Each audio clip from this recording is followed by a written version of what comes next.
Chapter 371. That's it for today's meeting. Phi Sora, who was sitting cross-legged at the desk, loosened her arms. I'm sure that by now everyone, including myself, knows that high-ranker skills aren't easy to wield. A total of 4 people were listening to Phi Sora. All of them were members of the first team placed under her command, discussing their future course of action in a private conference room. I contacted Grandpa yesterday. He told me he's planning to leave Harem with Mr. Yu Yolmu tonight, which means they'll be here within 6 days at the latest. We'll set out the day after they arrive, and they'll accompany us on our trip to the spirit energy-filled volcanic zone beyond Mount Paleum. Phi Sora first looked at Marcel Guionia, who was nodding attentively, and then turned her eyes to the girl with sunken eyes, yawning her head off. As I said before, I'm out, Tilda. When their eyes met, Maria announced, smacking her lips. Because I'm a priest. Do you mind? No, but will you be alright? I hear that place is where Lust Uni goes to pray. Holy power isn't a problem for me. It's the offerings. Damn it, all the useful spells require high-quality offerings. Don't you have a lot of money? I know you'd rather bite your tongue off than spend it, but try to be a little flexible. I actually don't have a lot. I invested in virtual currency and lost all my fortune. Maria answered in a somber voice, and then suddenly frowned. And recently it's become harder to secure offerings. I went to the auction house in Scheherazade the other day but came back empty-handed. Apparently an anonymous earthling wiped the house clean. I wonder who that piece of shit is. Maria clenched her teeth, but what she just described wasn't exactly a rare phenomenon in paradise. As one's level went up, the supply of items suitable for that level decreased, and the price of equipment always ended up skyrocketing. This was a common occurrence for any class. But competition was especially fierce among the priests. Although they were one of the rarest classes after the magicians, their use of holy spells was significantly influenced by how often they prayed or how many offerings they provided on a regular basis. Therefore, it was no surprise that a priest would try to stockpile as many offerings as they could, whenever they could. Anyway, Maria's point was that she would like to skip training because her time would be better spent elsewhere. Her request made sense considering the nature of her class, so Phi Sora accepted it without much hesitation. Okay. If you're really having trouble, you should ask team leader Kim for help. If you're uncomfortable asking her, I could ask her for you. No, that's alright. I actually ran into her in Scheherazade, and she said she was really busy. She told me to wait. In Scheherazade? Maria raised her eyebrows and blinked. What's wrong with that? Her face seemed to ask. Phi Sora's eyeballs spun in a circle and her head shook from side to side. Anyway, I understand. You two can leave now. Miss Maria will act alone for the time being, and Mr. Marcel Guionia will prepare for the trip. As for you. Phi Sora pointed her finger at the Yi siblings. We need to talk. The sound of a chair screeching against the floor rang out. Yi Sol Ah, who had already stood up halfway following Marcel Guionia and Maria, froze in place. She sat back down slowly, with a slightly anxious look on her face. It's nothing bad. Just that. What will you two do? You us? Phi Sora closed her eyes slightly. Obviously I'm talking to you. No one else is here, was what she wanted to say, but she held it in. Things are a bit strange because our team was formed right after you leveled up. Quote. You're welcome to join me on the trip, but haven't you had enough training? With Grandpa. Quote. Maybe it's time for you to pick up some real experience. You're both level 3, after all. She looked alternately at the two and smacked her lips. What I'm trying to say is, maybe you two should work alone for a while. Do you mean on an expedition? No, not on an expedition. How will you even form an expedition team? The rules have changed. Don't you know that now only team leaders can arrange an expedition? When she saw Yi Sol Ah flinch, Phi Sora softened her voice again. I'm saying that you should go out on an adventure. You can easily find someone to accompany you at the plaza or the pub. Phi Sora's lips twitched as she stared at the siblings, who were still silent. She wasn't aware, but her nostrils were about to flare. She hated this. She hated these kinds of situations. Anytime she gave her opinion, she expected it to be recognized. The other party didn't necessarily have to agree with her. If they disagreed, fine, but speak your mind out loud, for God's sake. Like Maria, for example. But these two, they were silent as the grave. Those who had no guts to speak up but complained later on, were the kind of people Phi Sora loathed the most. Guys, say something. Are you just gonna do what others tell you to do until the day you die? You guys are official members of Valhalla, too. Don't you have your own opinion? Okay, we'll do as you say. Yi Sol Ah answered in a voice as small as a mosquito's. Phi Sora still wasn't 100% satisfied, but she decided to stop there. Good. Grandpa also said that he has nothing more to teach you at this point and that you need real-life experience.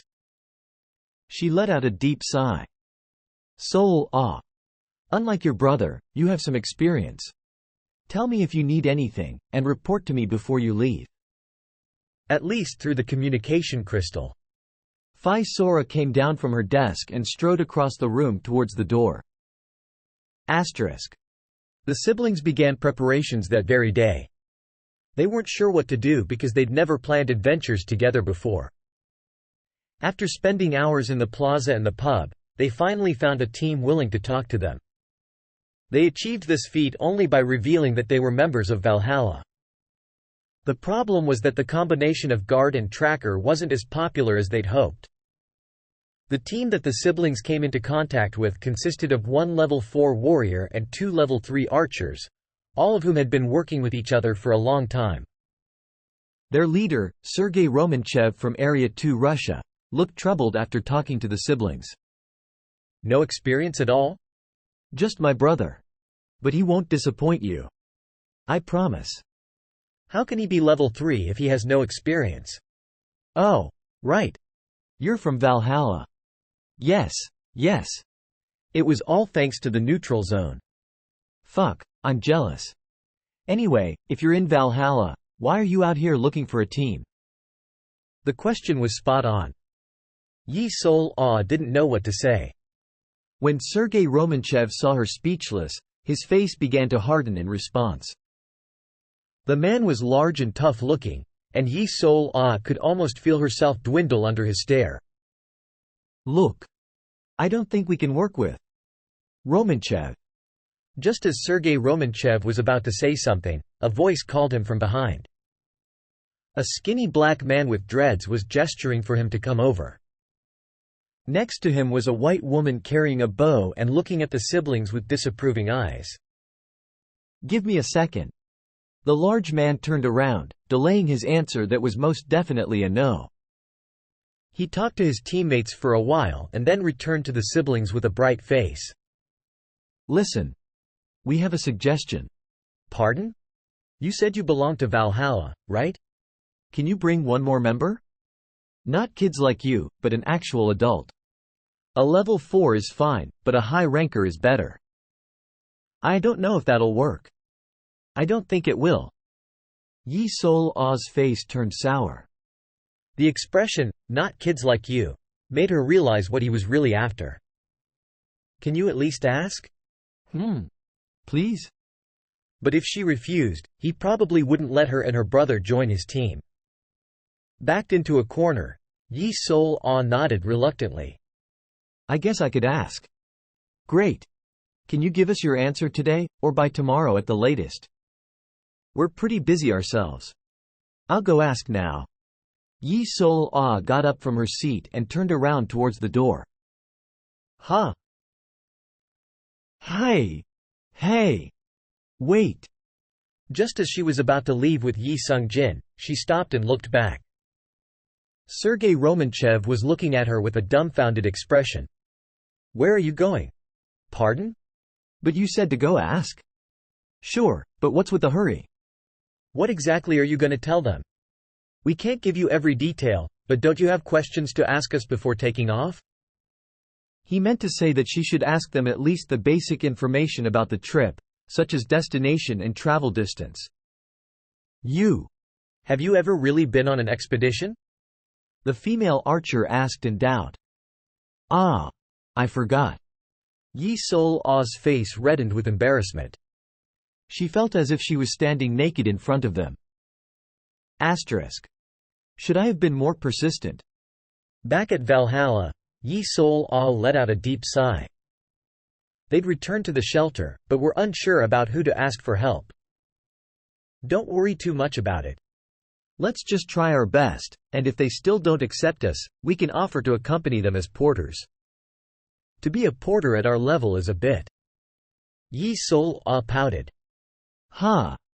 He said he'd take us on an expedition. Although she didn't specify a name, Yi Sung-jin looked around the room to see if anyone was eavesdropping on them. But Sol Ji-hoo hadn't left them out on purpose.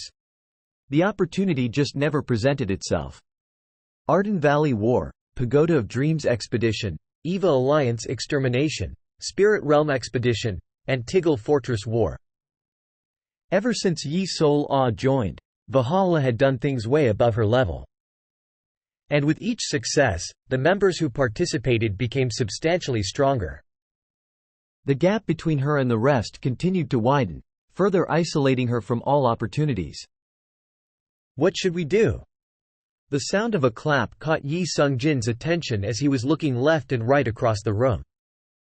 Yi Sol-ah's face, which had been gloomy up until a moment ago, was now bright as if she had some kind of a revelation. We should ask Hugo Oppa. Hugo Hung? Will that be alright? Of course it'll be alright.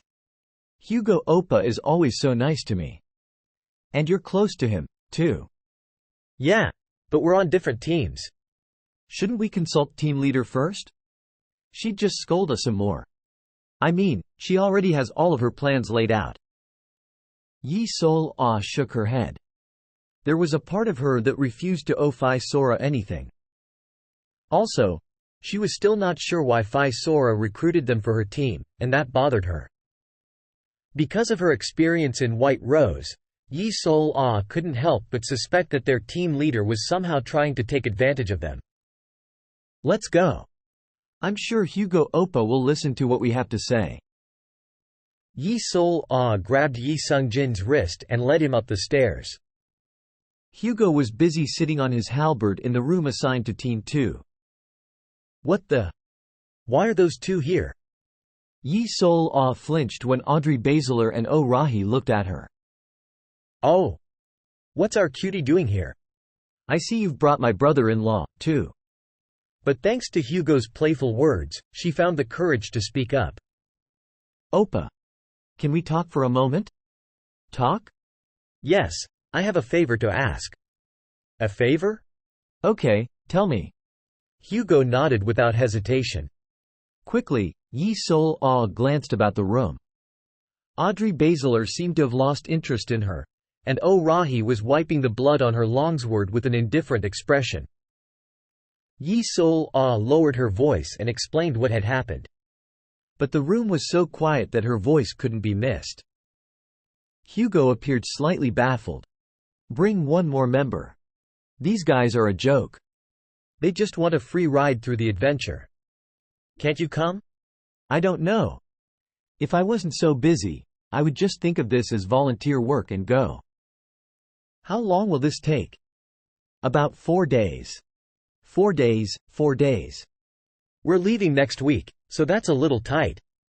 Hugo smacked his lips and scratched the side of his head. I don't know. I would have helped you before, but the situation's changed. Anyway, I'll ask Kazuki. But I don't think he'll allow it.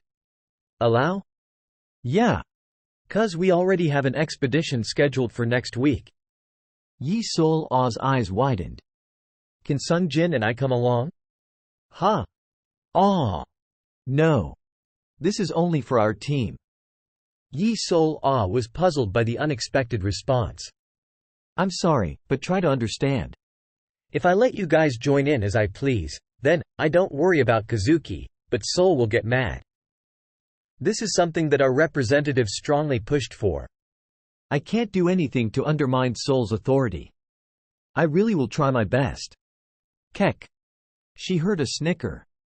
Audrey Basilar was laughing, shaking her head left and right.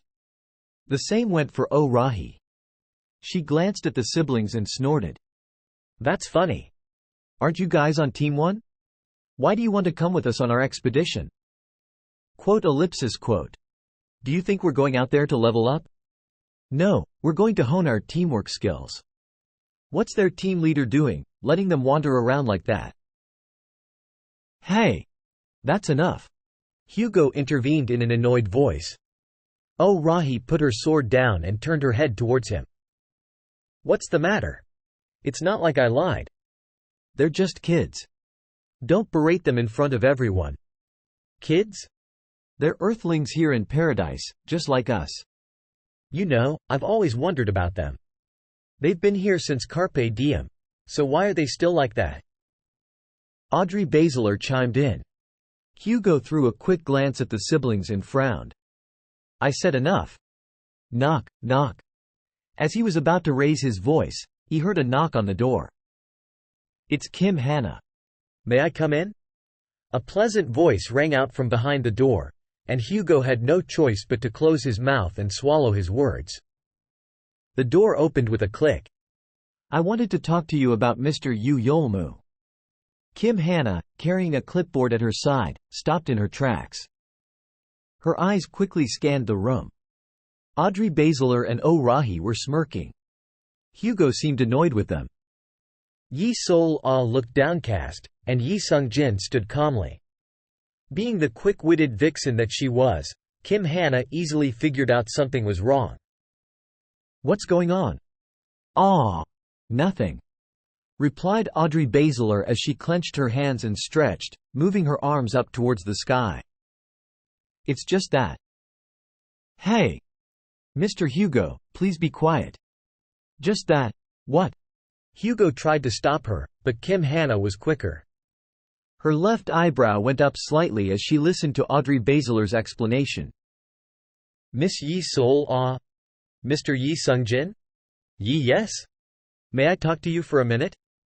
Why? About what? Kim Hannah smiled silently at Yi Sol-ah. But the next moment she suddenly straightened her posture and her smile disappeared without a trace. As the acting representative of Valhalla, I would like to request a meeting with Yi Sol-ah and Yi Sung-jin, the official members of Valhalla. Quote. But not here. Come to my office. Kim Hannah spun around. Yi Sol-ah glanced back at Hugo, who sighed as he placed his hand on his forehead. You guys are fucked tilde too bad you got caught by the fox.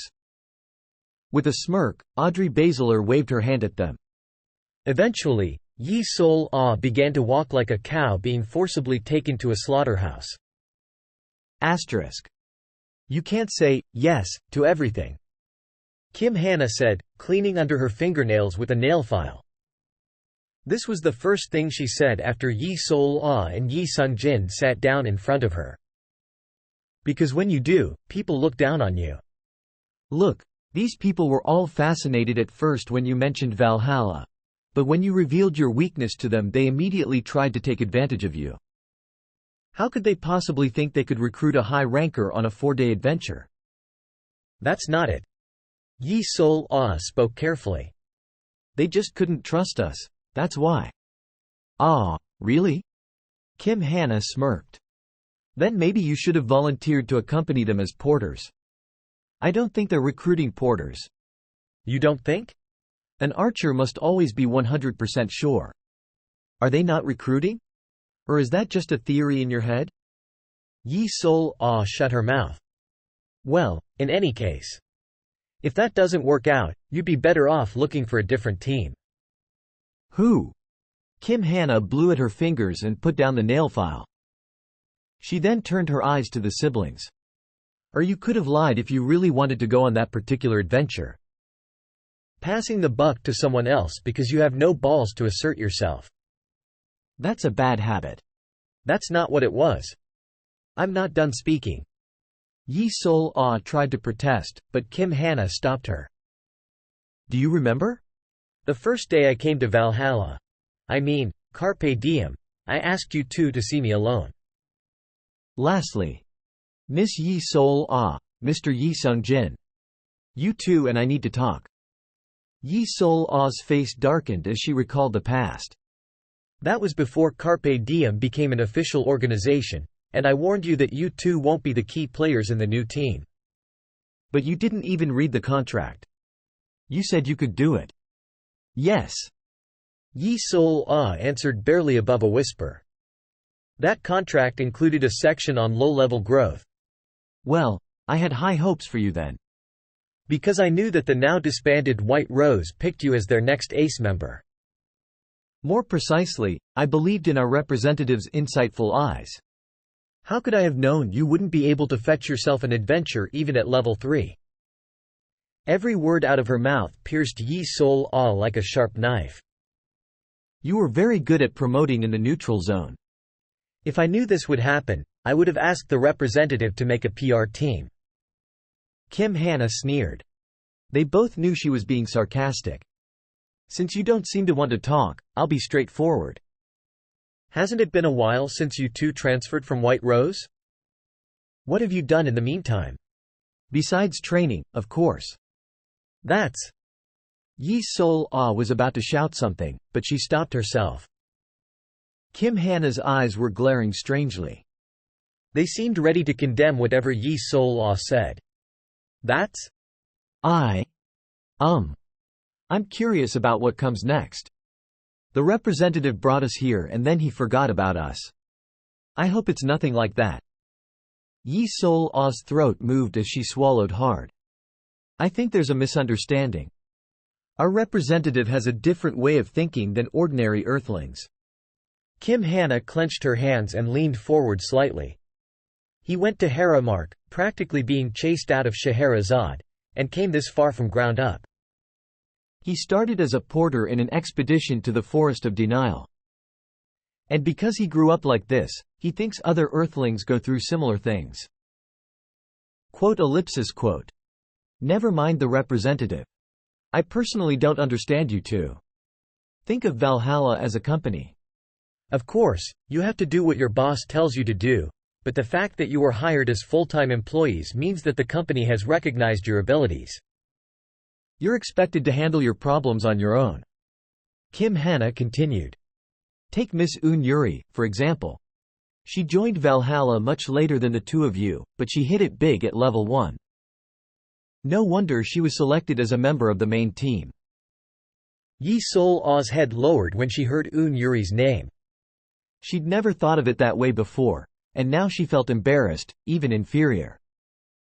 I understand. It was then. Kim Hana turned her gaze away from Yi Sol-ah. Yi Sung-jin was looking at her with calm eyes. It looks like we made a mistake. I promise it won't happen again. Kim Hana's eyes brightened. At least your brother gets it. All right, you may leave now. Yi Sung-jin was the first to get up. Yi Sol-ah swallowed a sigh of relief. She'd been saved by her brother. Miss Yi Sol-ah, was what she thought. Kim Hana's voice called Yi Sol-ah just as she was about to go out the door. Yi Sol-ah turned her gaze to Kim Hana's distant smile. Miss Yi Sol-ah, this isn't White Rose. Quote. And it isn't your home either. I know. Talk. Yi Sol-ah closed the door on her. Chapter 372. After leaving the office, the Yi siblings quietly trudged through the hallway. Being pushed around left and right, they obviously weren't pleased with the situation. Nuna. While silently walking, Yi Sung-jin spoke all of a sudden. I really want to help Mom heal. A strong determination could be felt from his voice. So don't hate me too much. Yi Sol-ah turned her head at his out-of-the-blue words. Sung-jin? However, Yi Sung-jin didn't say anything else and walked to his room. Putting on his armor and shield, he left the building immediately. Yi Sol-ah put on her own armor and quickly chased after her younger brother. They arrived at the pub. 3 people were waiting for the siblings. You couldn't bring anyone?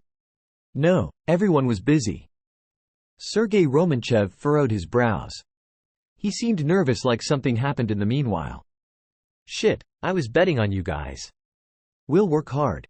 You can use us as porters if you'd like. Our team doesn't need porters. We're busy feeding our own mouths.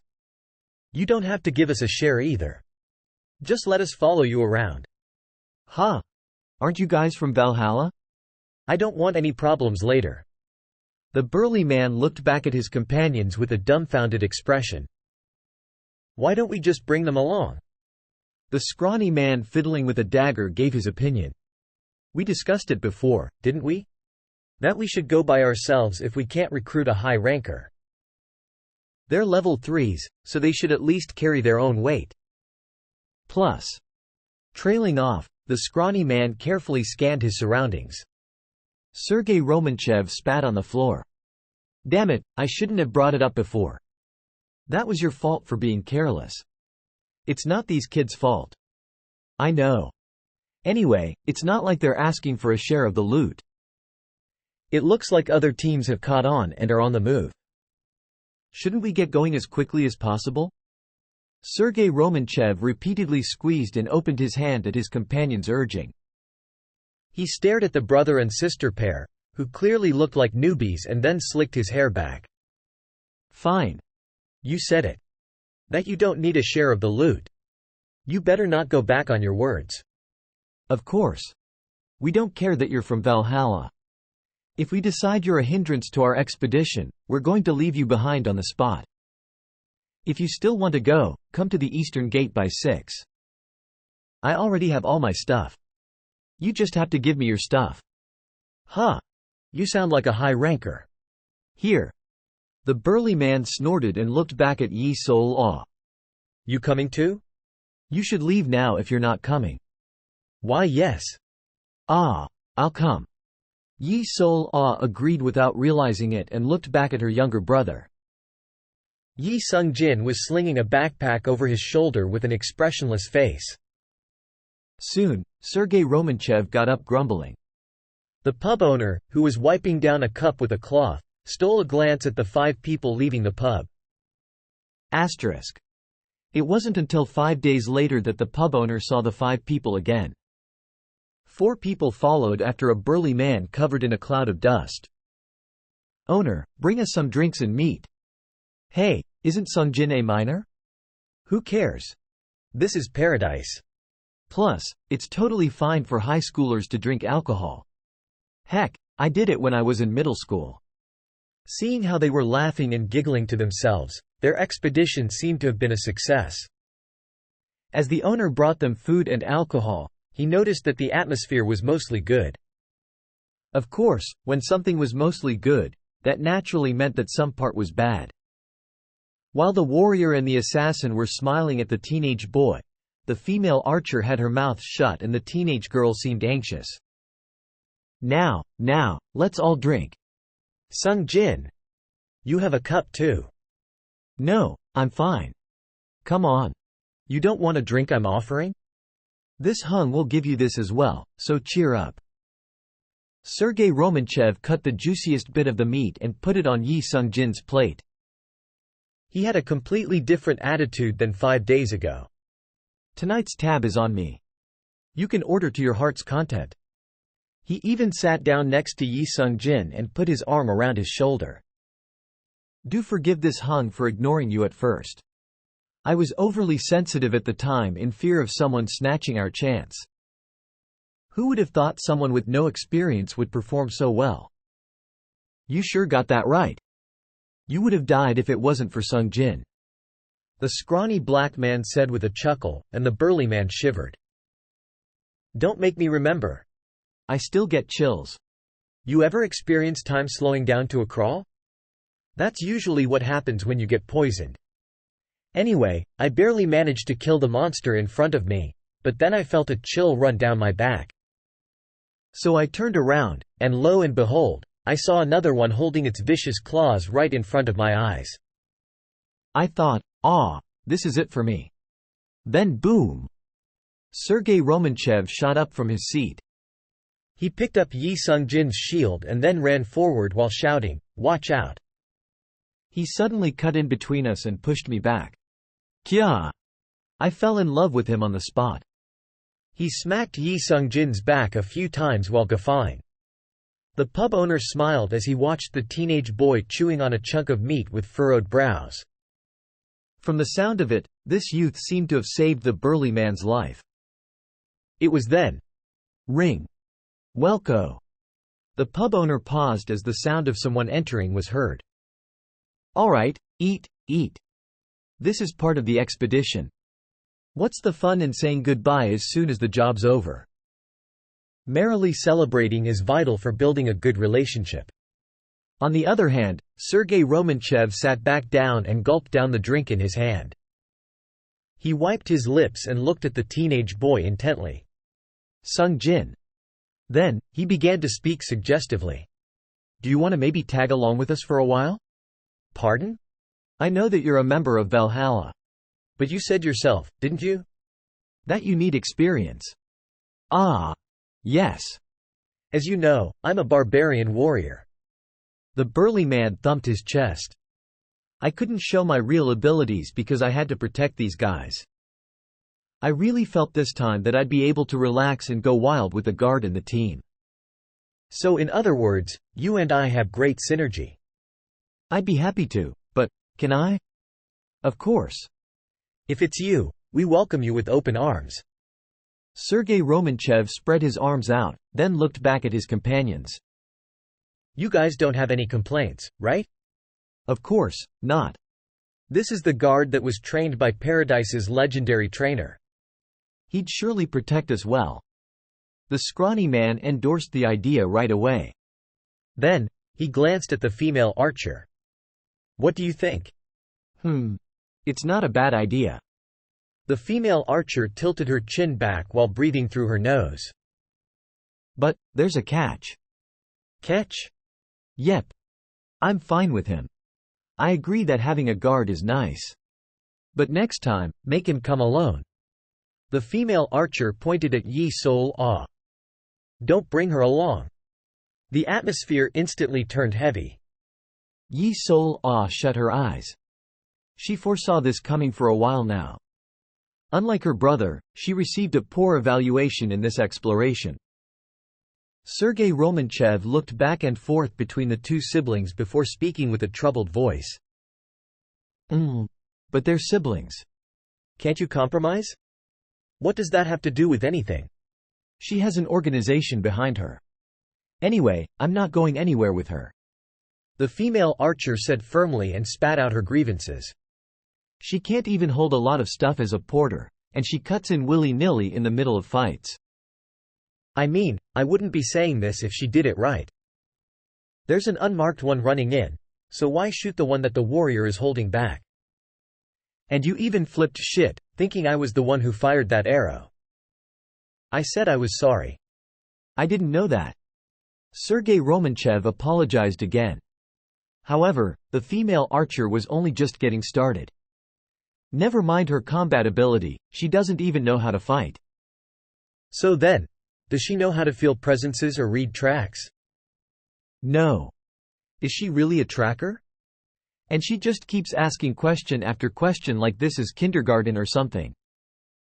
I wasn't sure if I went out to explore or to look after a child in a daycare. Harsh criticism came out. Yi Sol-ah dropped her head in a hurry. Sorry, I'm still new to all this. Then you shouldn't have come. Or stay quiet and pick up things on your own. Do you know how many things a header needs to look out for? Do you think they have time to be answering every little question? It was as the female archer said. Every class had a role in an expedition.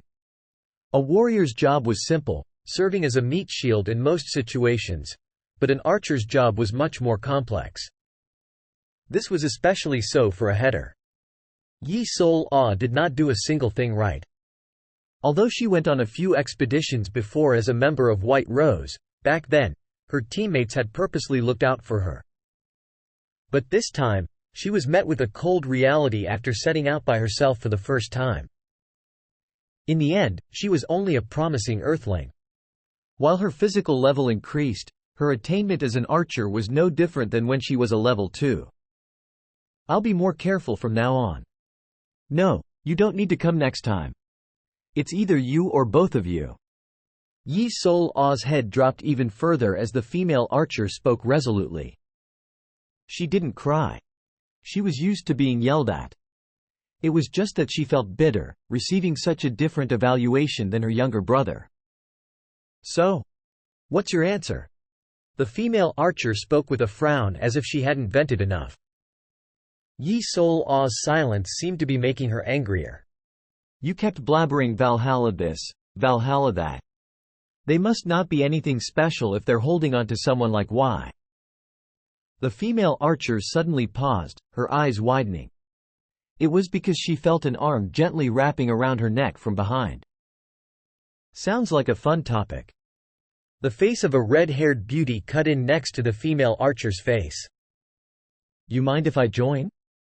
Who are you? Me? I'm Phi Sora. Phi Sora? The female archer, who was about to angrily shake off the arm, froze. Phi Sora, the old White Rose's scumbag and the vanguard of Valhalla. She had heard of the name. It was the same for her companions. Sergei Romanchev hiccuped, and the scrawny black man loosened his grip on his dagger. Phi Sora exchanged looks with the startled Yi siblings before raising her upper body back up.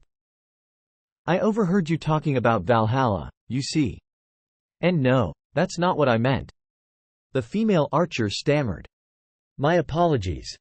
We didn't mean to criticize Valhalla. Sergei Romanchev apologized sincerely.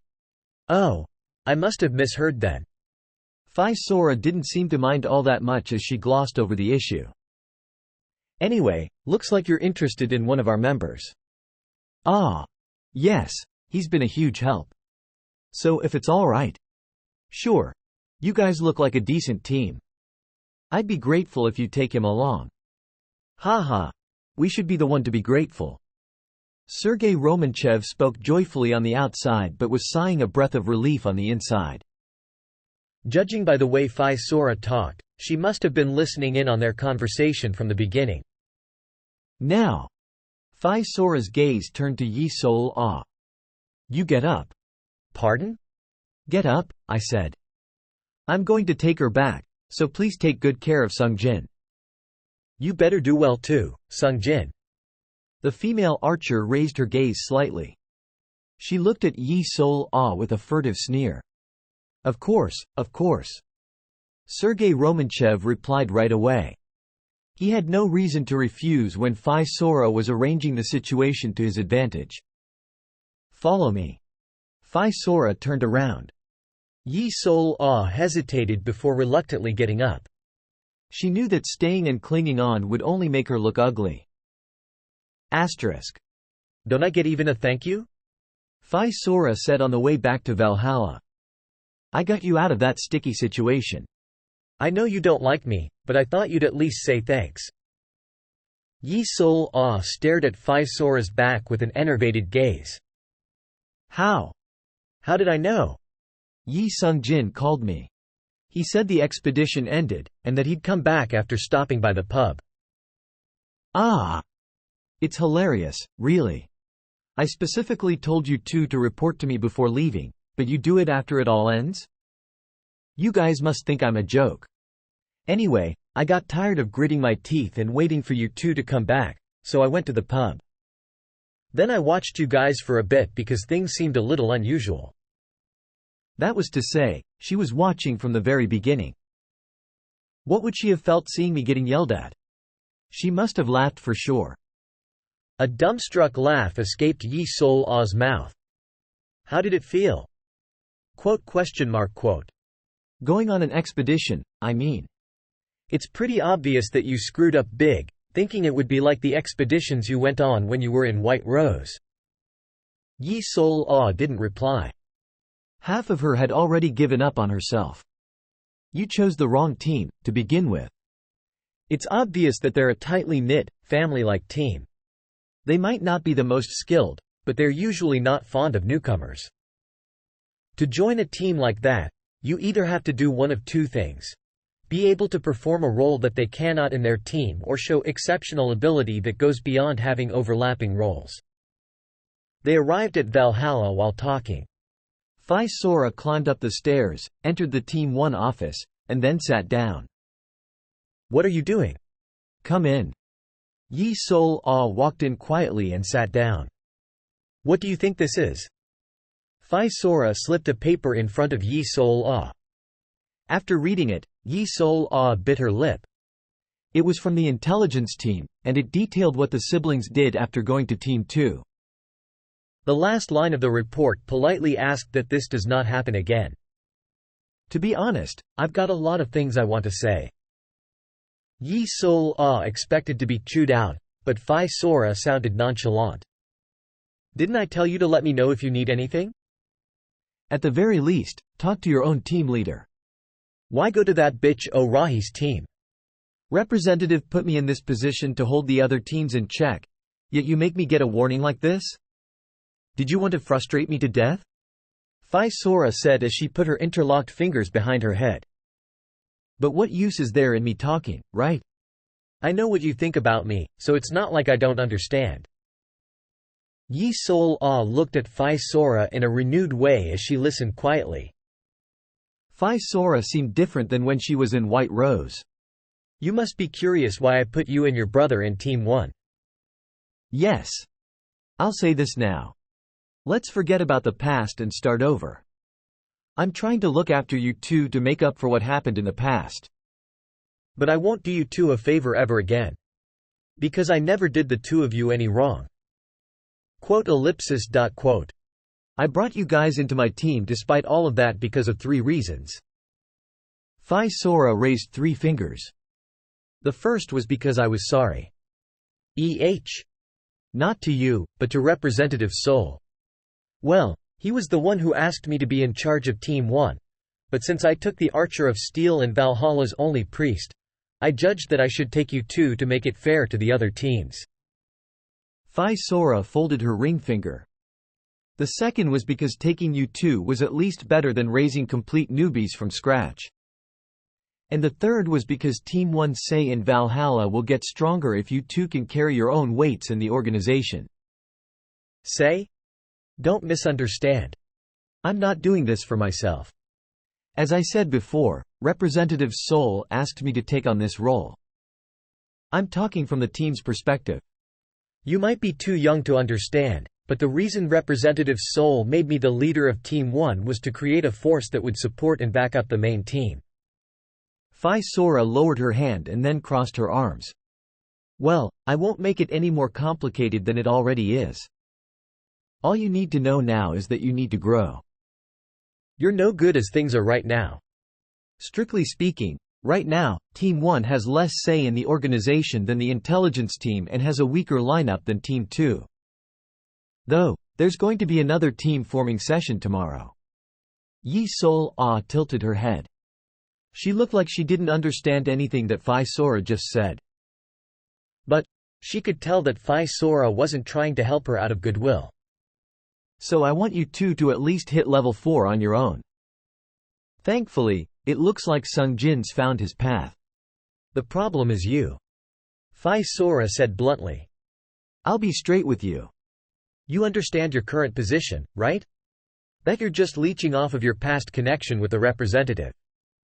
Yes. Don't you want to stop walking on eggshells every time you're with someone? Strictly speaking, you've been a member even before me. You hold seniority to everyone other than the original members of Carpe Diem. Don't you want to hold your chest up high and say, I'm a founding member? Yi Sol Ah would have said no if it was in the past. But starting from the time she went to Team 2 to the recent expedition, she had gone through much and had grown weary. Because of it, what Phi Sora said sounded much more enticing than it would normally have. Yes. And so, she quietly returned an affirmative reply. I don't want to be ignored. The corner of Phi Sora's mouth curled up. As the saying went, even a mute person would bark if driven to a corner. The girl, who sheepishly said yes every time, had finally revealed her true feelings. That's only natural. Alright then, do you want to try doing what I recommend? What do you want me to do? First, spit it out.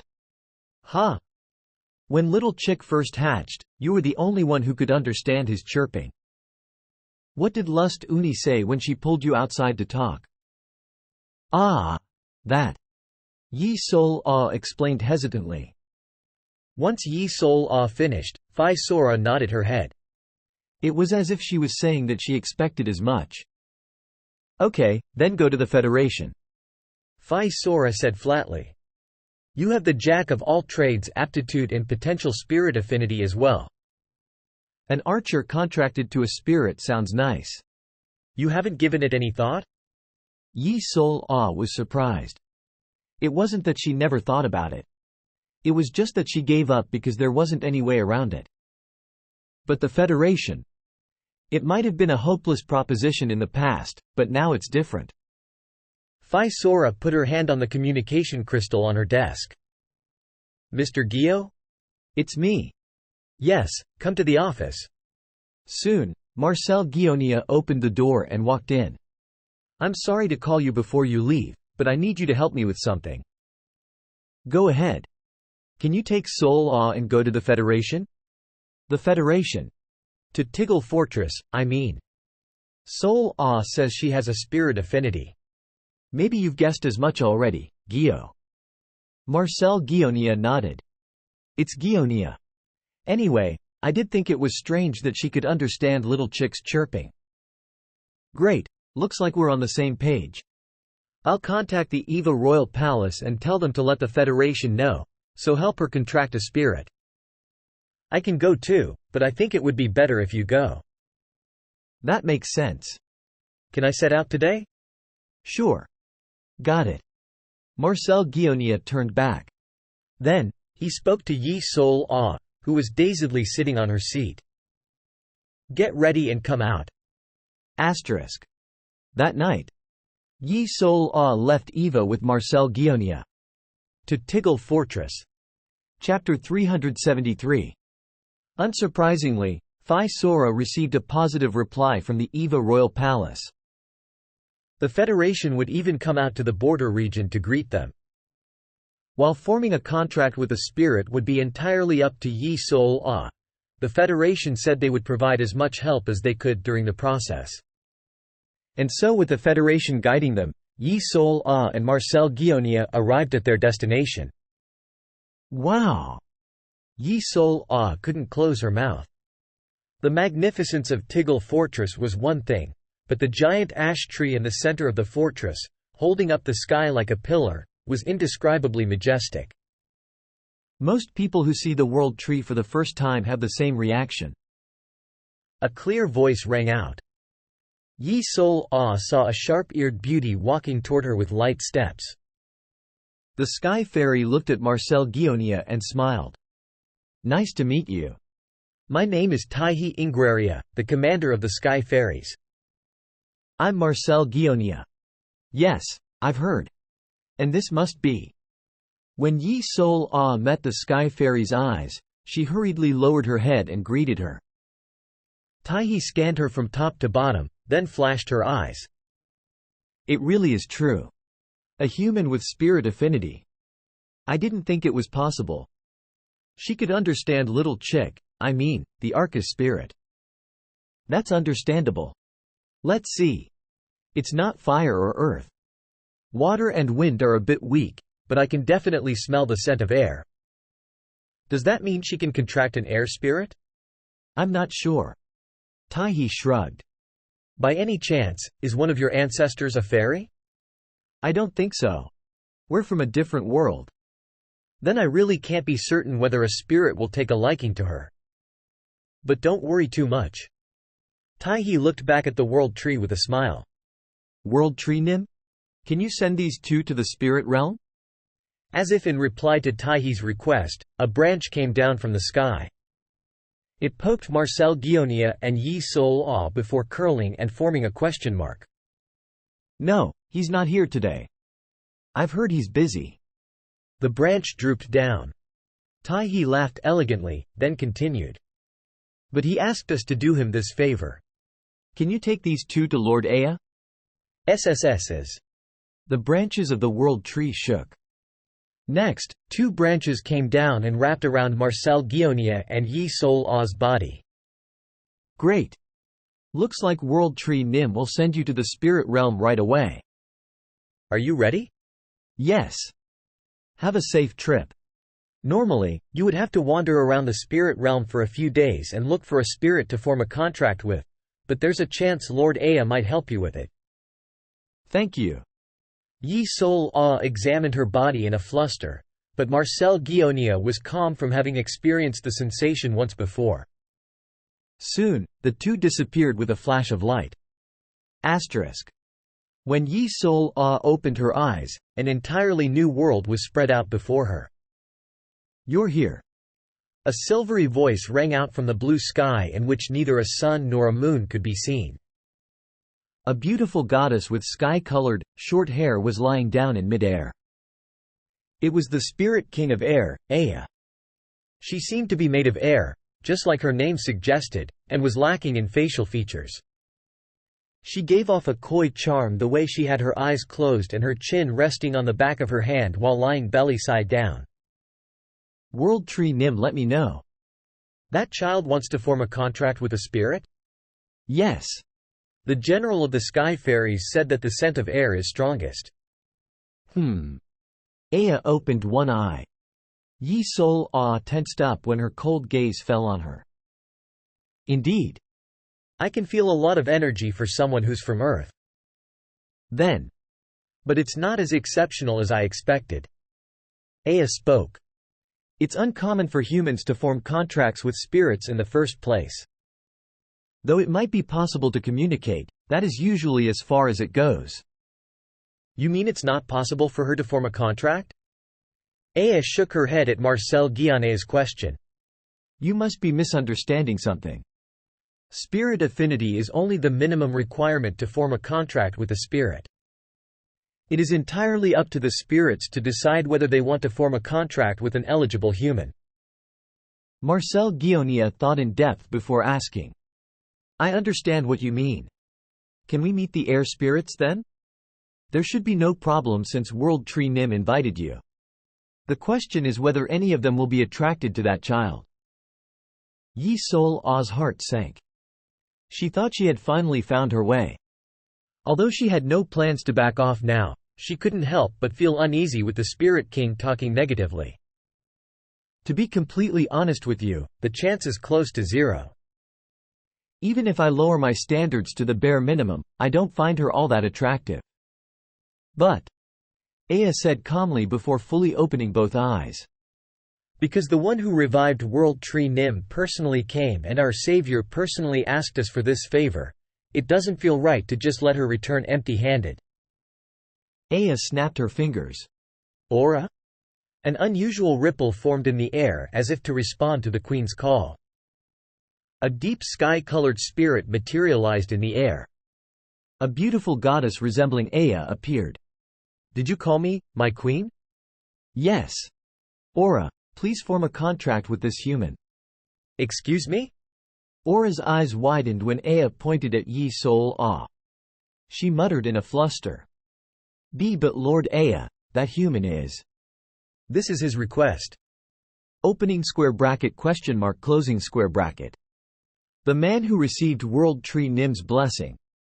If you form a contract with her, you will be able to help him more closely than any other spirit. This is a very honorable thing. Of course, I won't force you if you're uninterested. No. I'll do it. Let me do it, please. Aura's attitude took a complete turn. She seemed reluctant at first, but when Sol Jihu was mentioned, she was begging to do it. La tilde. Soon, Aura slowly flew up to Yi Sol A while humming. After stopping right in front of her nose, she looked into Yi Sol A's eyes and smiled. A yelp escaped the nervous Yi Sol A's mouth. Although Aura hadn't said anything, Yi Sol A could feel the spirit's voice directly entering her head. Aura just said to her, grab this hand if you want to form a contract with me. In the next moment, Yi Sol Ah closed her eyes and held the spirit's hands as though she was entranced. Aura's smile thickened. The spirit also closed her eyes, tightly grabbing Yi Sol Ah's hands and flying closer to her face. As their foreheads touched, Aura's lips opened slightly. Ego, contrahere, bobuscum. Whoosh! Yi Sol Ah felt a puff of air entering her body and reflexively took a deep breath. What a strange feeling. Her body swayed side to side as if to dance. The air seemed to be melting inside of her. She trembled at the indescribable feeling of resonance and plopped down on the ground. This state lasted about 10 minutes. When she opened her eyes again, Aura was no longer in front of her. However, she could clearly feel another being coexisting in her body. I formed the contract. Yi Sol Ah panted. Aura is a child I value very much, Aya said in a monotonous voice. If she can devote herself to helping our Savior alongside you, I will be able to step down from my position with ease. She is the prime candidate for succeeding me, so please take care of her. Yi Sol Ah nodded her head multiple times. Actually, she was in a daze from the strange feeling swirling inside her body. Marcel Guionia looked up at Aya after helping Yi Sol Ah up. I have another request. What is it? Can I take a look around Spirit Realm? It's fine even if it's for a little bit. I want to go back to that place. By that place, you mean? Aya nodded her head heavily as if she had a place in mind. I suppose it's fine. You can ask Aura when you want to go back. Aya closed her eyes. Marcel Guionia bowed and then turned around and started walking. Yi Sol Ah also chased after him. She felt like she was dreaming. Going to the Federation and arriving at the Spirit Realm was already hard to believe, but she had even succeeded in forming a contract with a powerful spirit. Just as she came to her senses after getting used to the new sensation, she felt a soft impact on her face. Marcel Guionia had stopped before she noticed. Sorry. Fufu. Aura's giggling rang out. Marcel Guionia didn't say anything. He had his hands in his pocket as he stared blankly at an empty lot. It's here. Then, he spoke after a long period of silence. What's here? This is the place we fought raging temperance and twisted kindness. Hearing this, Yi Sol Ah looked around her surroundings. She didn't see anything of note, perhaps because the land had been restored to its original state. However, Marcel Guionia got down to his knee and scooped up a handful of dirt. The smell of blood was also left in Tiggle Fortress, and it's the same here. He rubbed the dirt between his fingers while showing a bitter expression.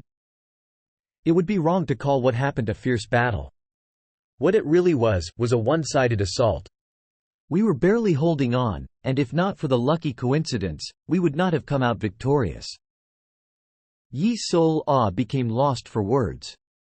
She became solemn as this was the first time she was seeing the usually cold Marcel Guionia being so self-deprecating. She guessed that a battle surpassing her wildest imaginations must have taken place here. Thank you. Not knowing what to say, she thanked him. Shortly afterward, Marcel Guionia said while still kneeling down. As you know, the Federation was, for the most part, antagonistic toward humanity. He turned his head and looked up at Yi Sol Ah. That sentiment hasn't disappeared completely.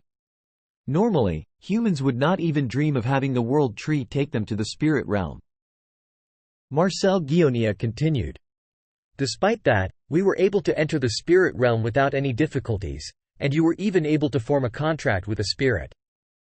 It wouldn't be an exaggeration to say that this was all thanks to Representative Soul. It was true that Yi Sol Ah felt an inexplicable awkwardness throughout the journey. Whether it be the Federation or the Spirit Realm, they were something that seemed so far out of reach that they seemed like something from the land of the stars. She knew that they existed, but she never thought she would go there personally. But the moment Sol Jihu's name was brought out, the situation took a complete turn. The Federation welcomed them to the point of sending people to greet them, and a spirit king had even introduced a high-ranking spirit to her despite not finding her attractive. Come to think of it. Recalling the series of events one by one, Yi Sol-ah suddenly felt embarrassed. If there was one thing she learned from her previous expedition, it was that not all Earthlings lived well in paradise. Even a decently skilled team had trouble making their ends meet. Because they usually had their hands full with just buying equipment, they lived in inns without ever thinking of owning their own place. But what about her? Frankly speaking, she had never starved a single day since the day she entered paradise, and people that most Earthlings would beg to have on their team were all around her. That wasn't all. She had entered the spirit realm and formed a contract with a powerful air spirit with ease. Everything was handed to her on a platter. All because she was from Valhalla and a companion of Sol Jihu. Once her thoughts reached this point, Yi Sol-ah gently bit down on her lower lip. Right, she had not been neglected. If she wanted to eat, she could have eaten however much she wanted. She simply didn't. It wasn't that she couldn't, but that she didn't. She wasted her time, using her mother as an excuse to go back and forth between Earth and Paradise. What did I do until now? As long as one entered an organization, they were expected to take care of their own problems. Only now did those words truly reach her heart. Get stronger. Marcel Guionia spoke. If you're really grateful, get stronger no matter what you have to do. Then next time something happens, participate. He was right. It wasn't that Sol Jihu didn't take her along on expeditions. She just couldn't participate. If she had improved herself to even the bare minimum standard, Sol Jihu would have allowed her to go without a doubt. I'm not telling you to fight an army commander. Nobody is expecting that much. But you need to get stronger to at least hold their feet. If you can do that. Marcel Guionia stood up at last and then said to the dazedly standing Yi Sol-ah. Both Representative Sol and I will feel that putting off our training and bringing you here was worth it. Asterisk. Marcel Guionia and Yi Sol-ah returned to Tiggle Fortress. When Taihe, who was waiting under the world tree, saw Yi Sol-ah, she expressed both shock and envy. To contract aura among the countless air spirits. And she is even the most likely successor to Lord Aya. Supposedly, aura was a fully evolved, pinnacle rank spirit, of which there were only a few among the 5 spirit types. It seemed aura was even more special in that Aya designated her as her prime successor candidate. Although Aya said it nonchalantly, she had actually put great trust in leaving aura to Yi Sol-ah's care. We will be leaving now. Marcel Guionia bid farewell as he bowed to the shocked Taihe. Ah, you're already leaving? Yes, we finished what we came here for. I will be sure to let Representative Sol know that you helped us out greatly today.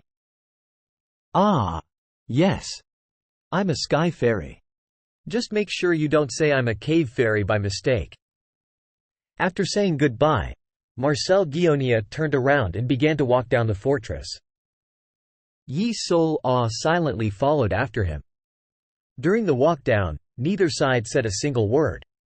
The Archer of Steel was normally the silent type, and Yi Sol-ah had been in deep thought even before leaving the spirit realm. Wait. Then, she suddenly stopped and called out. What is it? It won't take long. Can I go to see the World Tree real quick? The World Tree? Marcel Guionia tilted his head, but he didn't say no. He nodded his head as if to say, go ahead. Yi Sol-ah raced up the path she had walked down. Taihe was lying down beneath the World Tree. She was holding her stomach and tossing and turning, yelling, Agu, my stomach. Taihe Nim. When Yi Sol-ah called out to her, she shot up in a hurry. She dusted off the dirt on her hands and made an elegant expression. Oh my, didn't you go back? If it's okay with you. I want to ask you for a favor. Why yes. I formed a contract with Aura, but I don't know anything about spirits. Nothing at all. Well. Taihe rolled her eyes in the middle of talking. She had a feeling she knew what the girl was going to ask her. However, that wasn't the end. And I heard fairies are excellent, natural-born archers. That's true, Taihe said proudly. Yi Sol Ah spoke with more eagerness and desperation than ever before. So if it's possible, I want to remain here. So you're saying? Taihe replied with a sweet smile. You want to stay here and learn how to become an archer that can wield her spirit properly. I won't make it hard on you. I'll take care of my meals, and if there are any rules I need to follow, I will make sure I do. I'll be quiet, so please let me stay. Sure. You contracted a pinnacle rank spirit, so I don't see why not. Taihe agreed rather easily. I applaud your enthusiasm, but don't try to do everything alone. You're a complete beginner without any knowledge of spirits. There is a limit to self-study. Given what our benefactor asked us to do, I would be more than willing to introduce an excellent master to you. She rubbed her chin and glanced sideways. But it won't be easy to emulate a fairy's art with a human body. And you would have to wield a spirit on top of that. Are you sure you could do both? Yes. Yi Sol Ah answered right away. She had already made up her mind. She didn't care about being criticized for leeching off Valhalla and Sol Jihu's achievements. What mattered was getting stronger. There was no need for her to walk the same path as her brother. She had to find her own path to walk. And now that she came this far, she decided to eat up everything she can get her hands on. If you're going to introduce me to a master. And so, Yi Sol Ah said the same words that a certain someone once said. I'd like you to introduce the most skillful and rigorous master there is. In that instant, Taihe's eyes lit up. If she was looking at a lucky girl before, now her eyes were slightly more hopeful. Ever since the parasites appeared on this land, we sky fairies have adopted a new tradition. After a short silence, Taihe spoke in a quiet voice. No matter what you learn from whom, there is no better teacher than real-life experience. Every sky fairy who undergoes their coming-of-age ceremony immediately joins a patrol team and patrols the border region. Although the region is safer now because the war just ended, small-scale battles were frequent in the past. With that, Taihe asked furtively. Of course, the Federation is also recovering from the war, so we have many open slots in our patrol teams. What do you think? Patrolling the border region. This wasn't the region between the Federation and humanity, but the region between the Federation and the parasites. Just imagining it gave Yi Sol Ah the chills. Moreover, the border region must be the Harem mountain range. Just patrolling the area while constantly being on the lookout would likely sap her energy. However, Yi Sol Ah didn't avoid it. Yes.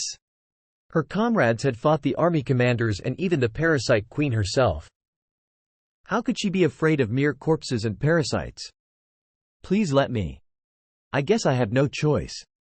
Taihe smiled brightly. I appreciate your help. But, the patrol team that I am in charge of goes to the deepest, most dangerous area of Harem mountain range, so please keep that in mind. After talking with Taihe, Yi Sol Ah went back down. Although she decided on her own, she still needed to get permission. After listening to her explanation, Marcel Guionia silently passed the communication crystal. Yi Sol Ah personally explained the circumstance. Oh ho! Phi Sora chuckled. It was a surprised laugh rather than a mocking one. Look at you. I'm surprised. Alright, go ahead. But let me advise you, don't go at it half-heartedly. The parasites aren't such easy targets. I'll put my life on the line. Don't you know what middle ground is? Don't die. What am I going to say to the representative if you die? Phi Sora grumbled. Anyway, good luck. Since you're going that far, I'll look forward to meeting you again. Phi Sora hung up. Yi Sol Ah handed the communication crystal back to Marcel Guionia and then bowed politely. Thank you for bringing me here. This is the first time you're doing something praiseworthy. Marcel Guionia murmured quietly. It's the same with your brother. Looks like I'll have one less thing to worry about now. I'm sure Representative Sol will be happy too. Ah. We have to tell Oribeo Nim too. Well, that's if he comes back before you. But he said he would be gone for a long time. Where did he go? I don't know. Only the team leaders know the specifics. He didn't say anything to us. Marcel Guionia smacked his lips once Sol Jihu's name was mentioned. But I can take a guess. He probably thought the same thing I did. Looking up at the sky. Maybe. He heaved out a light sigh. He might be in greater pain than anything he experienced during the last war. Asterisk. Same time. As a boulder rolled down the mountain with a thundering noise, a gruesome scream echoed out. Black Sol Jihu stared with his chin on his palm before taking the tree branch in his hand and completing the counting character, Jung, on the ground. 1. Looking at the innumerable counting characters drawn on the ground, he smiled bitterly. 2475th try. Also a fail. 1. This, Jung, character is used to keep count. Each completed symbol represents 5 because it needs 5 strokes to draw it. Loss of vision. Using this simple, straightforward method, Black Sol Jihu easily increased the difficulty level of the second trial. The day he passed the first trial, Sol Jihu faced a new challenge. Pushing the boulder up from the foot of the hill was now a problem. Even though he'd walked this same path thousands of times before, he was still not sure he was going the right way. Climbing was now much more time-consuming than before because he had to concentrate all his senses on going in the right direction. Even the slightest loss of concentration resulted in him going in the wrong direction or the boulder rolling down the slope. There was a big difference between trying not to see with the eyes and actually be unable to see. Do you understand now why I said 59.5? Black Sol Jihu chirped mockingly as he watched Sol Jihu climb, each step heavy and painful. He was right.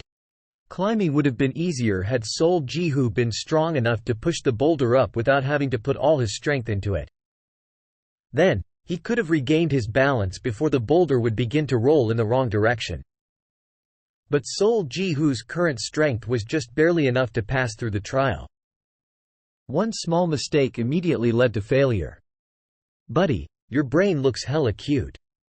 Ah, but don't misunderstand, I prefer men with sexy brains. You know what I mean, right? Black Sol Jihu mocked as Sol Jihu struggled to move forward. Let's think, shall we? Why do you think your intuition stat doesn't go up even though you're working your ass off? Don't you find it odd? The answer is simple.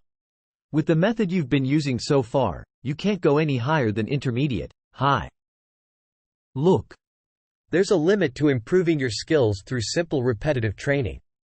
Even spear techniques like thrust, strike, and cut have their limits. And of course, mindless repetition is even less effective for physical body skills like intuition. Remember what Master Zhang said during the colored stone training? See, perceive, don't think, just hit. He's not wrong, but that advice doesn't apply to you. Why? Because that advice applies only to those who know how to see, perceive, think, and do all three smoothly in succession.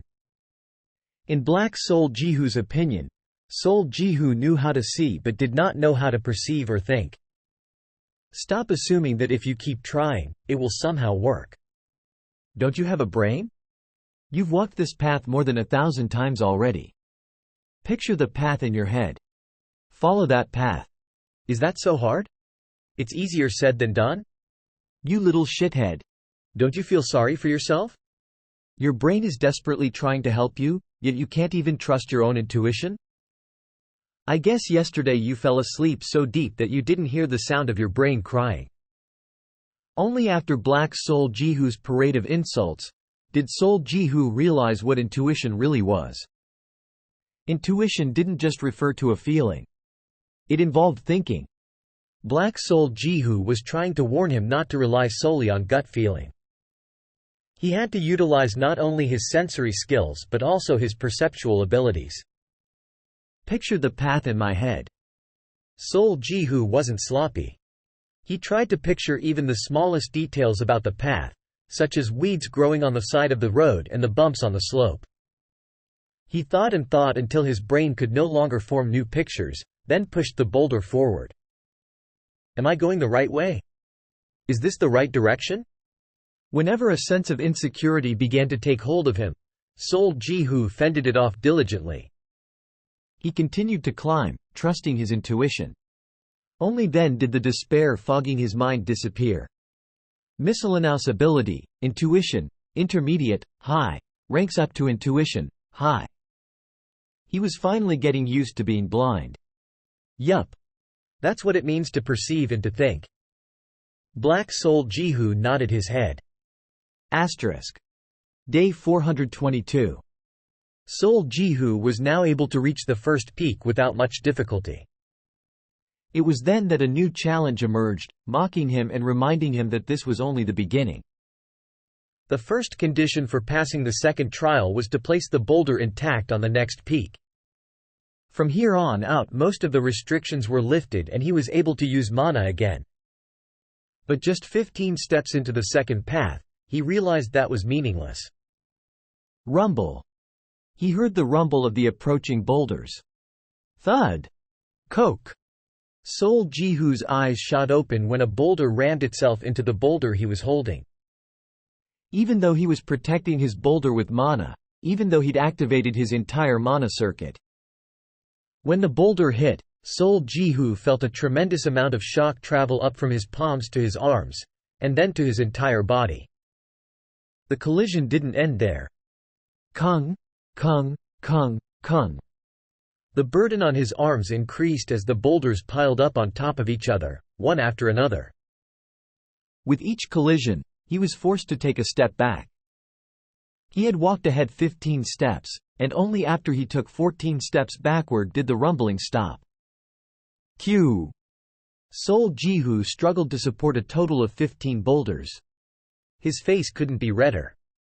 Blood vessels popped out on his arms, which were shaking violently.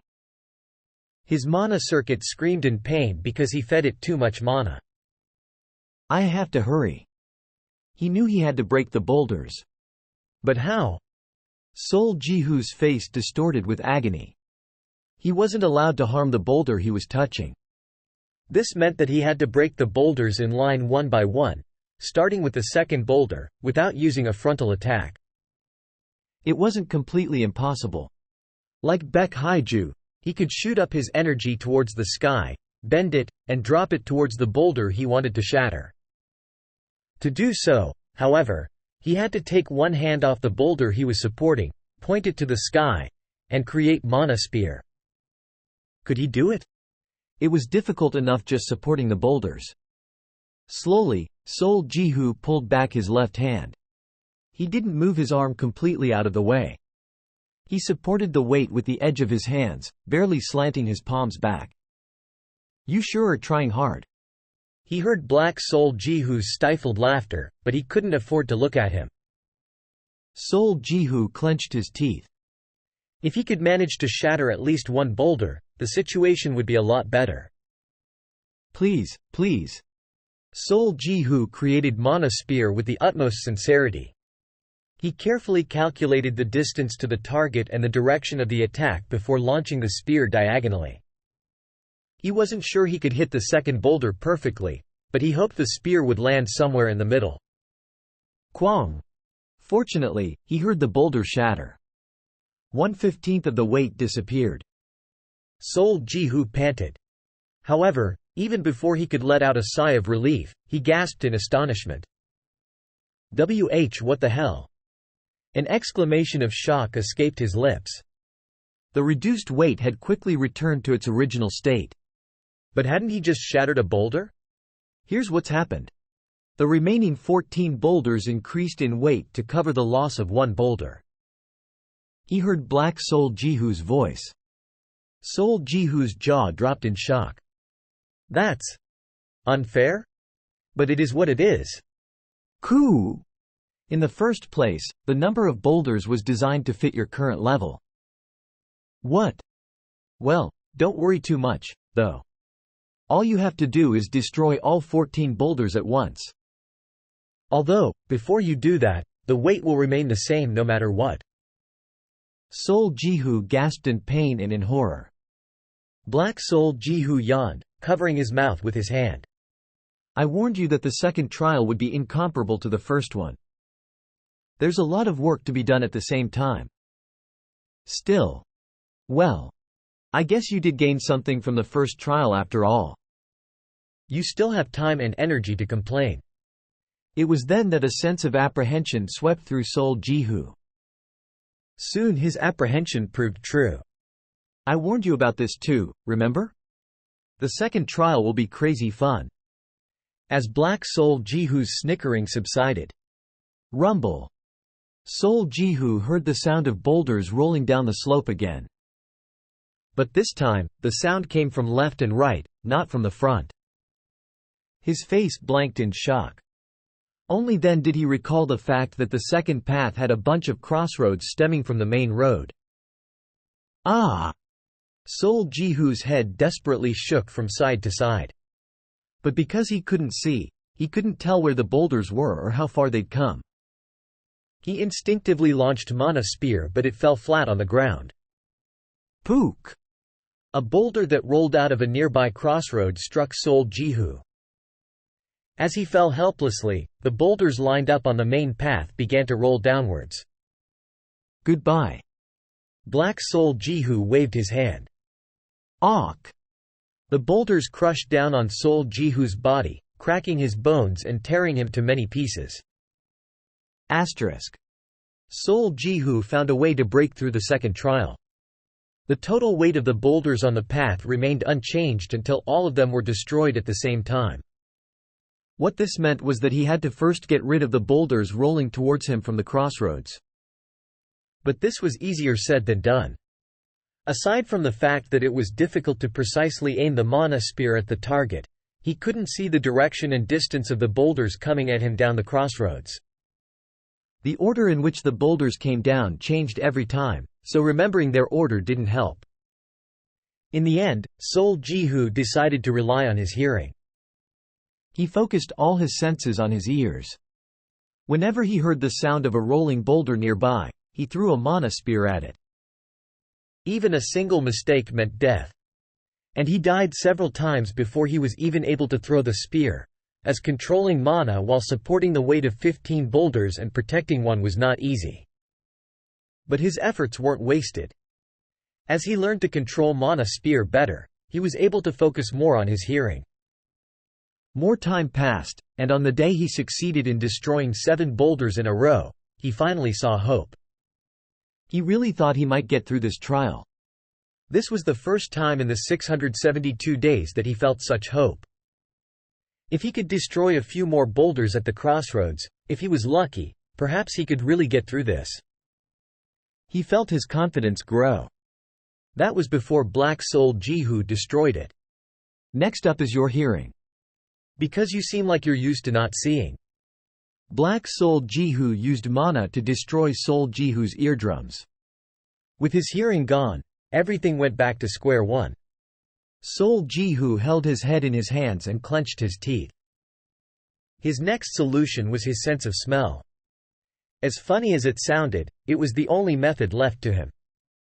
He noticed that the boulders rolling down the crossroads smelled of blood. The traces of his numerous deaths seemed to remain on the boulders in the form of blood and flesh. And so, Soul Jihu sniffed. He flared his nostrils like a dog in heat. Distinguishing boulders by smell was much more difficult than distinguishing them by sound, but it worked. The bitter smell of blood was a red flag for him. Of course. Up next is your sense of smell. You knew this would happen, didn't you? Just as he became accustomed to the deafness, Black Soul Jihu robbed him of his sense of smell. Soul Jihu was devastated by the loss of all progress. He didn't know what to do next. I know you're trying, so I'll refrain from making fun of you. Improving your sensory skills is good. But don't try to depend on them. You should be aiming to connect the different steps into one fluent process, like threading beads. Why do you keep clinging to one sensation? Black Soul Jihu's voice didn't even leave an impression on him anymore. Now all Soul Jihu had was his sense of taste, touch, and intuition.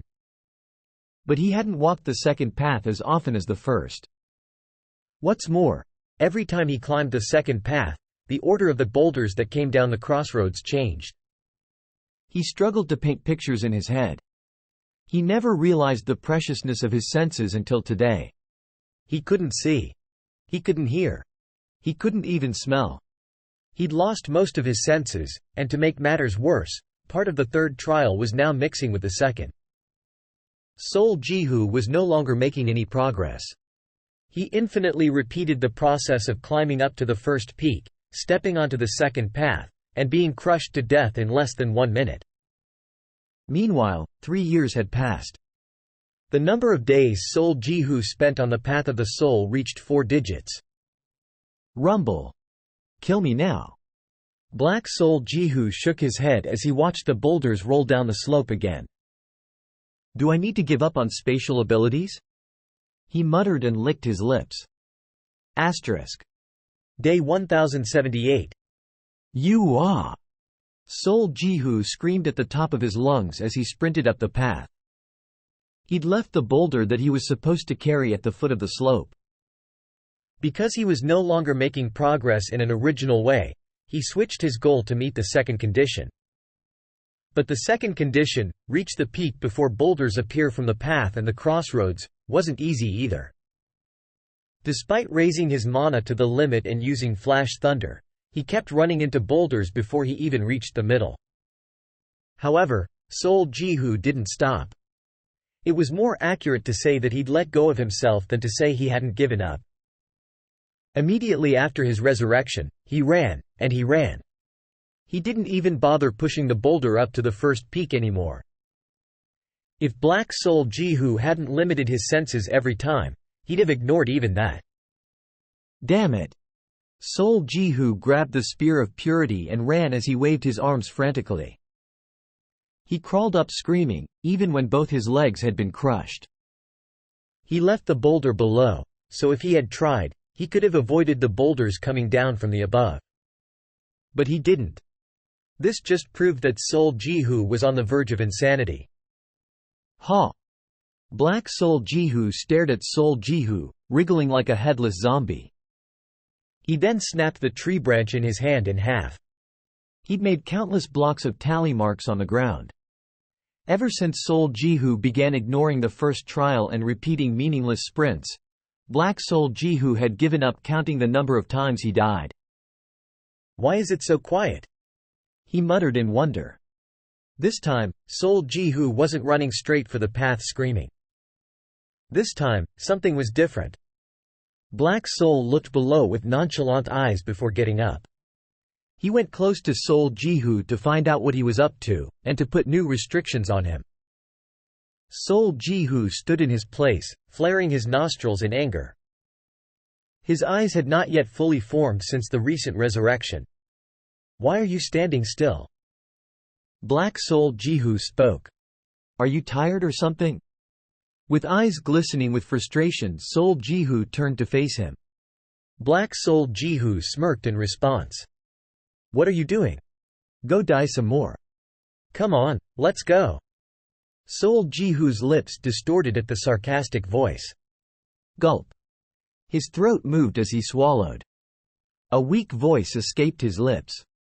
What do you want from me? What more do you want me to do? You said you were my helper. Tell me.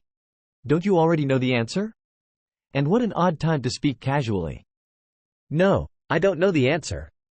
You took my sight, my hearing, my sense of smell. Raise your intuition. It's hard enough just supporting the boulder. Raise your strength. The boulders from the crossroads. Raise your sword, chi and mana spear. Your mana control too, while you're at it. Soul Jihu glared at Black Soul Jihu. He knew Black Soul Jihu was right but couldn't help feeling frustrated. Oh! Black Soul Jihu gave a crooked smile. Are you gonna hit me? That'll be interesting. Try me. The sound of teeth grinding filled the air. Sol Jihu's breath quivered. His eyes burned with an intense fury, overtaken by the desire to tear Black Sol Jihu into a million pieces. Sol Jihu desperately tried to calm his breathing. Suddenly, he lowered his head and shut his eyes tightly. He slowly spoke after a moment of silence. I give up. I said, I give up. You're giving up? It was then. Yes. I give up. I give up, I give up, I give up. A sudden shout broke out of Sol Jihu like exploding fireworks. His reaction was understandable. Passing the trials was damn near impossible. He'd already suffered countless failures and deaths. No matter how hard he tried, whenever he gained any hope, Black Sol Jihu would spoil it by imposing unfair restrictions on him. He endured Black Sol Jihu's tyranny for over 1,000 days, but the hopelessness of the present situation finally broke him down. While his reaction was understandable. Hey! Black Sol Jihu spoke. Didn't you swear you wouldn't whine? Sol Jihu's face distorted into a grimace. I warned you. But it was you who decided to try. What kind of training is this? Clang! Sol Jihu threw the spear of purity to the ground. Can you even call this training? Does it mean anything? Ha! Black Sol Jihu snorted. Sol Jihu screamed at the top of his lungs. This isn't training. It's torture. You just want to torture me to death. Yeah. What? You're right. I am trying to torture you, you dimwit. Black Sol Jihu chuckled mockingly. You son of a bitch. Sol Jihu's expression momentarily became bleak and golden sparks erupted from his body. Black Sol Jihu nodded his head. Go on. That's actually better. I like you better that way. Then, all of a sudden, Sol Jihu felt a kick in his stomach. Uek. He rolled on the ground and felt another kick in his chest before he could even get up. Black Sol Jihu was looking at him, his feet pressing down on Sol Jihu's chest.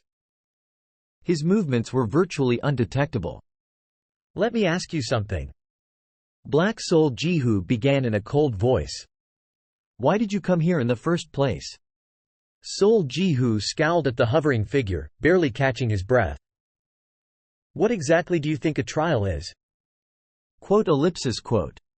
A trial is a difficult ordeal, a test for measuring your determination or your character.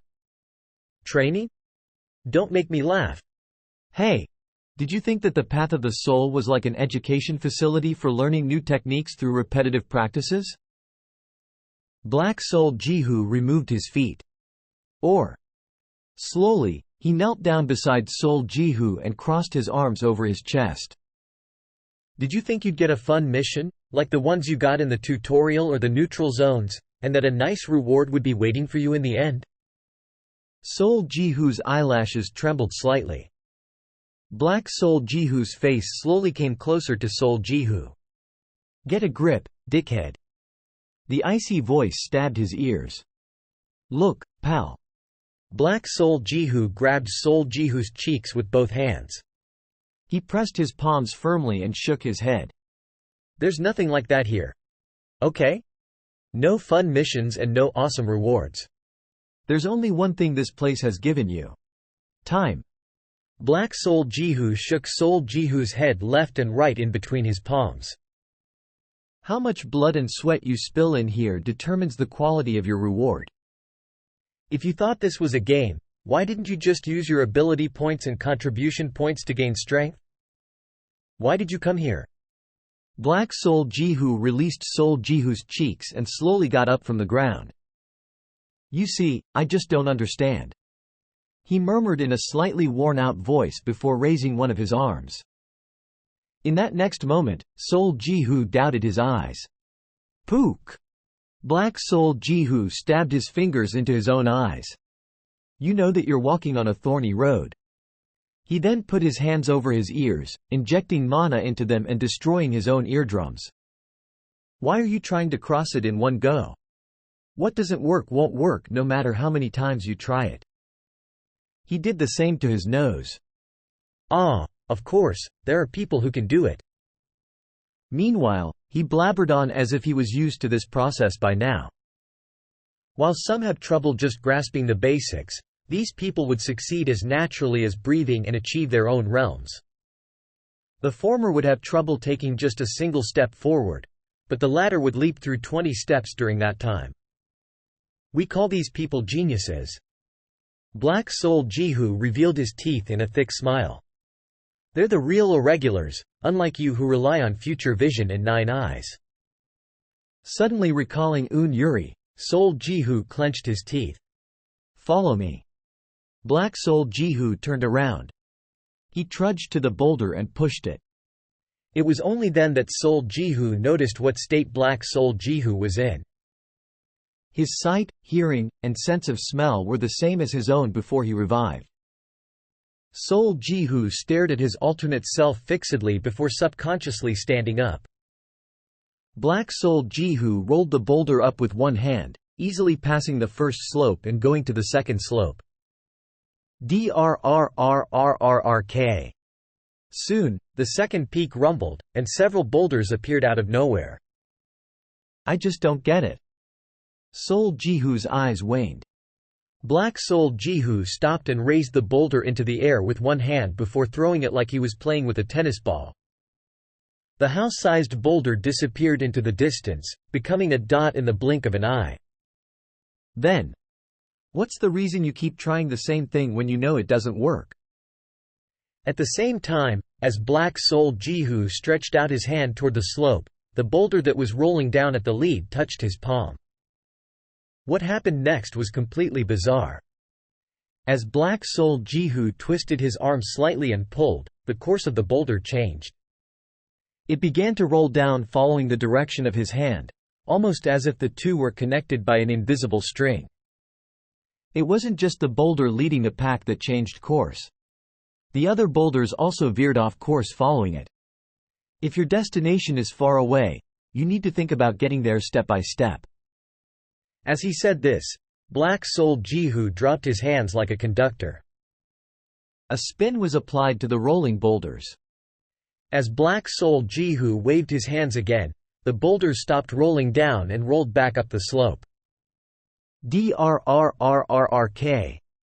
It was around this time that new boulders appeared from the crossroads.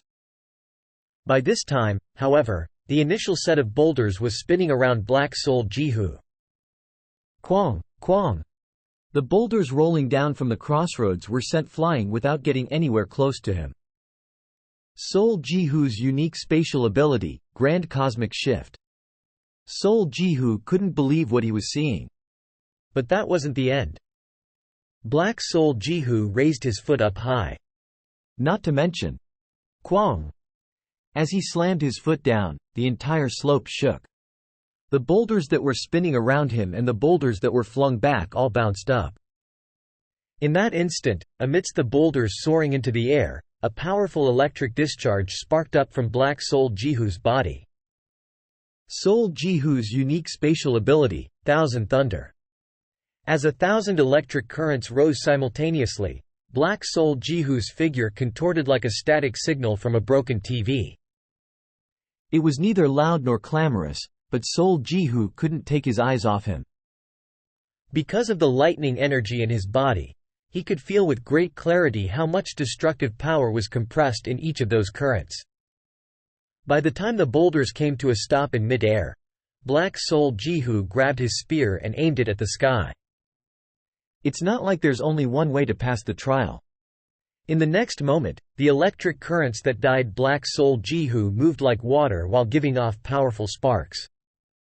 From his right arm to the spear shaft, spear blade, and then finally the spear tip.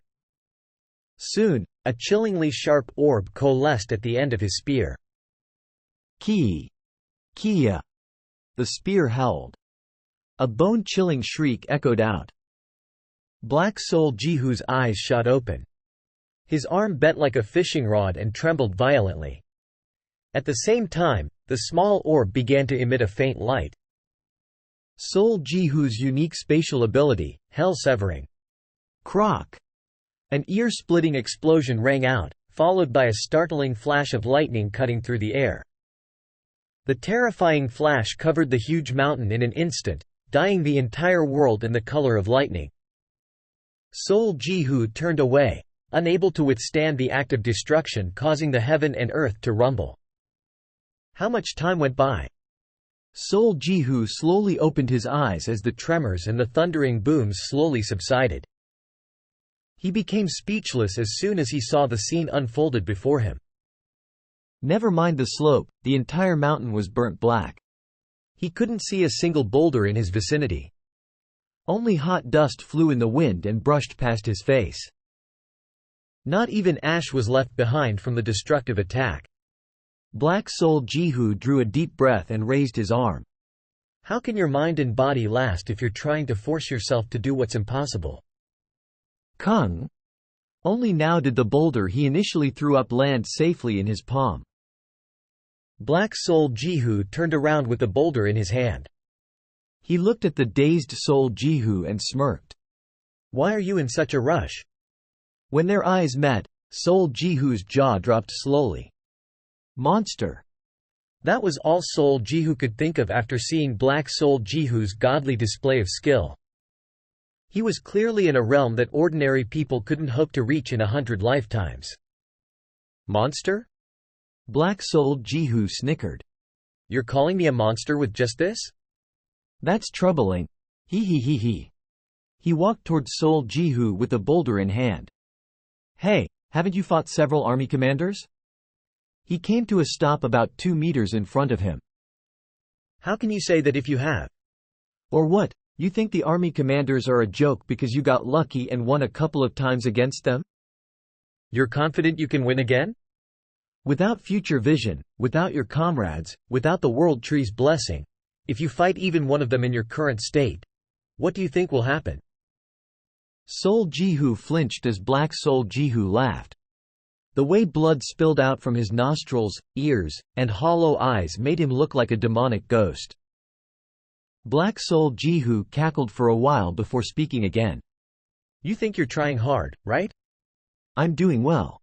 This is good enough. Isn't this what you're thinking? He clicked his tongue and shook his head. Sure, you can think that. Especially from an ordinary person's standard. But in my eyes, you're not trying hard at all.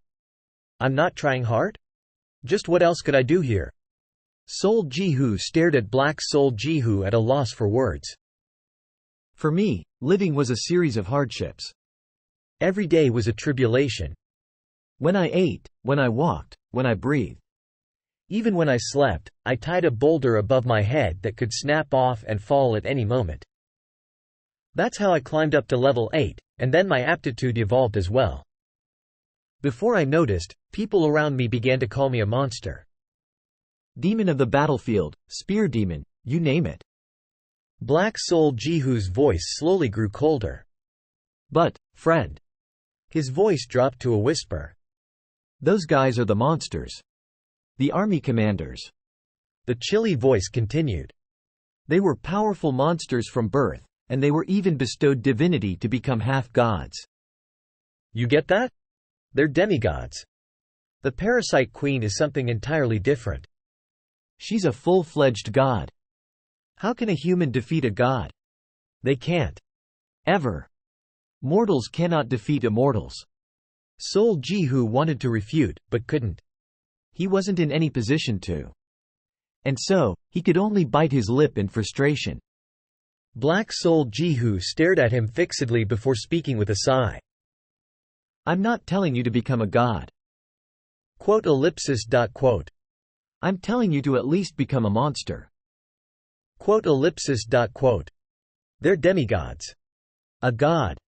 To kill those fuckers, you need to become a monster. So why are you insisting on staying human? Why are you hastily drawing your own limits? No, never mind. Black Sol Jihu snorted in the middle of his speech. What's the point in me telling you? What, you don't want to do it? Fine, then don't. Maybe once you're crushed by the parasites and are dying inside a mountain of corpses, you'll desperately beg, Gyula Nim, please give me another chance to go back to the past. Black Soul Jihu chucked the boulder at Soul Jihu. Asterisk. Reviving at the starting point, Soul Jihu stood still for a long time. What he just heard lingered in his head. Humans cannot defeat a god. So, become a monster. But can I do it? Soul Jihu's gaze dropped to the ground. Although he was angry, he knew what Black Soul Jihu said was true. In truth, he had thought once before when he was half insane, what use is there in passing this damned trial? What will it do for me? But thinking on the contrary, would he be able to fight the army commanders if he couldn't even do this? Would he be able to fight the Parasite Queen? Recalling the Parasite Queen's descent at Tiggle Fortress, Soul Jihu had no choice but to agree with Black Soul Jihu's words. Black Soul Jihu must have come to his senses too after being beaten through and through. Soul Jihu clenched his fists. His madness-ridden pupils calmed down slightly. Next, he shook his head, walked forward, and placed his hand on the boulder. You're going to continue? Black Soul Jihu's voice rang out. He had come down before Soul Jihu noticed after recovering from his self-inflicted injuries. You're free to continue, but… He trudged over and raised his hand. Don't ever whine again. I'm not Yu Hui or Master Zhang. Don't expect me to coddle you or hear you out like today. With a grin, he raised his index finger and middle finger. Then, just as he was about to aim at Soul Jihu's eyes, Black Soul Jihu's hand was shaken off. Soul Jihu had brushed his hand away. What, you're going to stop limiting your senses? Soul Jihu didn't reply. He only glared at Black Soul Jihu with a burning gaze. Black Soul Jihu raised his brows, and then his eyes widened. Help me only with the sense of smell. It was because Soul Jihu stabbed his own eyes after asking with a hoarse voice. He even pulled out his bloody fingers right away and stabbed his ears. Oh ho! Soul Jihu's expression waned as he tried to endure the pain. Blood dripped down from his tightly clenched lower lip. This bastard! The corner of Black Soul Jihu's mouth curled up. Asterisk. The trial started again. Soul Jihu silently climbed the mountain, and Black Soul Jihu silently watched him push the boulder up.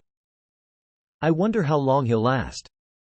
Black Soul Jihu exhaled lightly as he watched Soul Jihu being crushed to death by another group of boulders.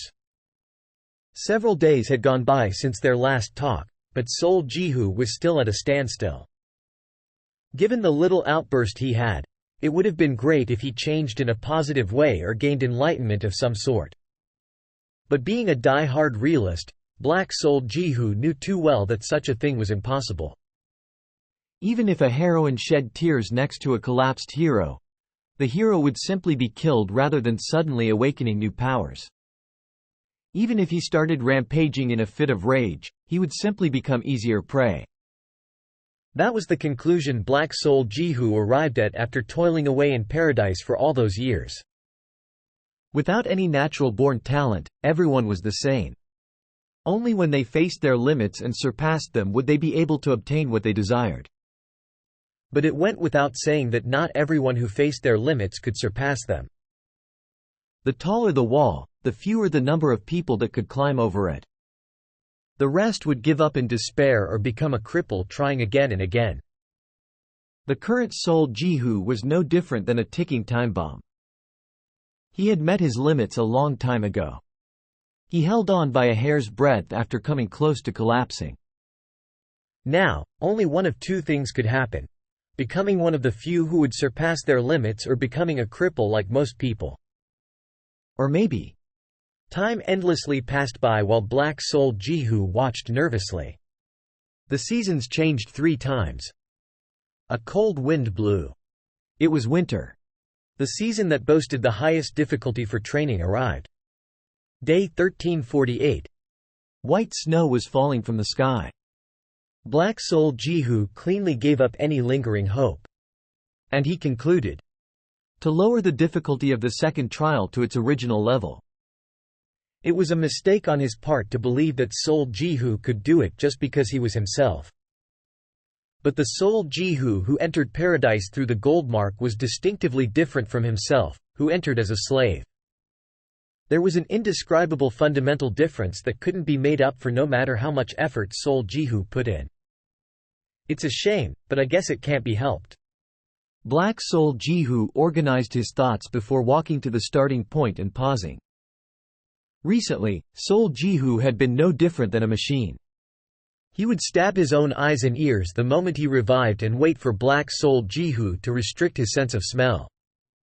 He would then push the boulder up the second peak before ultimately being killed in one way or the other. Black Sol Jihu had seen this series of events well over 1,000 times now. There was another reason that Black Sol Jihu paused. It was because Sol Jihu was crying. Tears were streaming down from his lifeless eyes. Judging by his expressionless, fatigued face, it seemed he himself didn't realize it. This isn't good. Sol Jihu's terrible mental state wasn't a secret, but it seemed he was in a worse state than Black Sol Jihu imagined. The fact that he didn't even realize that he was crying showed how worn down his emotions and reason were. Though Black Sol Jihu played a big role in pushing him this far, he couldn't just stand still and watch him go completely insane. This was the limit. Hardening his resolve, Black Sol Jihu hurriedly walked forward. Just as Sol Jihu was about to stab his ears after stabbing his eyes, Black Sol Jihu quickly snatched his hand out of the air. You did well. Let's stop here. Limiting your senses, I mean. Sol Jihu didn't reply. He stayed still for a few seconds before moving his hand again.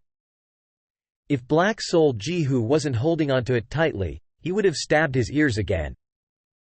Sol Jihu clearly had no desire to stop. Come on, I told you, you can stop. Black Sol Jihu smacked his lips. Don't misunderstand. I'm not mad at you. I'm just saying we should go back and try the trial like it was supposed to be done. You did enough. Give it a try and feel the difference. You'll be surprised. Given Black Sol Jihu's personality, this was as comforting as he could be. If Sol Jihu's attitude wasn't up to par, Black Sol Jihu would have hurled all sorts of abusive language at him. However, Sol Jihu's recent attitude had no problems. What could Black Sol Jihu say when Sol Jihu was trying so hard and still failing? Of course, both sides knew the real meaning behind Black Sol Jihu's words, give up. The sense of smell. At that moment, Sol Jihu spoke stammeringly. After going up the first peak. I'll do it. What? Ah. Hey. As Sol Jihu tried to move his hand again, Black Sol Jihu subconsciously tightened his grip. Sol Jihu's strength had increased compared to before. Listen, you're in a dangerous state right now, you know that? With Sol Jihu showing no signs of listening, Black Sol Jihu raised his voice. You're on the verge of losing all emotions and reason and breaking. Do you think you're going to get the hang of it if you try a little longer? If that's the case, you would have seen results long ago. So I can promise you, that isn't going to happen. So stop being so stubborn and end this. Knowing what doesn't work is good enough. If one method doesn't work, you have to pursue other methods. Clinging onto what doesn't work is stupid. I know. Sol Jihu murmured softly. I know, but... After staying silent for a long time, he suddenly asked. The army commanders, can you defeat them? In a one-on-one fight? Number. Black Sol Jihu answered, though he wasn't sure why Sol Jihu was suddenly asking such a question. I've killed abhorrent charity, but I didn't do it alone. It would be a different story if they don't release their divinities, but once they do, it becomes difficult even for me. Right. Sol Jihu smiled faintly. It was a self-deprecating smile. Black Sol Jihu went, ah. Hey, wait. While I was climbing the mountain, I suddenly had this thought. Just as Black Soul Jihu was about to say something, Soul Jihu's voice became a little bit clearer. If I can't succeed here, the next time I meet the parasites, wouldn't I die without a doubt? Soul Jihu continued with difficulty. I won a few times before, against the parasites, through luck. But, for some reason, I felt like the Tiggle Fortress War would be the last time. Black Soul Jihu closed his mouth. I felt there wouldn't be another miracle, coincidence, or stroke of fortune. He was certainly right. Soul Jihu's name was carved in the parasites' minds through the last war.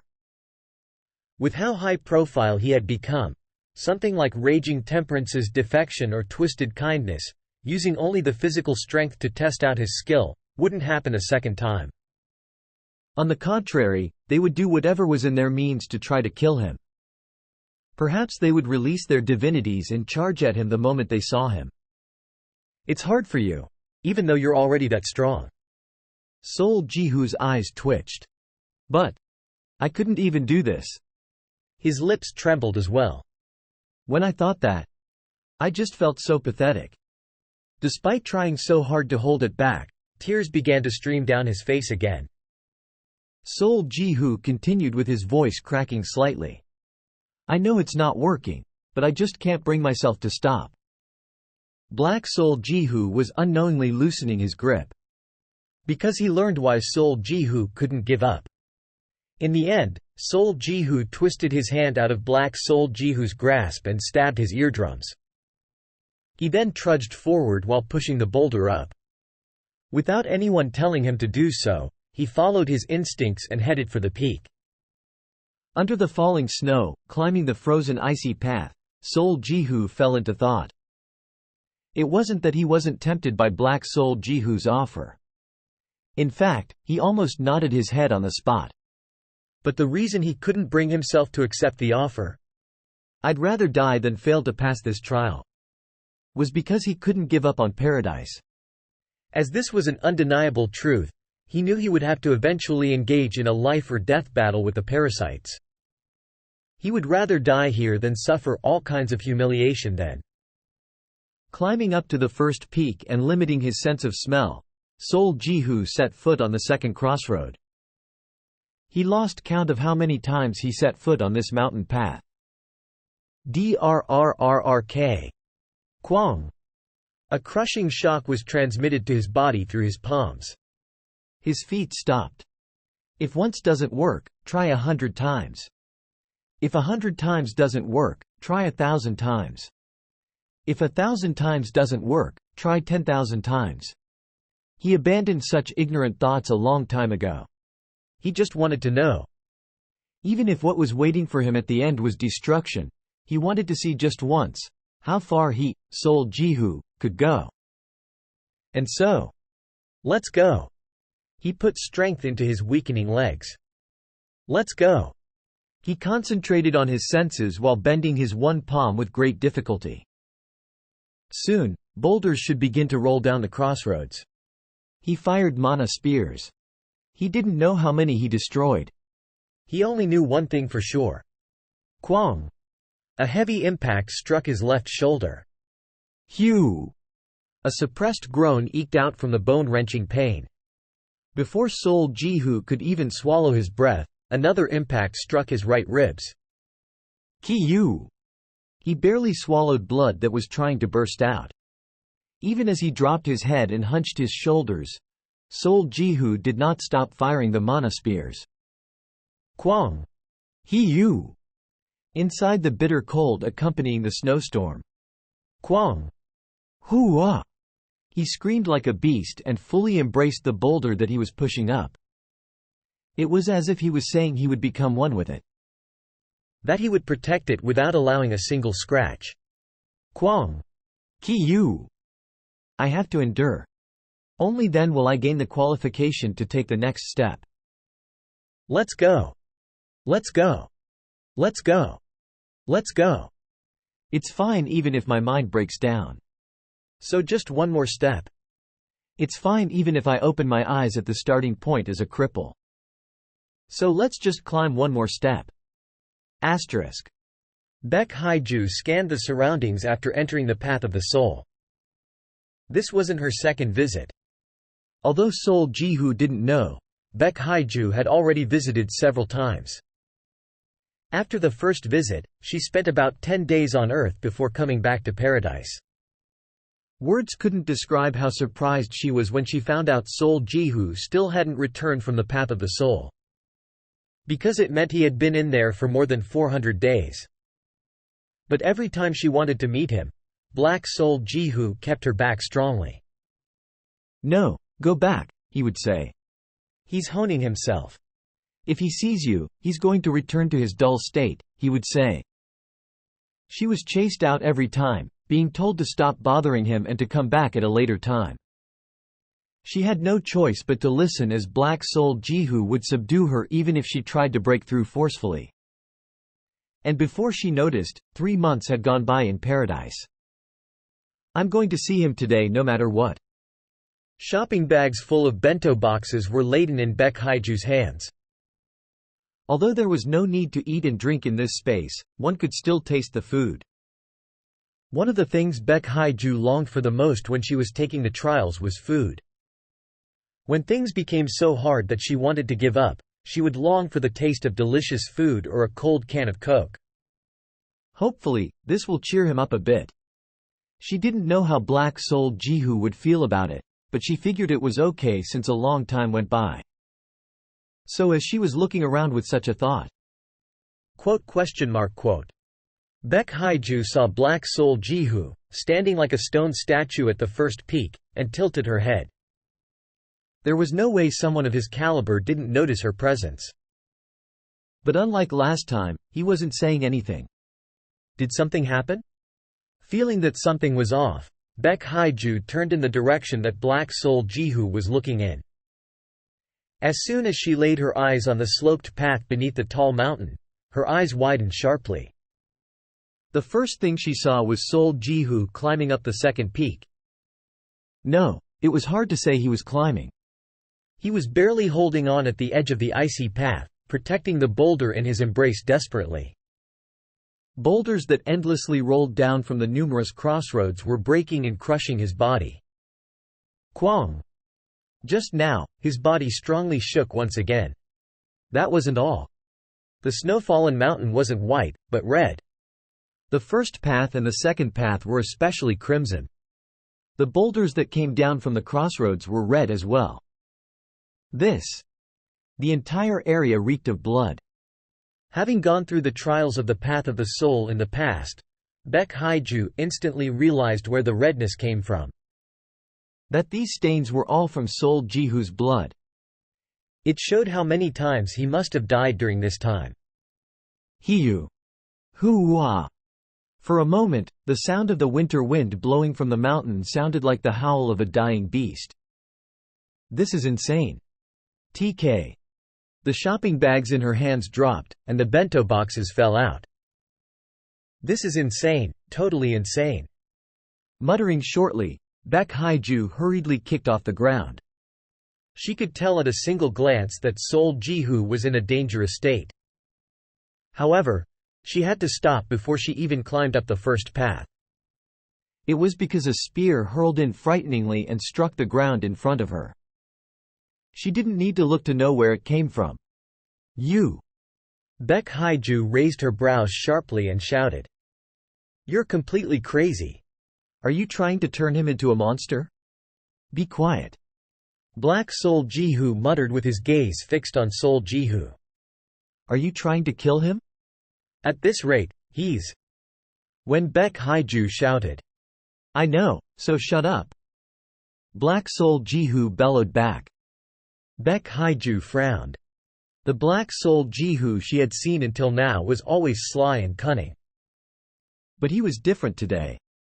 As far as she could see, the current Black Seol Ji-hoo was more serious and conflicted than ever before. Black Seol Ji-hoo also knew. How long would it be until the ticking time bomb known as Seol Ji-hoo explodes? How long would he last? Once? Twice? No, perhaps this was the last time. Though he knew he had to stop him. Please. Black Soul Jihu unknowingly clenched his sweaty hands.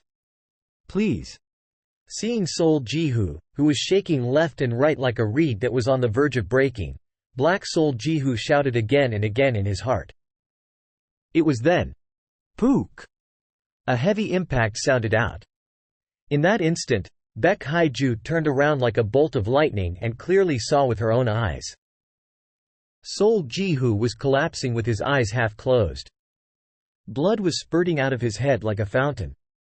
His head dropped slowly and his arms wrapped around the boulder became loose until, finally, his knees bent and his body fell backward. Baek Haiju spaced out. Black Soul Jihu held his breath as well. The fuse of the ticking bomb had burnt out completely. It's over. The pair thought as they looked up at the slope. It was obvious what would happen next. He would fall, be crushed, and be trampled to death. And then what? What would happen to Soul Jihu once he revived at the starting point? Just as their thoughts reached this point, the pair set out in opposite directions. Black Soul Jihu headed for the peak, while Baek Haiju ran towards the starting point at the bottom of the slope. However, Soul Jihu's face remained calm throughout. With his eyes half closed, he seemed surprisingly serene for a bomb that was about to explode. It was because he was used to this. It didn't hurt. He still felt pain, but the pain was so familiar that he didn't feel the need to squirm. Death didn't scare him. He had already died many times, and there was no reason this one would be any different. His head was empty, devoid of any thought, as though everything had been scooped out. Nonetheless, Soul Jihu knew.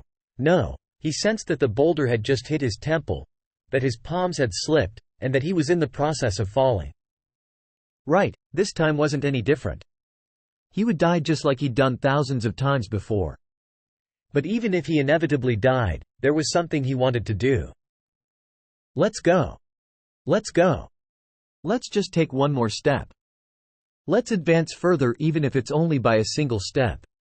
From his body that was devoid of all else, only his will remained, screaming at the top of its lungs. He wasn't seeing. He wasn't thinking. Now, he wasn't even perceiving. And the moment he let himself go to the last bit of consciousness that remained in his body, Soul Jihu forgot about himself. He had fallen into a trance. And so, the will to climb led Soul Jihu to move forward. It wasn't anything difficult. After all, he had repeated this motion hundreds of thousands or even millions of times.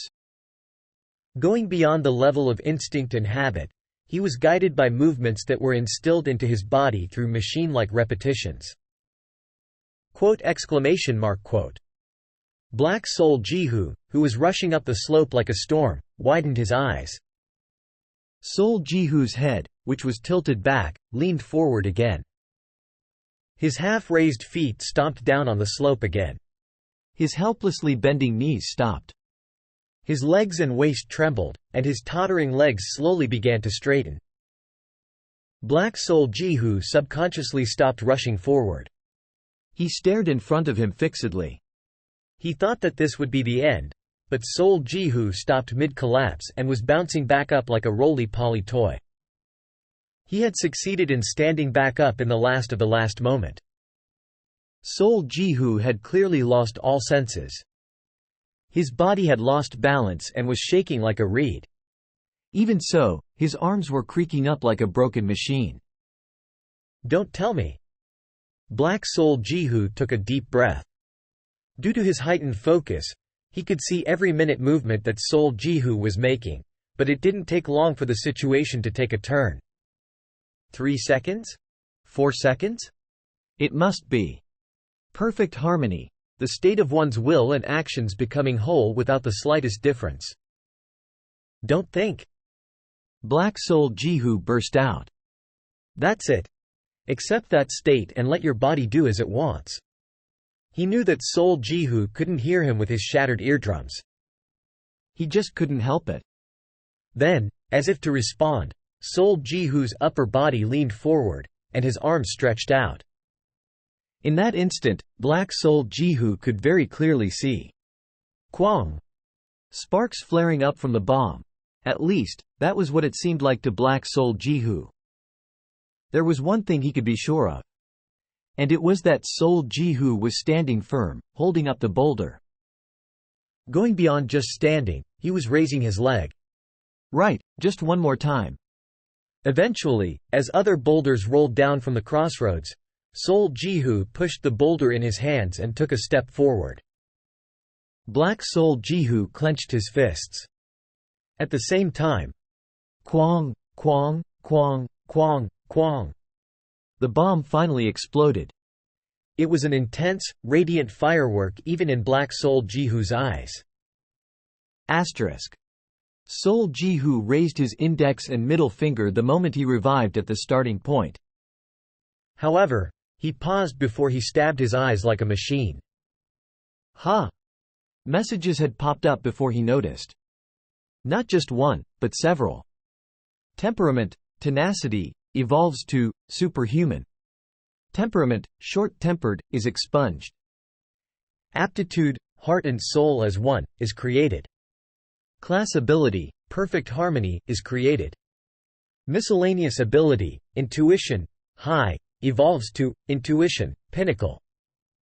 Please check your status window. Soul Jihu blinked rapidly. His arms slowly fell. Your status window. 2. Traits. 1. Temperament. Self-command. Suppresses emotions, greed, and impulses with the rational will. Competitive. A desire to win. Superhuman. Unbelievably exceptional in enduring pain and hardship when compared to an average human being. 2. Aptitude. Effort. Endeavors with both body and mind to achieve a goal. Heart and soul as one. Unfaltering and unwavering when concentrating on one thing. Average. Normal in every way. Possess no particular talent. 4. Abilities. 2. Class abilities. 6. Perfect harmony, lowest. 3. Other abilities. 3. Intuition, pinnacle. Soul Jihu's pupils livened up as he stared at his status window. To be honest, he wasn't sure what he was doing a moment ago. He could only vaguely recall one thing. Thinking over and over again, climb up. Damn it. He felt like he sensed something. Even now, the sensation from when he stretched out his arms seemed to be lingering around his body. He just didn't know what to call the sensation. Soul Jihu plopped down on the ground and sat cross-legged. Feeling the need to recall and analyze the sensation he just felt, he calmly meditated on his previous state. How much time went by? Soul Jihu opened his eyes by the time his heated body cooled down to a degree. This is driving me nuts. As he was tilting his head, he suddenly caught sight of someone. Black Soul Jihu was leaning on the boulder, looking at him. When their eyes met, Black Soul Jihu grinned. When are you vomiting blood? Ha! You know, it happens. A cross-legged martial artist meditating on an insight he just gained, spurting out blood reeking with a foul stench, and then becoming enlightened. Soul Jihu laughed blandly. He didn't feel like what just happened was worth being called enlightenment. My temperament and aptitude changed. It's about tea. What? Your aptitude changed too? Black Soul Jihu's eyes widened. Your talent aptitude? It's not average anymore? No, my talent is still the same. I got something called heart and soul as one. When Soul Jihu shook his head, Black Soul Jihu looked a little regretful. I guess my aptitude only changed when I got seamless sublimity. But heart and soul as one isn't bad either. It has wide-ranging applications, including battles, training, and intercourse. Oh. That's good to H. Ha! In what? Intercourse. I'm talking about sex, you dolt. What does heart and soul as one have to do with sex? You'll know once you try. Girls will love it too. Seol Ji-hoo was taken aback. Black Seol Ji-hoo asked again, simpering. Anyways, and? Intuition ranked up to pinnacle. Chalk. Black Seol Ji-hoo clapped. He murmured, nice. He then gestured with his chin, telling Seol Ji-hoo to go on. I got a class ability called Perfect Harmony. Seol Ji-hoo smacked his lips. But I don't know. I'm not sure what state I was just in. Do you know what this is? Isn't it obvious? That's what you call a realm. Quote. A domain where your will and actions become one without the slightest difference. It looks like it's the stage before reaching the balance of mind, technique, and body. Trinity harmony, if you will. Well, you probably won't understand if I explain it like this, so just think of it as something that's slightly better than one with the spear. Realms also have ranks? Why wouldn't they? With my seamless sublimity realm, I beat the hell out of Sung Shi-hyun, who was boasting about his one with nature realm. Seol Ji-hoo scratched his head. He thought he would finally grasp what realms really were, but they were vaguer than he thought. It's like that at first. To someone who's lived as an ordinary person for over 20 years, it makes sense that it would seem strange. You'll slowly get used to it. Black Seol Ji-hoo took his back off of the boulder and approached Seol Ji-hoo. He stopped right in front of him and then spoke with a gentle expression. And also, it was then. Seol Ji-hoo, who was curiously waiting for Black Seol Ji-hoo's following words, sharply widened his eyes and instantly turned away. A middle and index finger brushed past his eyes by a hair's breadth. When Seol Ji-hoo glanced to the side, he saw a grinning Black Seol Ji-hoo. Your reaction speed really has improved. Compared to 3 years ago, that is. Back then, you only winced and weren't able to dodge. Seol Ji-hoo finally did a double take. Though he had not seen Black Seol Ji-hoo's movement, he had felt it instinctively and moved accordingly. It seemed to be the result of intuition and perfect harmony working in unison. Because of this, he felt like he now had a better understanding of his new realm. If you want to learn from experience. Black Seol Ji-hoo stretched out his arm. The spear of purity drew an arc in the air and flew into his hand, which he then handed over to Seol Ji-hoo. Reinforced sword chi might be a bit difficult, so try using sword chi. Sword chi? Go to the first peak and try moving your mana. Black Seol Ji-hoo raised his spear. Wong, wong. And for some reason, the spear of purity was buzzing as well. Grabbing the spear of purity, Seol Ji-hoo ran to the first peak. After confirming the message of the restriction on the use of mana being lifted, he collected his breath and moved his internal energy. In that instant. Finally. He finally felt the change. The flow of mana had slightly changed. In the past, he would have to think about using a skill before guiding his energy and materializing it. But now, his mana was moving fluidly along with his will. Though the difference was small, to him, it felt completely different. It was as if he became one with his energy, so much so that he thought his mana was somehow reading his mind. It was like he was in a whole new world. Do you finally understand why I said high ranker's sword chi is only an imitation? Black Seol Ji-hoo's voice rang out from the back. Seol Ji-hoo nodded his head unwittingly. He really did understand what Black Seol Ji-hoo meant by that. Seol Ji-hoo tightened his grip on the spear of purity.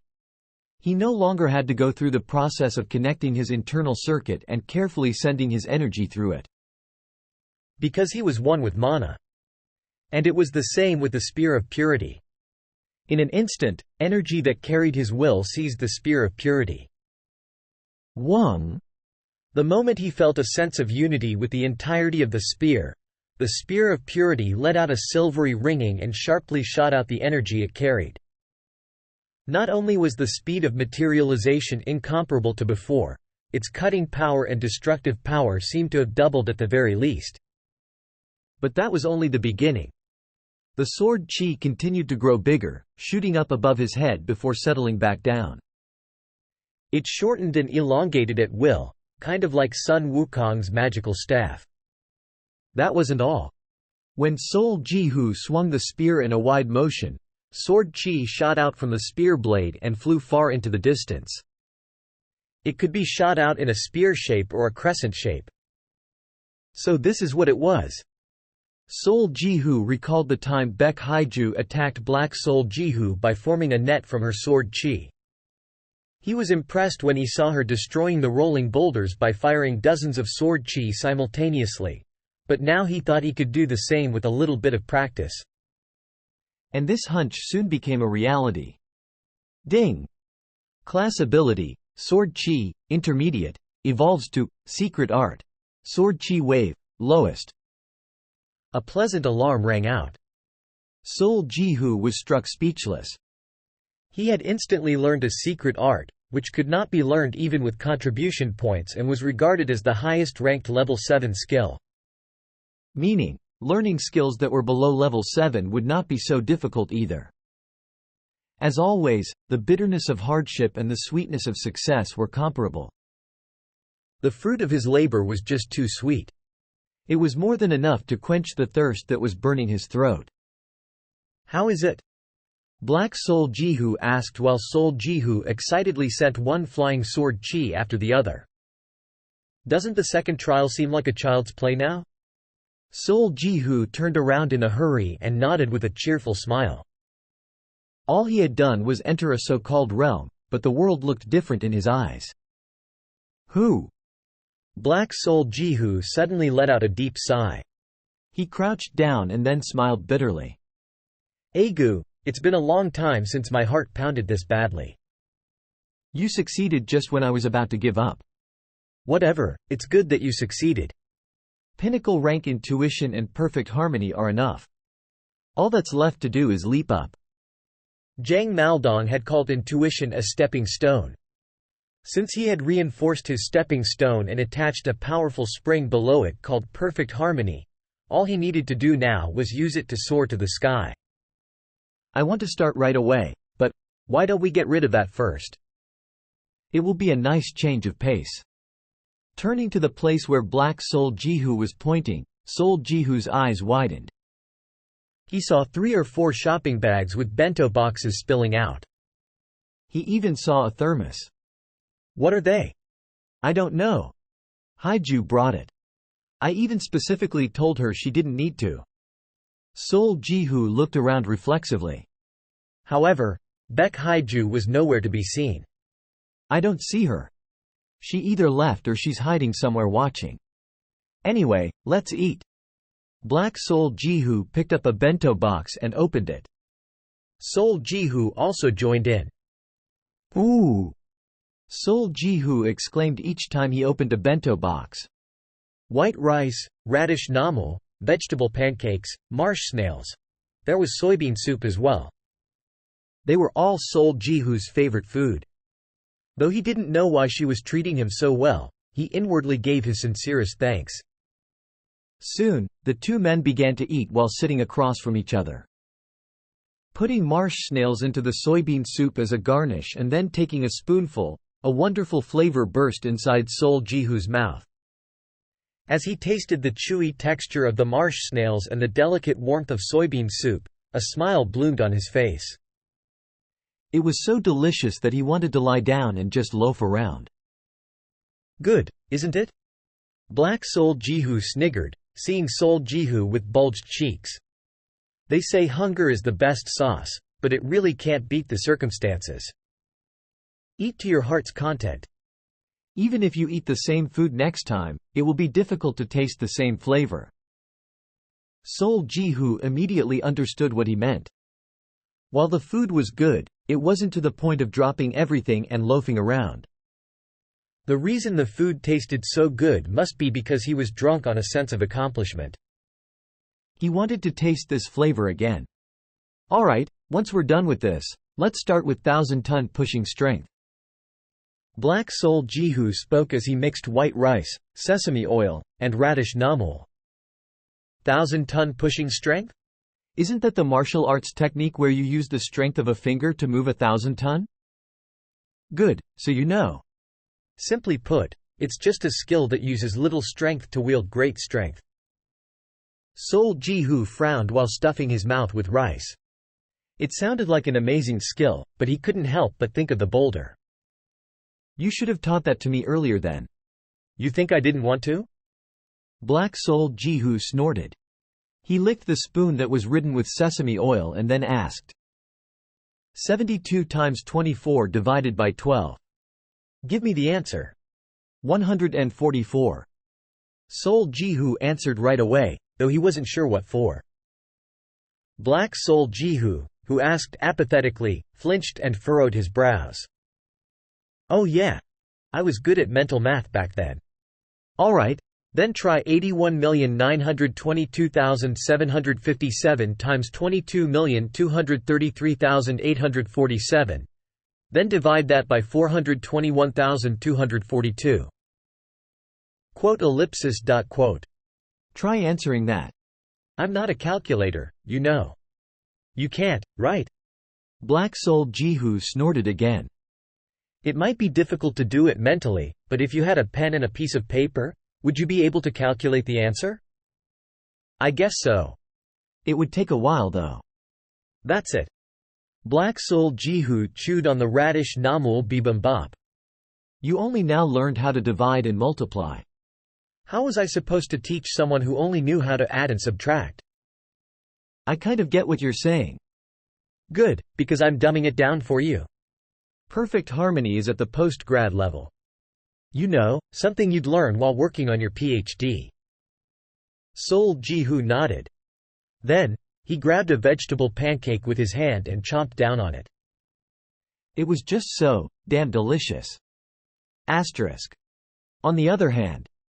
But why are we starting with 1,000-ton pushing strength? Because it's the most important skill. You already learned floral substitution.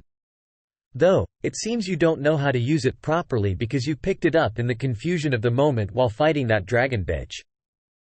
Yes. You can combine that skill with 1,000-ton pushing strength. If you can bring both of them up to high rank, they'll evolve to Grand Cosmic Shift. That's the skill I used at the second peak. Oh ho! If nothing else, you need to learn Grand Cosmic Shift.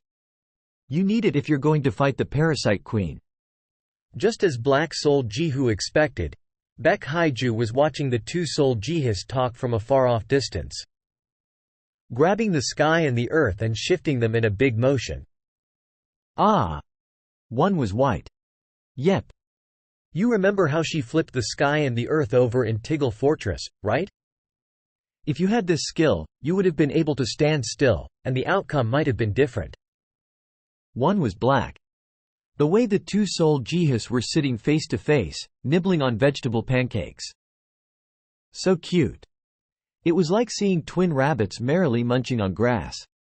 One with nature means the harmony between oneself and an external object, objectivity and subjectivity, or mental realm and material realm.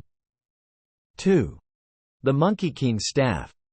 More info can be found on Wikipedia. 3. A type of salad. 4. The actual technique uses Old Korean unit of weight. The literal meaning is, using 4 nyang to wield the strength of 1,000 kun. After more than 1,000 days of ceaseless repetition, the trial finally reached a new phase. Black Sol Ji-hoo began teaching Sol Ji-hoo spatial abilities and a variety of other skills. This didn't mean that Sol Ji-hoo stopped climbing. Like Jang Maldong, Black Sol Ji-hoo equated experience with training. He wanted Sol Ji-hoo to learn as he continued his trial. And Sol Ji-hoo had no reason to refuse. When he reached the bottom of the second slope, he waited for the boulders to appear. 1,000-ton pushing strength is a technique based on Tai Chi. Black Sol Ji-hoo stood behind Sol Ji-hoo and sent him a mental transmission. Have you heard of the expression, softness overcomes hardness? The point of this expression is that even powerful strength cannot subdue softness. Think of inertia or a lever. Suppose someone is running at full speed towards you. Instead of facing him head-on, what do you think will happen if you move slightly to the side and trip him with your leg? Your opponent will lose his balance and fall. Now you have him down without even breaking a sweat. But in order for this to work, you need to be capable of identifying the size of your opponent's strength, the direction of his movement, and his center of gravity in a split second and aim for the correct spot. It will be difficult, especially during a battle in which your life is at stake. As the boulders neared, Black Soul Jihu stood closely behind Soul Jihu. Relax your body as much as you can and focus on my energy. He then grabbed both of Soul Jihu's wrists and pushed them forward, infusing them with his energy. Soul Jihu's palms brushed gently against the first boulder. Quote, exclamation mark, quote. Soul Jihu flinched. The familiar impact wasn't there. But why? The moment he touched the boulder, a stream of energy shot out from the center of his palm. The mana quickly trickled down the surface of the boulder and landed exactly where the boulder met the ground. As a result, what happened? Even though his hands touched the boulder, he felt almost nothing. If anything, he felt the sensation of pushing the heavy boulder aside. In fact, the boulder had lost its equilibrium and was swinging from side to side as it rolled down the slope. Floral substitution is a technique that utilizes this principle. Black Soul Jihu's mental transmission continued before Soul Jihu could even take a breath. It's similar to what I said earlier. You either pull or push your opponent's arm in the direction he's currently headed. You're adding your strength to his strength, to deal him a greater blow. What's important is the flow. For example, when an opponent uses a skill, you should know how his energy moves in his circuit and how it is manifested outwardly. To penetrate into an enemy's attacks, you need to know his flow inside out. At that moment another boulder touched his hand. Soul Jihu stopped thinking about everything else and focused only on the boulder. This time, instead of resisting the weight, Soul Jihu accepted it. He then mixed his energy into the energy of the boulder so that it would naturally slide sideways. Pushing, sliding, and returning the weight. You need to know how to do all three in order to complete Grand Cosmic Shift. Focus first on reviving your senses. You did it once when you fought Twisted Kindness. I'm going to withdraw my mana soon. I'll hold your arm for you. Try it with your own mana this time. After repeating the same procedure a few more times, Black Soul Jihu withdrew his mana like he said he would. He took a moment to observe Soul Jihu's mana and then released him completely. Soul Jihu was moving his arms on his own. Every time his hands moved and his arms bent, the boulders changed their course and rolled down the slope like a flowing river. Sometimes they shook or bounced, but Soul Jihu was still calm. He was focused on maintaining the flow of mana that Black Soul Jihu had started for him. Miscellaneous ability, 1,000-ton pushing strength, lowest, has been created. So much so that he didn't even realize a message window had appeared. Of course, with his sight and hearing being sealed, he would never have known anyway. Black Soul Jihu smiled. Asterisk. Soul Jihu devoured Black Soul Jihu's teachings like a starving person sitting at a table full of food. It was almost hard to believe that Soul Jihu was not at all close to achieving this feat until recently. He could easily pinpoint the exact moment when everything began to go well. It was when Soul Jihu first rose to a realm. The difference was incredible. The techniques that Black Soul Jihu was teaching were all high-level that required quick, detailed, and accurate mana control. Without the combination of intuition and perfect harmony that accelerated his reflexes against mana, Soul Jihu wouldn't have even dreamed of reaching this far. Learning new techniques was fun. Through the process of learning amazing skills that could only be seen in anime, he was awarded with an overwhelming sense of accomplishment. He could feel that he was getting stronger every day. Of course, that didn't mean he was complacent. Though he achieved quite a lot and the next step was very far, Soul Jihu didn't even stop for a moment. For example, his intuition was already at pinnacle rank, but he still limited his sight, hearing, and sense of smell in order to bring it up to special rank. Sol Jihu even sacrificed his sleep to study and practice new skills. As a result, Baek Haiju's attitude changed. She used to try to talk to him no matter what, but nowadays she just watched him from afar. She came and left quietly, leaving only her bento boxes behind. There was a reason for the change in her attitude. Thousand Thunder is an awakening skill. Each and every cell in your body must be awakened in order for you to maximize the potential of your body and mind. She could tell how dedicated Black Soul Jihu was about teaching. You said it's similar to Flash Thunder, but it's not a movement skill. What does that mean? And how passionate Soul Jihu was in learning. It means what it means. Flash Thunder only focuses on raising your speed, but Thousand Thunder is much more versatile. It not only increases your physical reflexes but also increases the power of all skills to the limit. It kind of makes sense. So it's like a buff. But you said I have to link Thousand Thunder with Hell Severing. Again today, Baek Haiju put down a shopping bag near the two men, stood back, and watched them from afar. She just wanted to see them eat before she left.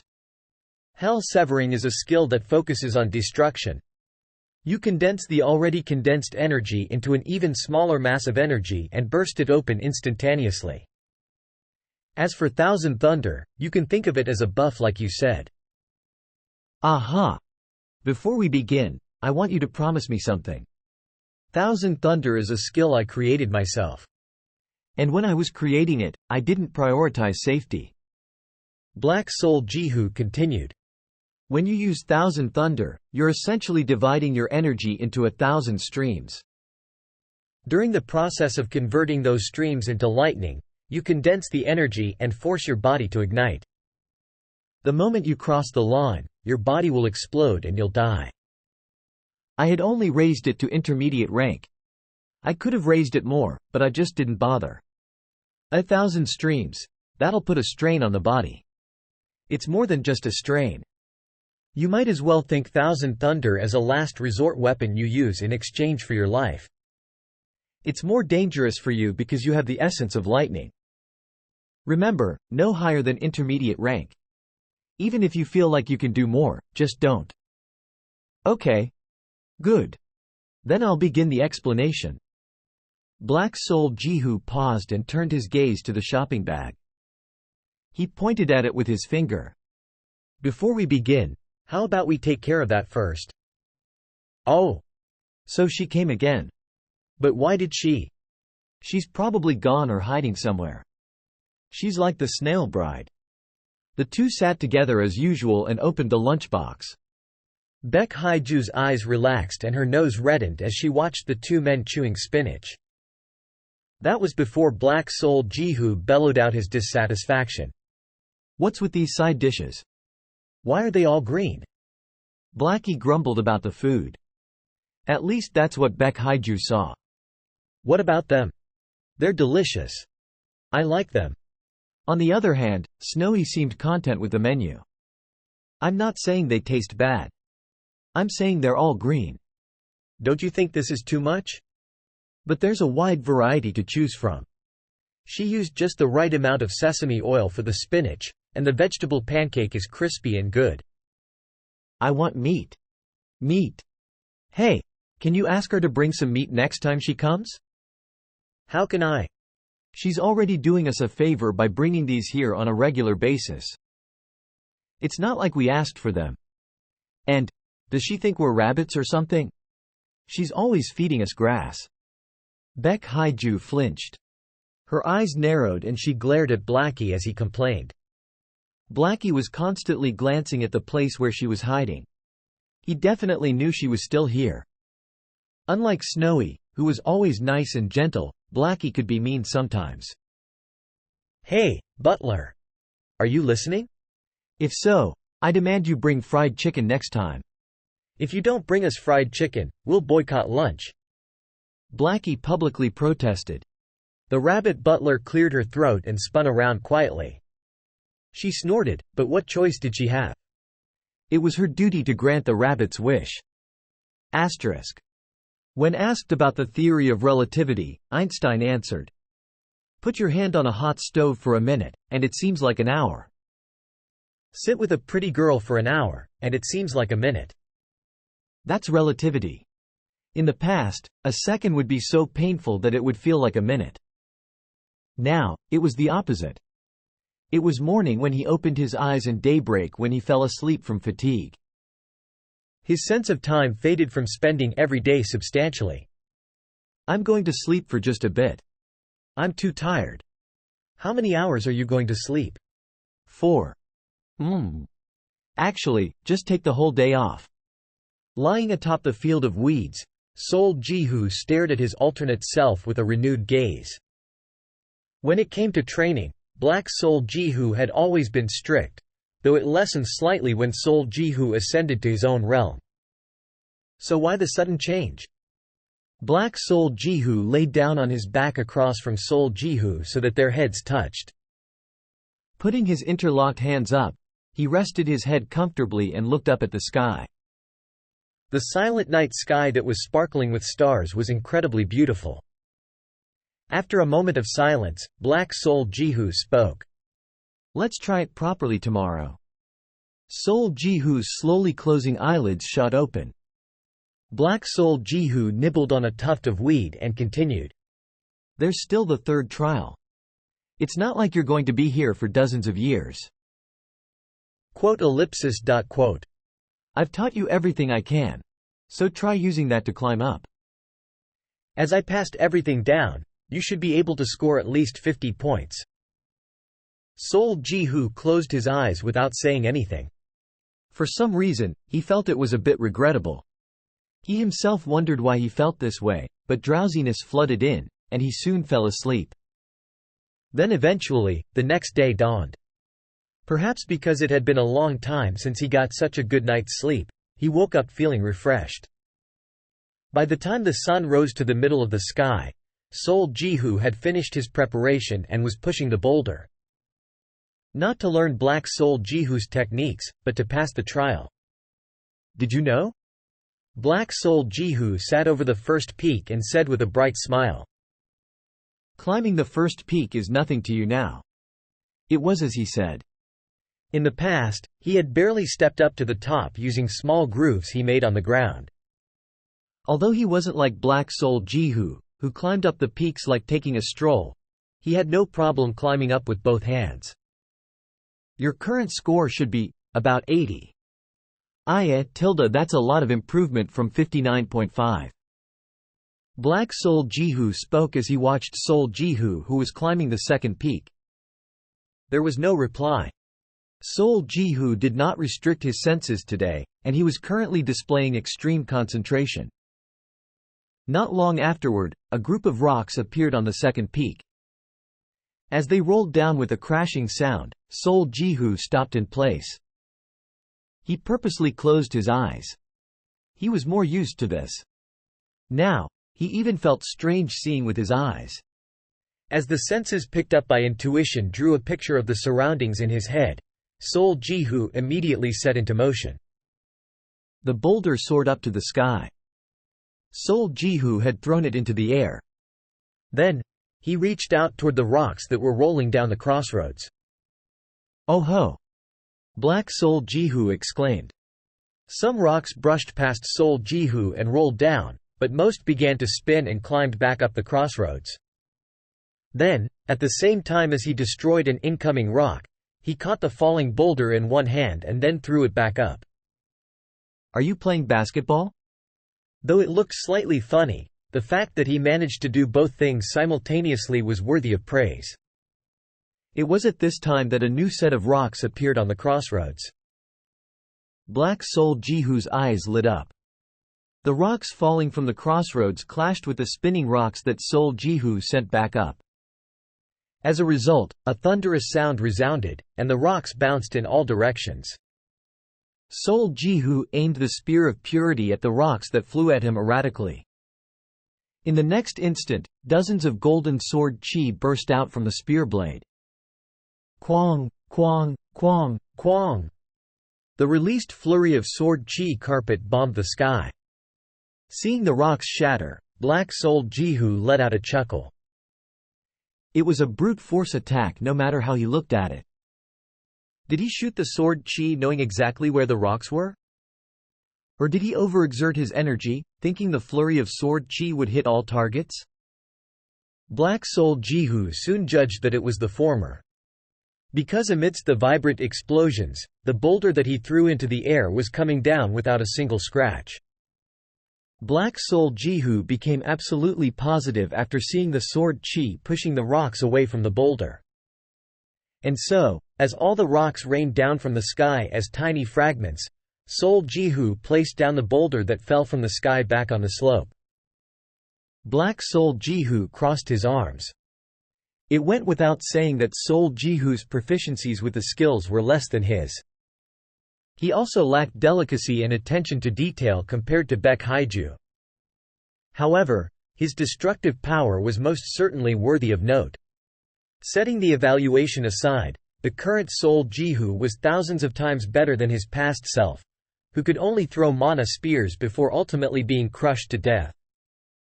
Black-souled Jihu nodded his head in approval.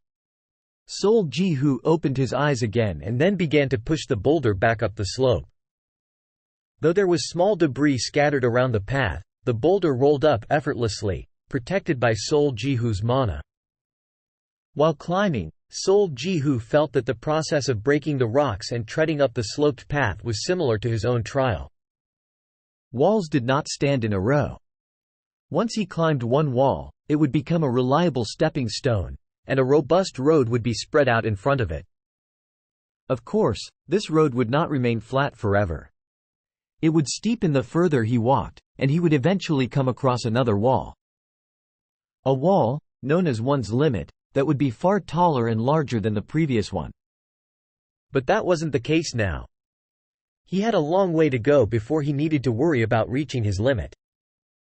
At least for now, he could run forward as much as he wanted. After walking for an unknown amount of time, Soul Jihu suddenly stopped and looked back. He could see the second sloped path that stretched far down. Soul Jihu repeatedly raised and placed his foot down. The ground felt flat. A timely breeze tickled his face, and Soul Jihu gently closed his eyes. You passed the second trial. This day had finally come. After passing the first trial, he longed for the day he would reach this point. During the second trial, this place seemed far out of reach, and he was at a loss for what to do. But he had finally reached the top of the second peak. It had taken him 1,526 days to do so. Soul Jihu took a deep breath, emotions welling up inside him.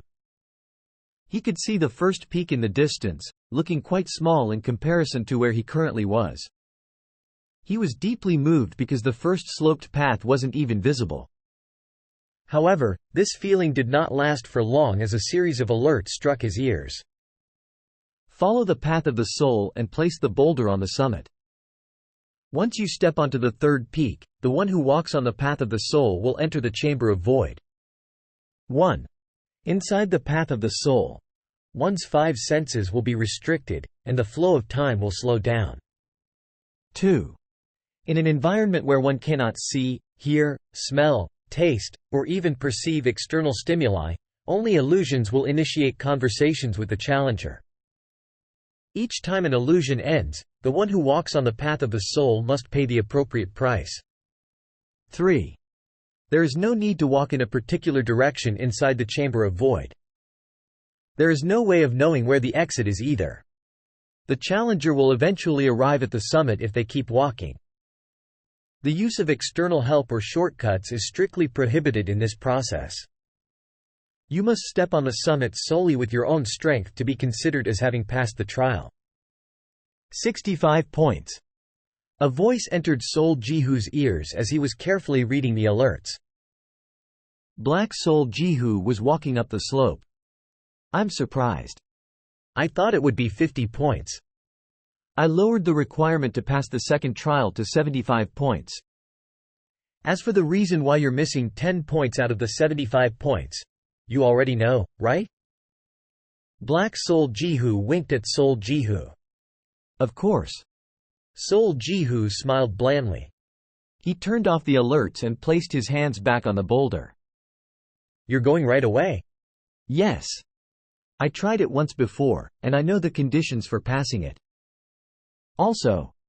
Soul Jihu hesitated for a moment before saying with a smile. You said so yesterday. That I can't stay here forever. Black Soul Jihu blinked rapidly. Well, that's true. He took a couple of steps back and then nodded his head. All right, give it a try. Since you experienced it once and know what to expect, I assume you have a plan. I'll be off then. Soul Jihu pushed the boulder.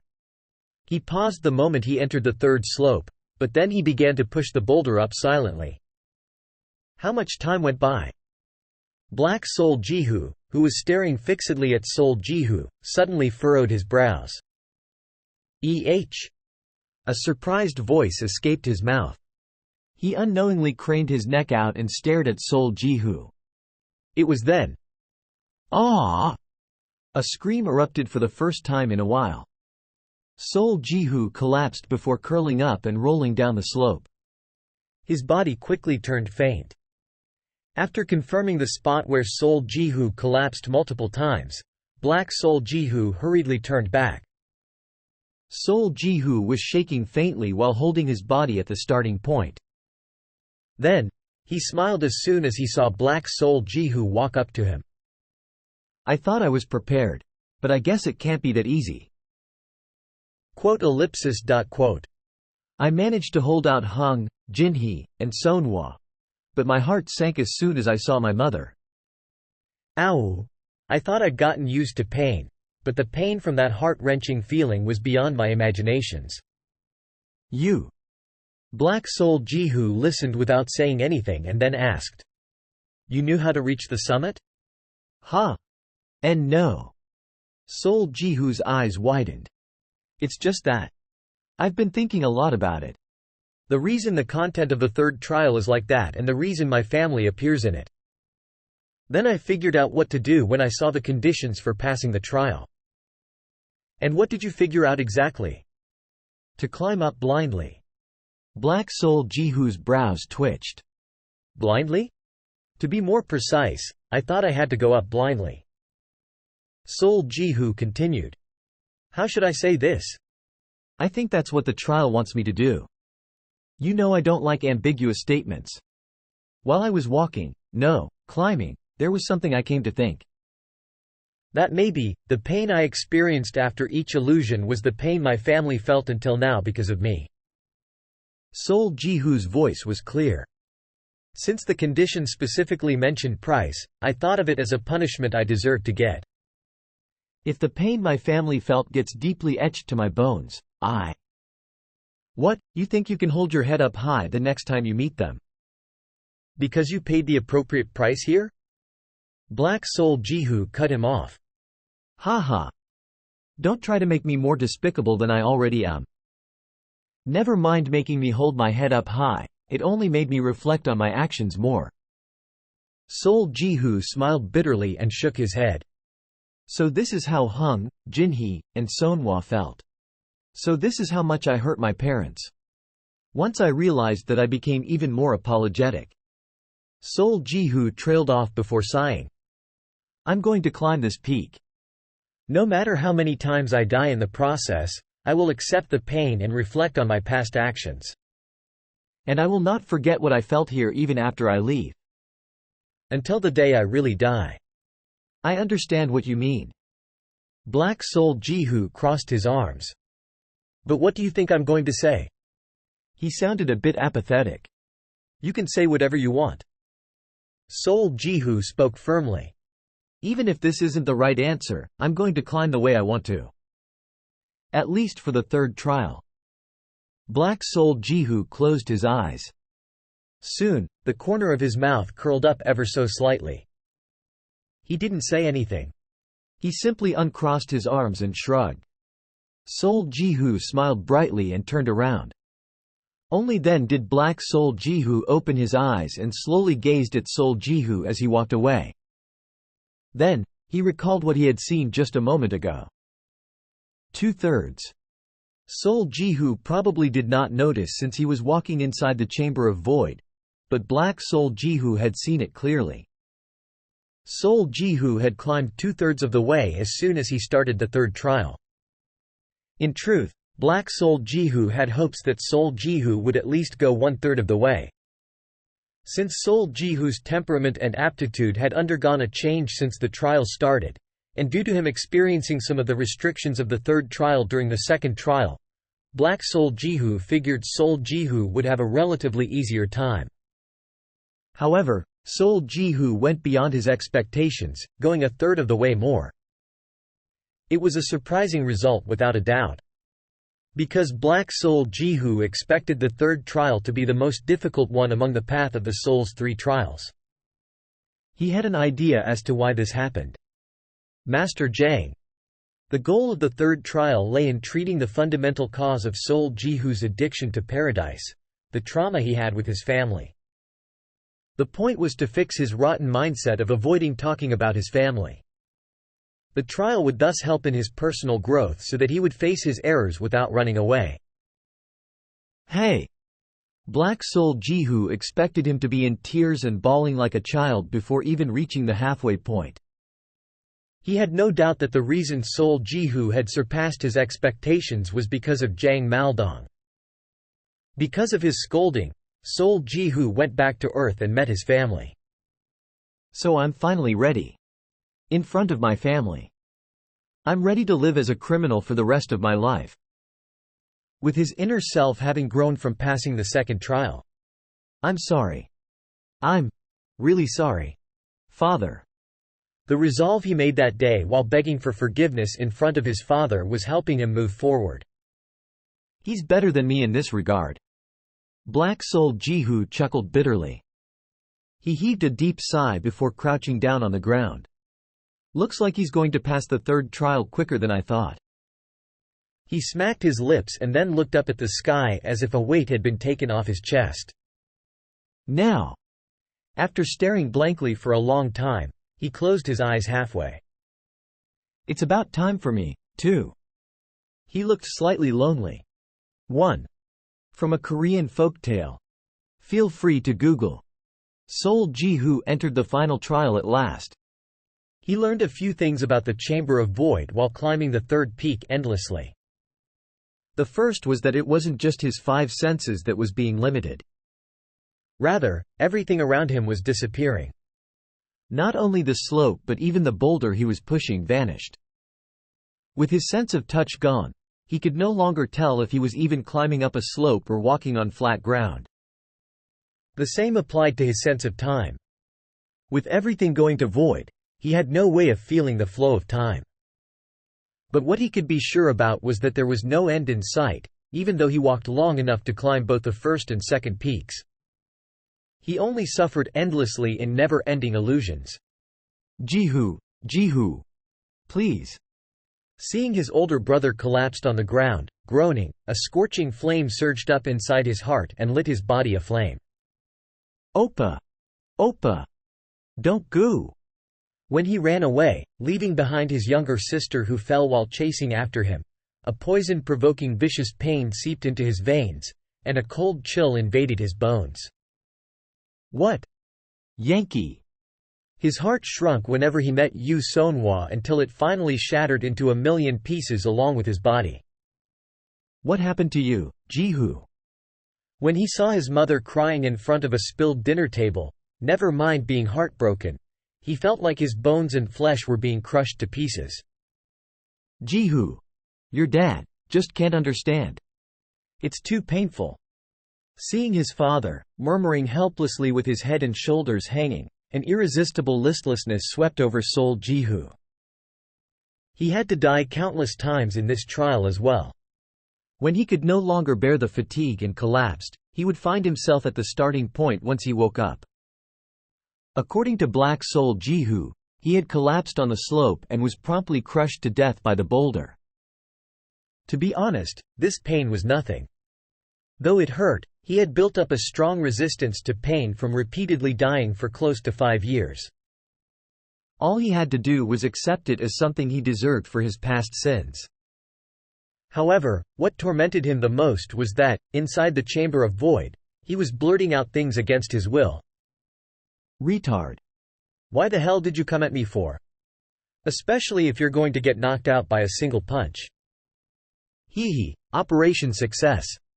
I should be able to get a good number of buy-ins with this, right? Aya, Yu Sonhwa. You've changed a lot after coming back from your overseas study. What, were those Yankees really that good? No, father, I quit gambling. I'm trying to work hard, so why can't you lend me some money to start my business? Is it because you think I'm going to use it to gamble? There was no pain since he was acting against his will, but the reproduction of the past when he was a piece of trash only gave him indescribable shame and regret. This can't go on. I can't do this. I have to climb silently, but I'm not able to. Sol Jihu began to put in a great amount of effort to try to change these illusions. No. The illusions didn't change. What had to change was he, himself. And so, he tried his damnedest to speak. And one day, a small change occurred. Fuck off, will ya? Just when I was getting Luke. EUU. Anyway, I'll just double up a couple of times and buy her something so sore. His mouth still moved as it wanted. However, a groan-like mumbling began to mix into his words. What, were those Yank? No. Say, Sonhwa. And after an unknown period of time, his stammering slowly became clearer. So sorry. I'm sorry, father. Eventually, Sol Jihu's will overrode his actions. He had succeeded in manifesting perfect harmony inside the chamber of void. Once he could talk freely, controlling his body came quickly. Sol Jihu no longer beat his older brother or stole his younger sister's car and ran away. He simply walked forward. Then, his family's reactions also changed. Of course, they didn't suddenly embrace him and forgive him in tears. They did cry. The problem was that they cried tears of blood and pounced on him like vengeful spirits. Sorry? How can you be sorry when you're lying again? What? Sin-young? What a joke. His father rushed in like a bolt of lightning and slapped his cheek. Die! Die! You doubted me, you bastard? I'm going to kill you and kill myself. Yu Sonhwa stabbed a knife into his stomach and twisted it left and right.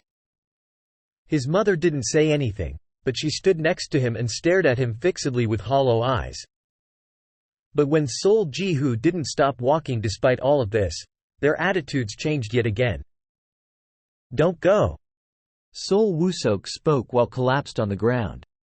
If you're really sorry, don't go. Come back and help me up. He then reached out and grabbed Sol Jihu's ankles. Don't go. Don't go. Sol Jihu could hear Sol Jinhee's scream as well. You said you're sorry, didn't you? You son of a bitch. Was that all a lie? You're leaving me behind again. She ran up to him in an instant and clung onto his arm. He was surrounded by spite, anger, and resentment. Inside all of this, Sol Jihu quietly smiled to himself. Now, the illusions actually felt like illusions. Time flowed like a running river.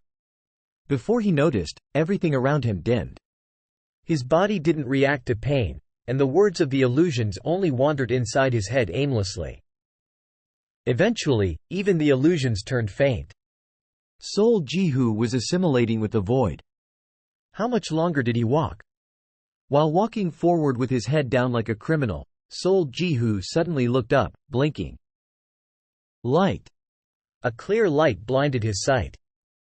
As he narrowed his eyes, he could see a shining light in the far distance. The small light gradually grew in size as he walked closer until, finally, it expanded to the size of a portal. Sol Jihu stopped. He stared fixedly at the solitary, oval light that shone brightly inside the darkness. It seemed what the alert said was true. He would eventually arrive at the exit if he walked blindly. Sol Ji-hoo turned around and looked back before heading to the light. His grunting father and his silently watching mother. Yu Sonhwa, who was holding a kitchen knife dripping with blood. His older brother. His younger sister. The 5 people who were chasing after him like grim reapers had all stopped and were glaring at him. Sol Ji-hoo met his mother's eyes. She was the one that he found most difficult to resist. It would have been easier if she cursed at him and caused him pain like the others. But because she simply stood there and stared at him, all sorts of thoughts surfaced in his mind. When this all ends? Sol Ji-hoo opened his mouth and said with a hoarse voice, "I'll go back to Earth and call you right away. I promise." And then, his mother quietly took a step back. She didn't say or do anything else, and her expression was still hard to read. Then, Sol Ji-hoo laughed meekly and bowed. "Take care." He turned around and jumped into the light. In the next instant, the chamber of void crumbled down. "Ah!" Sol Ji-hoo exclaimed shortly. When he came to his senses, a new scenery was spread out before him. No, it wasn't completely new. He had seen it once before with Baek Haiju. A flat ground blanketed with clouds, a lofty height that overlooked the entire path of the soul, and a lone altar placed in the center. You passed the 3rd trial. Sol Ji-hoo had climbed to the top, the summit, of the path of the soul. He didn't feel anything special. But looking down at the 3rd slope, he did find it a little hard to believe. He felt like he walked for months inside the chamber of void, but the distance he climbed was actually quite short. First time taken to pass the trials, 1,672 days 17 hours 24 minutes. If you want to reset the trials, roll the boulder down the mountain. If you want to end the trials, please stand in front of the altar. Alerts that were as calm as Sol Ji-hoo's mind popped up in the air. 1,672 days. That's 4 years and 5 months. Sol Ji-hoo stared at the alerts for a long time. Then, when he finally turned to the altar. "Congrats." A familiar voice entered his ears. Black Sol Ji-hoo was walking toward him with an odd expression. "Let's say you beat the trials in 167 days. You took almost 2 months by Earth's time, but saying that would be too shameless." Sol Ji-hoo laughed. Finally feeling like it was real, Sol Ji-hoo slowly took his hands off of the boulder, which had been like his shadow. "You finally beat the trials, but what do you think about staying here a bit longer?" Black Sol Ji-hoo spoke. "It's not like you're short on time, and it's hard to come across a place like this." Right, Sol Ji-hoo had no intention of leaving this place. He still had things he wanted to do here. There were skills he wanted to practice, and he wanted to attempt the trials using different conditions for passing. It just felt too regrettable to leave like this. "I was planning to anyway." Great. Rather than leaving after scoring 80, 65, and 100, wouldn't it feel better to get perfect scores on all 3 before leaving? Sol Ji-hoo nodded his head before pausing. "I got 100 points on the 3rd trial?" "Yes. In my eyes, at least." Black Sol Ji-hoo spoke apathetically. "To be honest, it's hard to evaluate your performance on the 3rd trial. How could someone who is worse than the person taking the exam have the qualification to make any judgments? At least for the 3rd trial, you're much better than I am." Black Sol Ji-hoo's words carried a lot of hidden meaning. Sol Ji-hoo wanted to ask how his relationship with the family was, but then decided not to. It was because the question was meaningless to both Black Sol Ji-hoo and himself. Anyway, try setting your goal to be quicker. 1,672 days is honestly too much. If it were me, I wouldn't have taken more than a minute. Assuming the 3rd trial doesn't exist. Black Sol Ji-hoo murmured quietly, making Sol Ji-hoo burst into laughter. A minute is too much of an exaggeration. But I'm not really sure what to aim for since I don't know how long I took to climb the 3rd peak. It didn't take you that long. Maybe about 40 minutes. Great. Then I'll show you a cool magic trick, reducing 1672 days to 2 hours. I feel like there's going to be another bento box if we go down.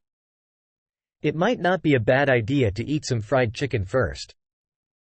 Sol Jihu said cheerfully as he started walking back.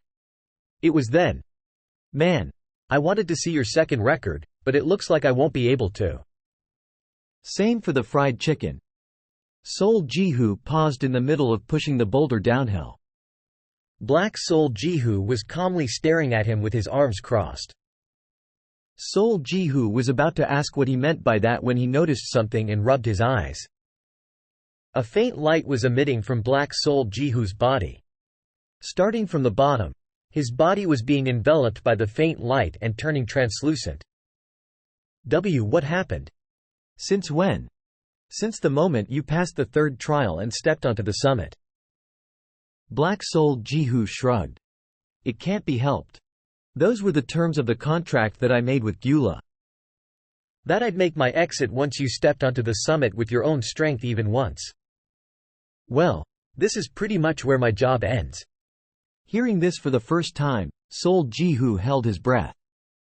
Of course, he expected this moment to come eventually. Black Sol Jihu was only a remnant of the future or future vision. He couldn't continue living in the present with the present Sol Jihu. He knew this, but… Sol Jihu spoke with hesitation. It's too sudden. What do you mean, sudden? It is. There are still skills I want to learn.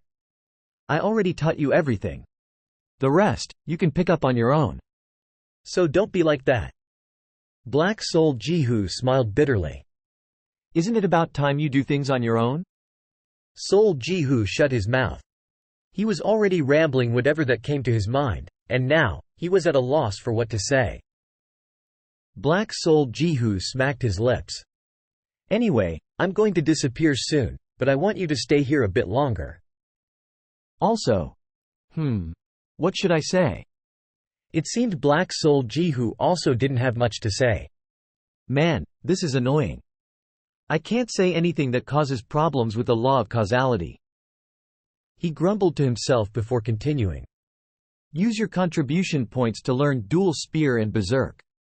You remember what I said back then, right? Insisting on learning everything through training is being inflexible.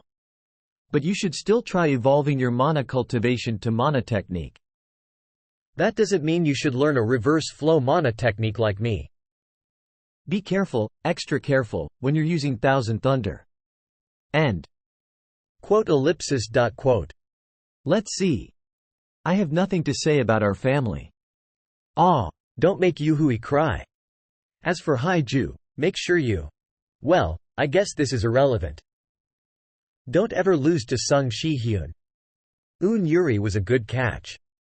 She's the type who thrives on her own, so you can rely on her more. Be careful of Yun Seahui. And Kim Hana. She changed too. Black Sol Jihu mumbled and then suddenly laughed.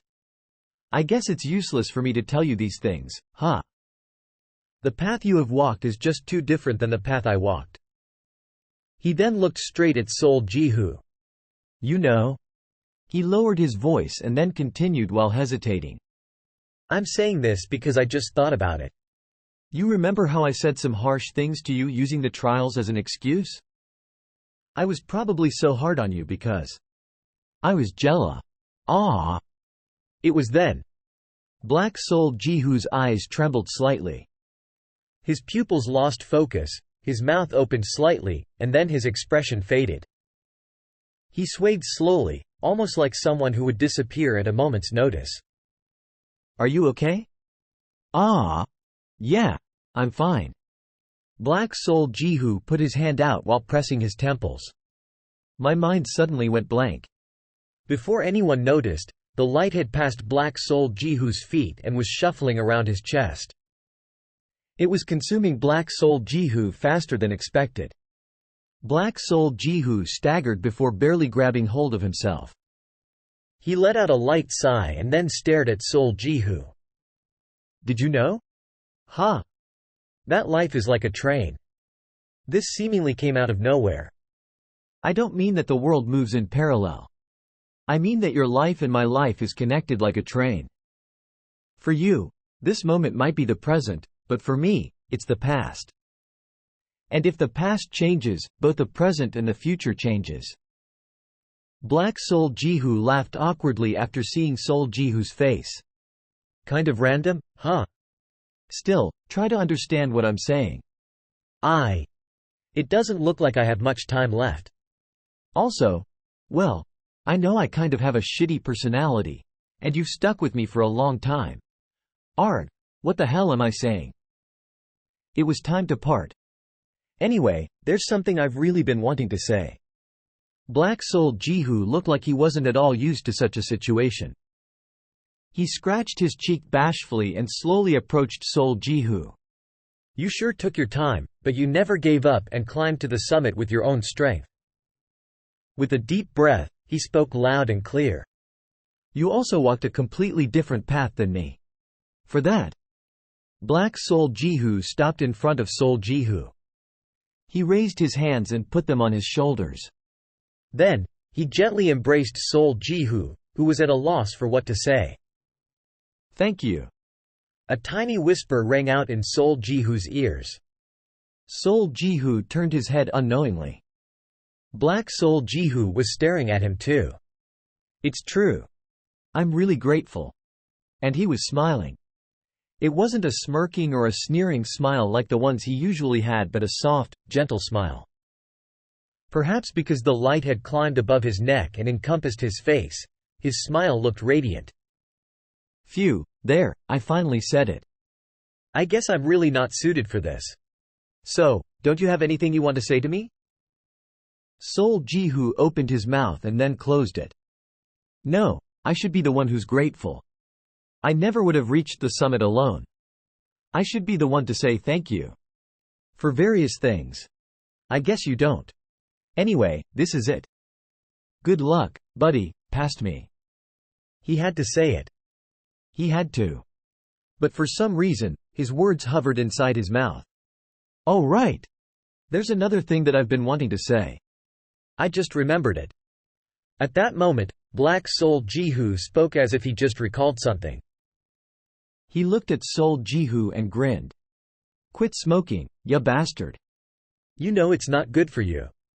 He sniggered.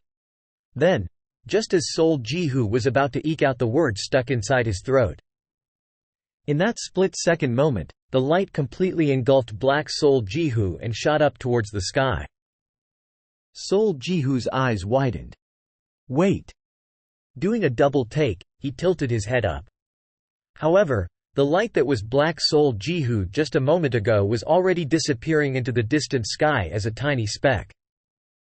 Soon, it burst into a fierce light like a firework and illuminated the sky. Almost like candlelight that was on the brink of being blown out. As the light slowly faded away, Soul Jihu's pupils trembled ever so slightly. Ah! When he closed his eyes, the recent events flashed by in his head. 4 years and 5 months had passed since their first meeting. In a way, his alternate self was the one who spent the longest time with him since he entered paradise. But during these 1,672 days, Soul Jihu never once thought Black Soul Jihu was himself. That was how different he was. He was strong beyond comparison. Soul Jihu was afraid of Black Soul Jihu, annoyed by him, and at times so angered that he wanted to kill him. But also, he liked him. He was someone who taught him passionately like Zhang Maldong. He was someone who supported him devotedly. He was someone who stood by and watched over him whenever things were hard and painful.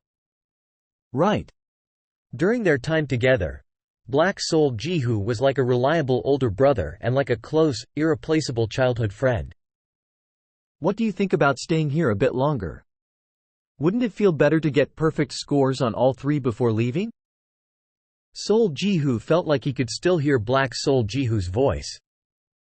He felt like Black Soul Jihu would be standing next to him if he opened his eyes, saying that it was a lie, mocking him for being so gullible, telling him to hurry up and restart the trials, and asking him to see if the bento boxes had fried chicken. But when Sol Ji-hoo opened his eyes, all he could see was a single alert. Innate ability, future gauging 9 eyes, which vanished temporarily has.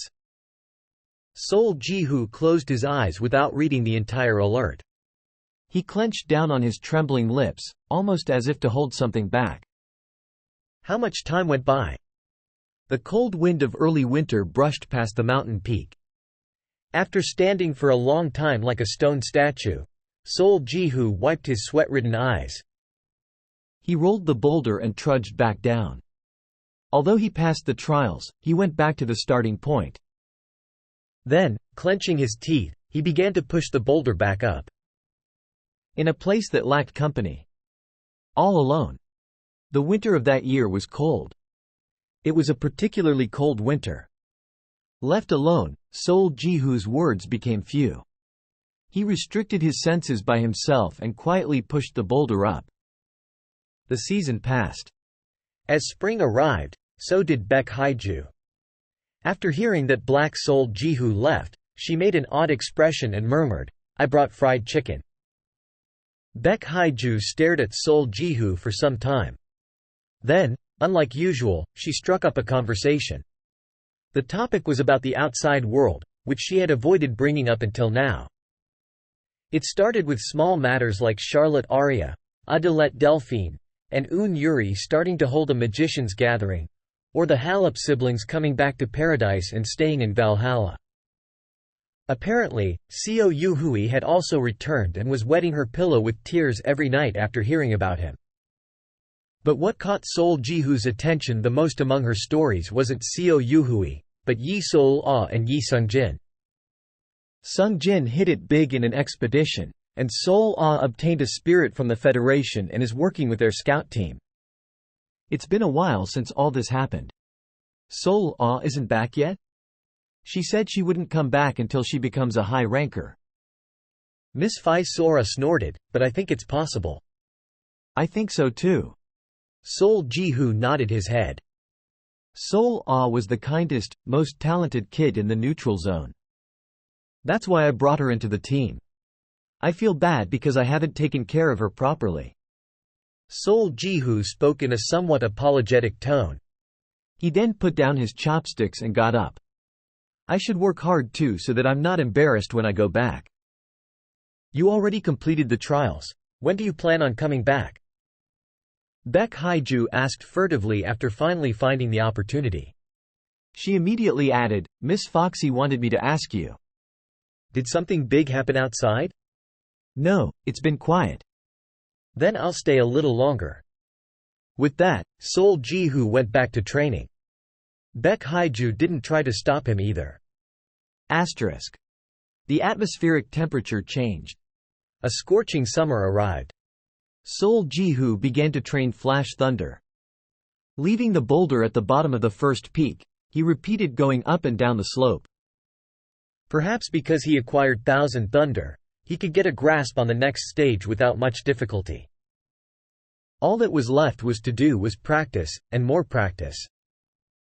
By the time summer and then fall passed by and late winter arrived, he saw some progress.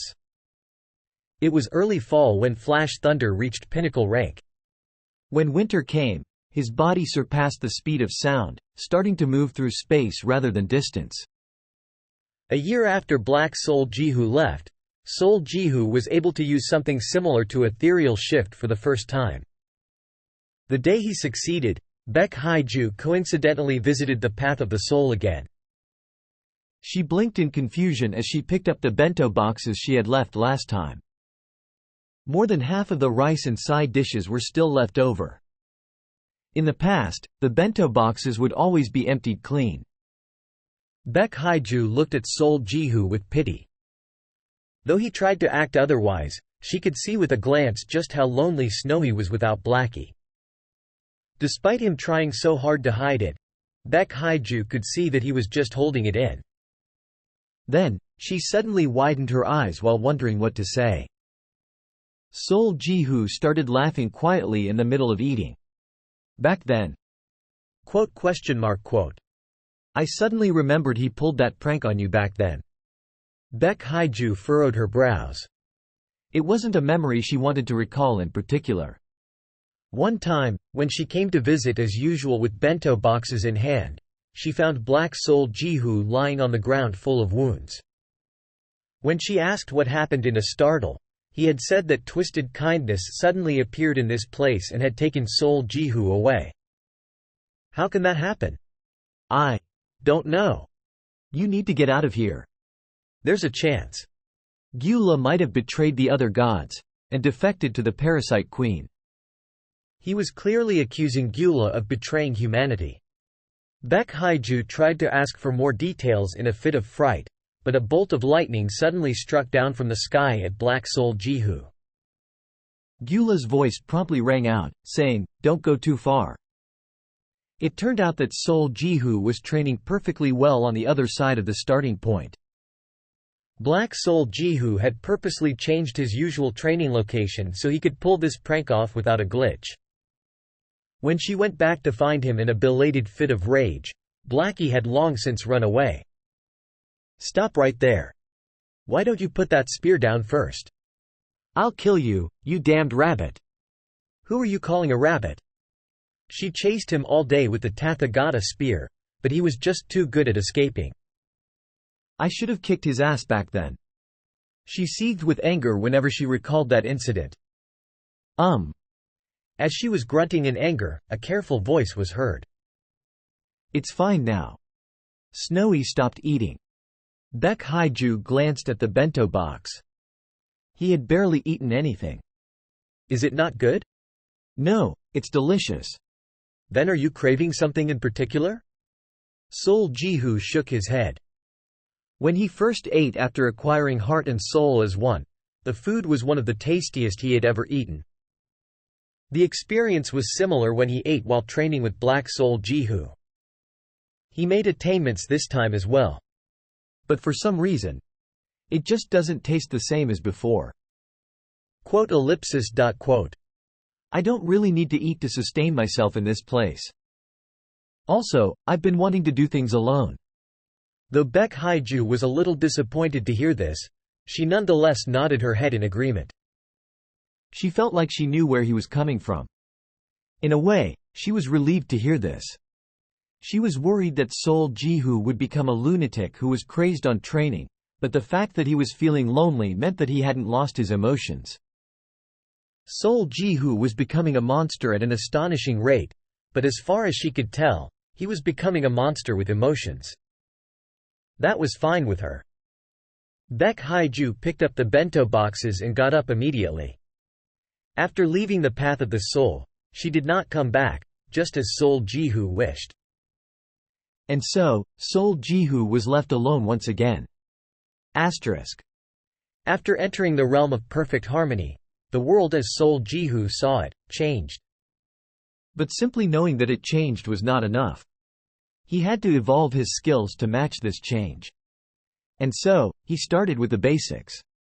Using the fundamental principles of 1,000-ton pushing strength, floral substitution, and other techniques, he tried to engineer his other skills to evolve. The feeling of thrust, strike, and cut changed. Just by stabbing the center, boulders shattered into pieces. Mana spear changed to a barrage of sword chi that was shaped like spears. His status window was changing by the day, but Soul Jihu still wasn't satisfied. He felt that something was lacking. Although he could use the skills, he wasn't satisfied with his performance when compared to Black Soul Jihu or Baek Haiju. Thinking about it carefully, he realized that it was due to mana. It wasn't a matter of amount, but rather, efficiency. Simply pouring mana into a skill didn't solve anything. He had to maximize the output using a fixed amount of mana and pursue the most efficient way. The key is to consume minimal energy to create mana spears.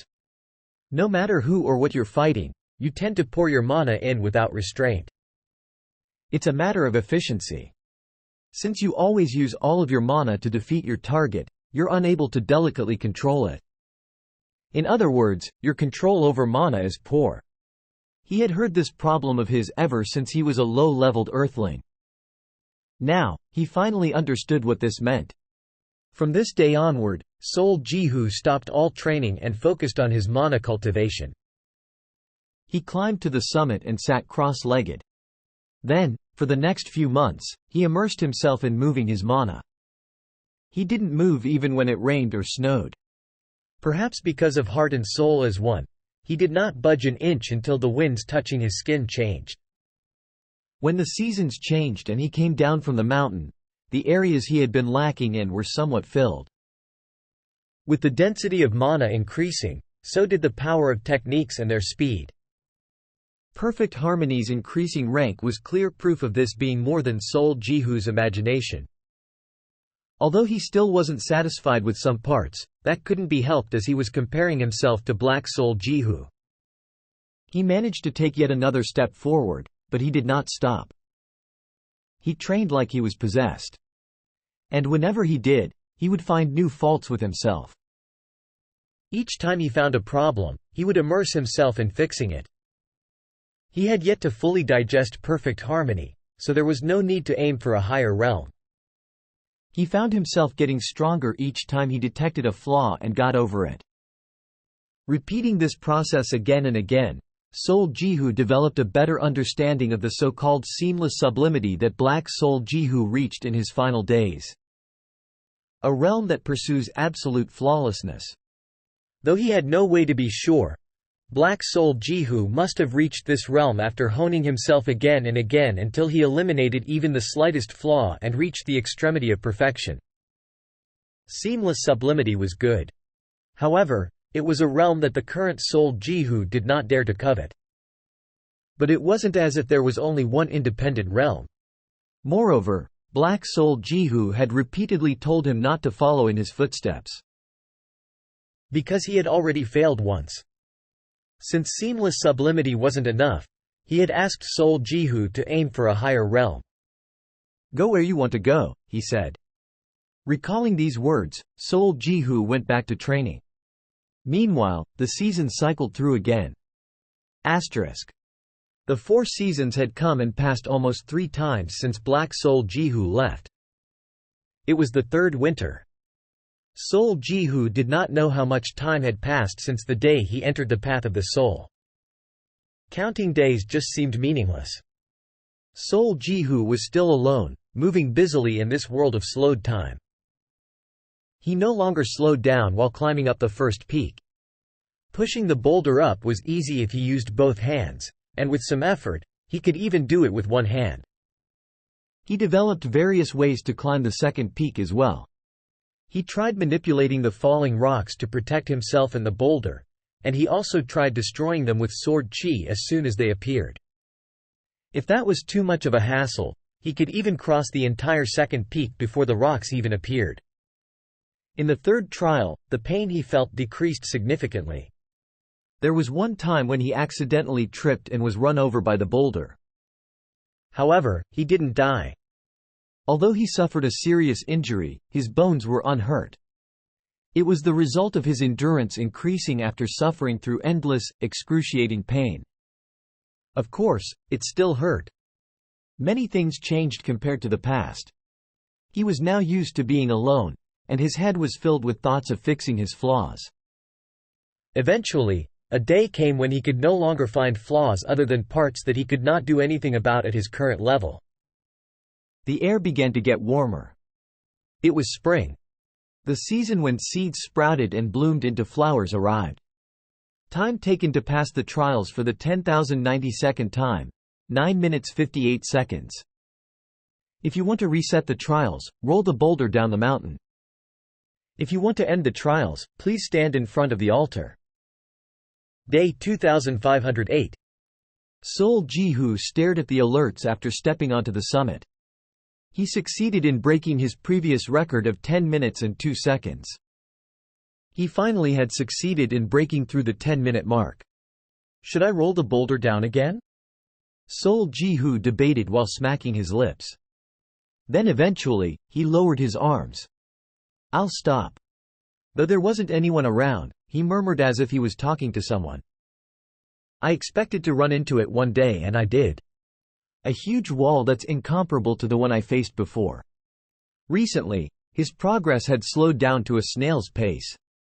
Although he tried fixing minute flaws, the effects were minimal. He knew how to get stronger. He just didn't know the exact process needed to get there. I want to continue. To be honest, I did. I wanted to achieve that Trinity harmony. If it wasn't for that, I could have left a year or two ago. Sol Jihu shook his head and then sighed. I thought I'd grasp something if I used one with a spear and perfect harmony simultaneously. I guess it isn't that easy. He scratched his cheek as if he found it funny that he was talking to himself. But I did see a glimpse. I barely caught onto the tail. I just don't know how long it will take me to pull it toward me. So, Sol Jihu turned around. I'll leave now. He walked toward the altar and stopped. Pot. A pillar of light shot up from the altar, and a circular portal appeared above it. Sol Jihu stepped into the portal without hesitation. 2,508 days, or 251 days in Paradise's time. He was finally going back after 8 months. It was then. Sol Jihu hesitated before fully burying his body in the light. He turned his head and looked back. The world in which he spent close to 7 years entered his view. After staring intently with lingering attachment, Sol Jihu gave a subtle smile. You know? Then, he said what he couldn't say before. Wouldn't it have been fun if we met in the present world? Though no reply came back, Sol Jihu smiled faintly. At least, I think so. With that, Sol Jihu cast aside his attachment and threw himself into the pillar of light.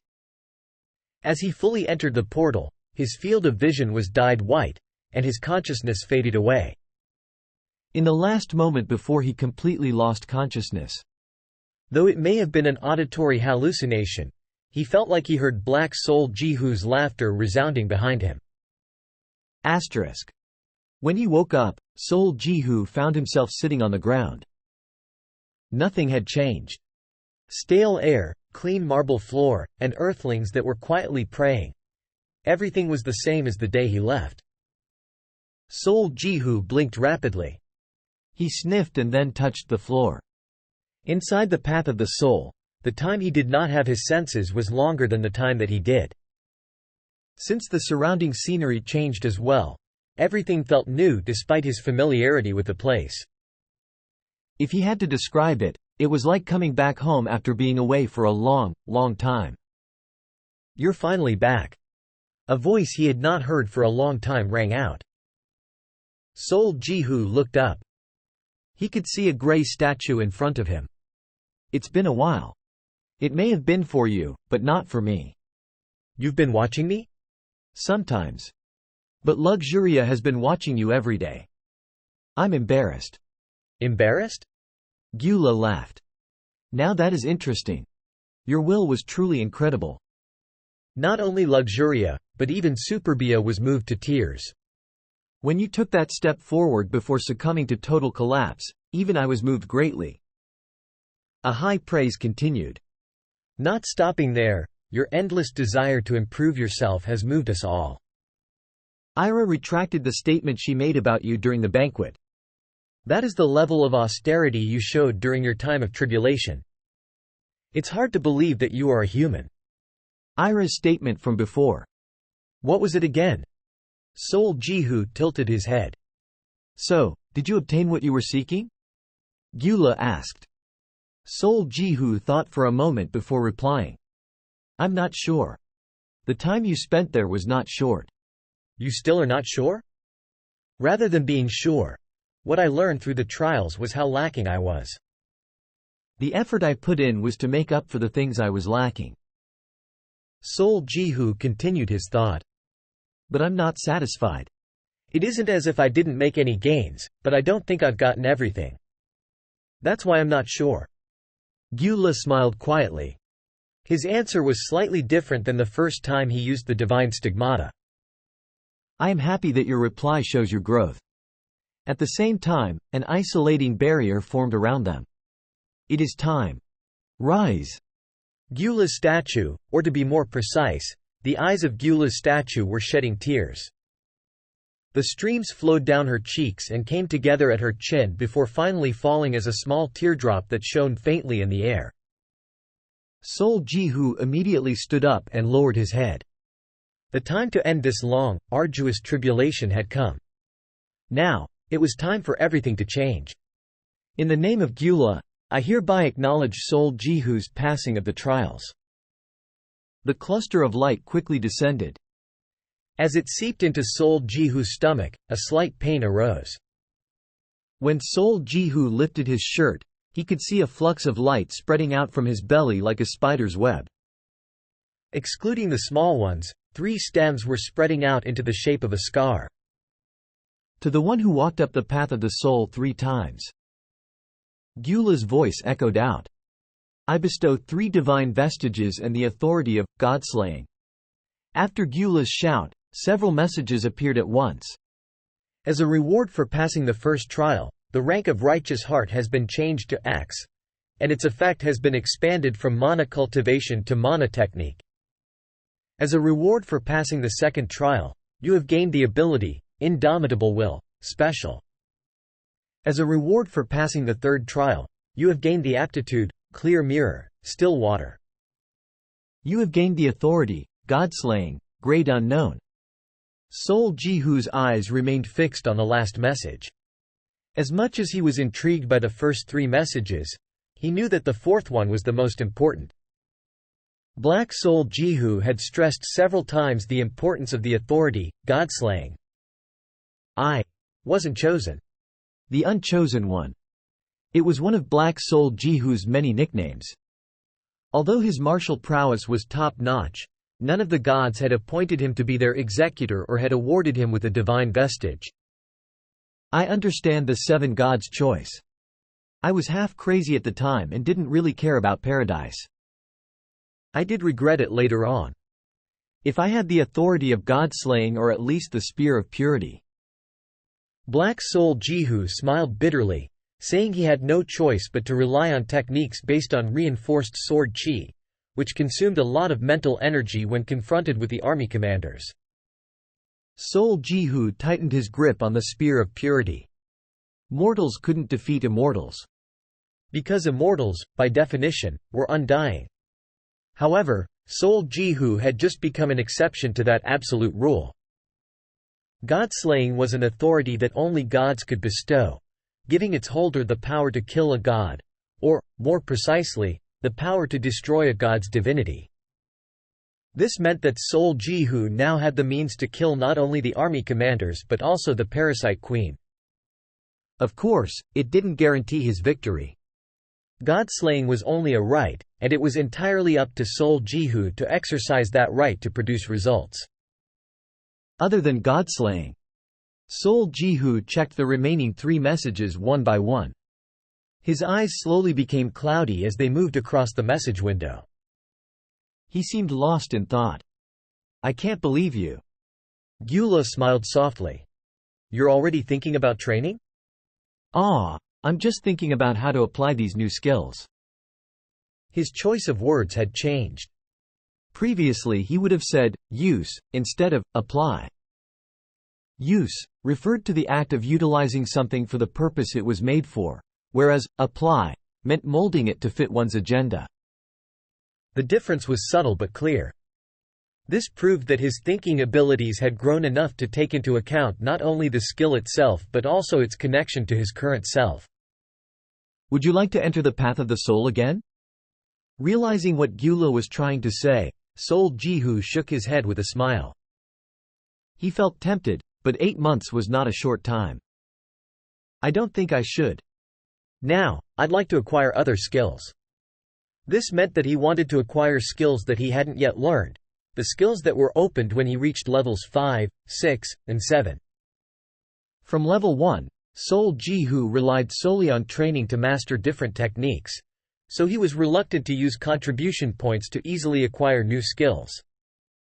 However, talking to Black Sol Jihu had changed his mind. The hell? A skill that can alter the law of causality? Why the hell haven't you learned it yet?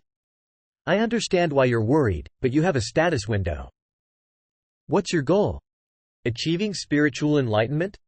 Are you trying to become a celestial being through thousands of years of training? Is that what you want? Let's make an impossible assumption.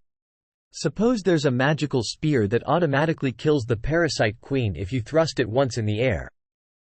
It's not like you won't use it, right?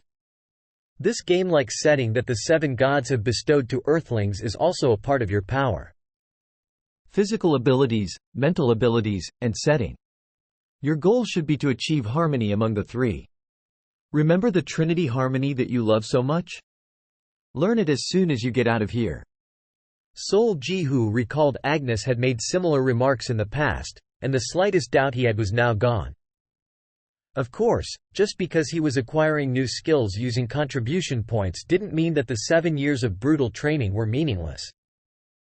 You have gained a new class ability, Nemesis. Cursed spear that delivers misfortunes, lowest. You have gained a new class ability, Nemesis. Vengeful spear that punishes, lowest. You have gained a new class ability, Berserk, lowest. The parade of messages was followed by another procession of messages informing him that Grand Cosmic Shift responded to the Vengeful Spear and that the future gauging 9 eyes and the aptitudes Clear Mirror, Still Water, and Heart and Soul as one responded to Berserk. As a result, the ranks of the 2 newly acquired skills, except for the Cursed Spear, rose quickly.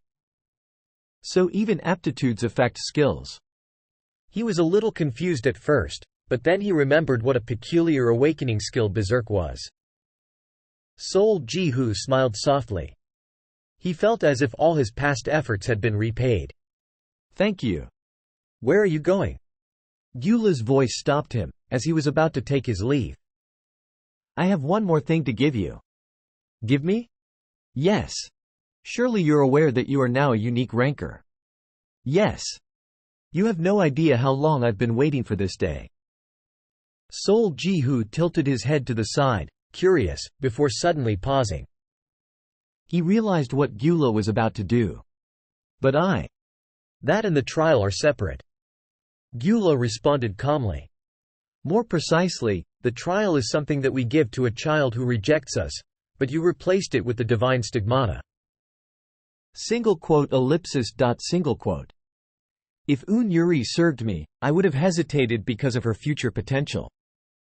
But of all of my children, you have made the greatest contribution. Seeing you go through the trials only convinced me of my own decision. Now that you have gained the authority of godslaying, I see no reason for further delay. Gyula delivered her thoughts in a long but articulate monologue. Thanks to the goddess' show of determination, it was really starting to sink in that the moment he'd been waiting for was finally here. Are you sure? Of course, I am. Gyula then asked in a slightly prim tone. Could it be that you don't want to serve me? Sol Jihu gave a small smile at the seemingly restless goddess. Of course, not. It's an honor. Although the pretext was that it was a reward for his passing the trial, it was true that Gyula gave him the power to kill her. His authority was proof that the goddess trusted him, which in turn made him more trustful of the goddess. Well then. Gyula spoke. Come closer, my child. A dignified voice echoed throughout the temple. Sol Jihu slowly approached the stone statue and bowed his head before it. From this day forward. Gyula gently placed her hand on Sol Jihu's head. In the name of Goddess Gyula, I hereby bestow Sol Jihu the right to receive the trial of Apostle of Gyula. Upon your successful completion of the trial, you shall be known as my executor, the bearer of my name. Sol Jihu's mirror-like eyes gleamed brightly. After leaving Gyula's temple, Sol Jihu opened his status window for the first time in years. Your status window. 1. General information. Class, LV7. Starseeker. 2. Traits. 1. Temperament. Self-command. Suppresses emotions, greed, and impulses with the rational will. Competitive. A desire to win. Superhuman. Unbelievably exceptional and enduring pain and hardship when compared to an average human being. 2. Aptitude. Effort. Endeavors with both body and mind to achieve a goal.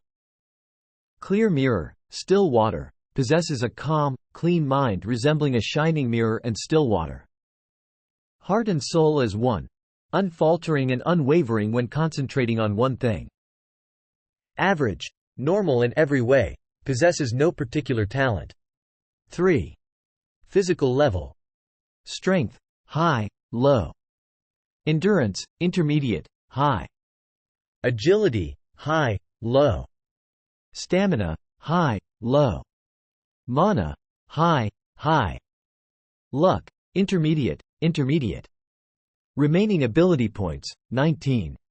4. Abilities. 1. Authorities, 1. Godslaying, grade unknown. 2. Innate abilities, 1. Future gauging 9 eyes, grade unknown. 3. Class abilities, 10. Awakening skill, berserk, high. Basic spear techniques, thrust, pinnacle, strike, pinnacle, cut, pinnacle. Mana spear, multiple, pinnacle. Secret art, sword chi wave, pinnacle. Secret art, mutilation, pinnacle. Ethereal shift, pinnacle. Righteous heart, axe. Nemesis, the cursed spear that delivers misfortunes, lowest. Nemesis, the vengeful spear that punishes, high. Perfect harmony, pinnacle. 4. Miscellaneous abilities, 6. Reinforced circuit, special. Grand cosmic shift, pinnacle. Indomitable will, special. Hell severing, intermediate. Intuition, pinnacle. Thousand thunder, intermediate. So many things changed. That was all he could think of. He didn't feel particularly proud of his achievements. Rather, because he had gained many new abilities, he'd have to train harder. Ah! Soul Jihu grabbed his head and shook it. Ever since Black Soul Jihu and Baek Haiju left, Soul Jihu had been in a constant state of heart and soul as one. He had spent every waking moment thinking about how to fix his flaws and improving his techniques. It had developed into a habit. It wasn't a bad habit, but he needed to learn to turn it off at his will. What should I do first? It was then that his stomach let out a loud grumble. Hunger came rushing at him like a tsunami. He hadn't realized until now that the level-up process had taken up all his energy. He could probably hold out a little longer if he had to, but he didn't want to. Ah! Soul Jihu paused while walking down the stairs, rubbing his belly. He remembered the promise he had made just before he first passed the third trial. He had momentarily forgotten about it because it happened years ago. Soul Jihu immediately spun around and went back inside the temple. Asterisk. The first thing Soul Jihu did was to return to Earth. 251 Paradise Days were identical to 84 Earth Days. Nearly 3 months had passed. Yes, Mother. It's me. Yes, yes. I came home today. Of course, I'm doing well. As soon as he got home, Soul Jihu called his mother. Right now? No, it's fine. Your timing is great. I was actually starving. Okay. I'll see you in Hung there. His mother told him she wanted to see him, so they made an appointment for dinner. Later that day, Soul Jihu met his mother and brother at the restaurant they had agreed upon. They ordered food and picked at it, talking and listening. A strange sensation swept through Soul Jihu. It was 3 months for his mother and brother, but 7 years for him. Still, he wasn't allowed to show it. He couldn't let them know. Are you okay? Soul Jihu looked up from his 4th bowl of cold noodles. His mother seemed rather worried. Why do you ask? Soul Jihu asked, swallowing another bite of his noodles. Well, it's just that. His mother continued carefully, pausing before replying. It's like you aren't my son. Me? Yes. I feel like I'm watching Wusok. Sol Wusok flinched at his name as he moved a big chunk of his noodles to Sol Jihu's plate. "But Hung is also your son. You know what I mean." "You seem different somehow." His mother tilted her head to the side, blatantly confused. Sol Jihu glanced at his brother. "Well, in my opinion." Sol Wusok muttered, cutting the noodles with scissors. "His aura feels different. It's like he's suddenly 5 years older." "Yes, that's exactly it." His mother clapped in approval. "Is it because of that confidential project you mentioned before?" "Is the company mistreating you?" Sol Wusok asked, and Sol Jihu licked his lips nervously. He hadn't expected them to notice, but the family was family after all. "The company isn't mistreating me. I just got off of a very unique job. Anyway, I'm fine. Don't worry about me."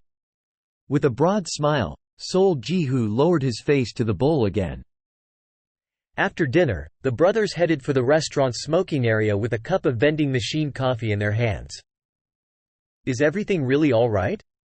Sol Wusok asked cautiously as he watched his brother sip hot coffee from his cup. "Everything's fine." "Why do you keep asking?" "The noodles today weren't nearly as good as before." "Knowing you, I thought for sure you'd refuse to eat." "But you didn't even complain." His doubt was well grounded. Sol Jihu was extremely, unbelievably particular about noodles. Sol Wusok had every reason to suspect something was wrong. "It wasn't that bad.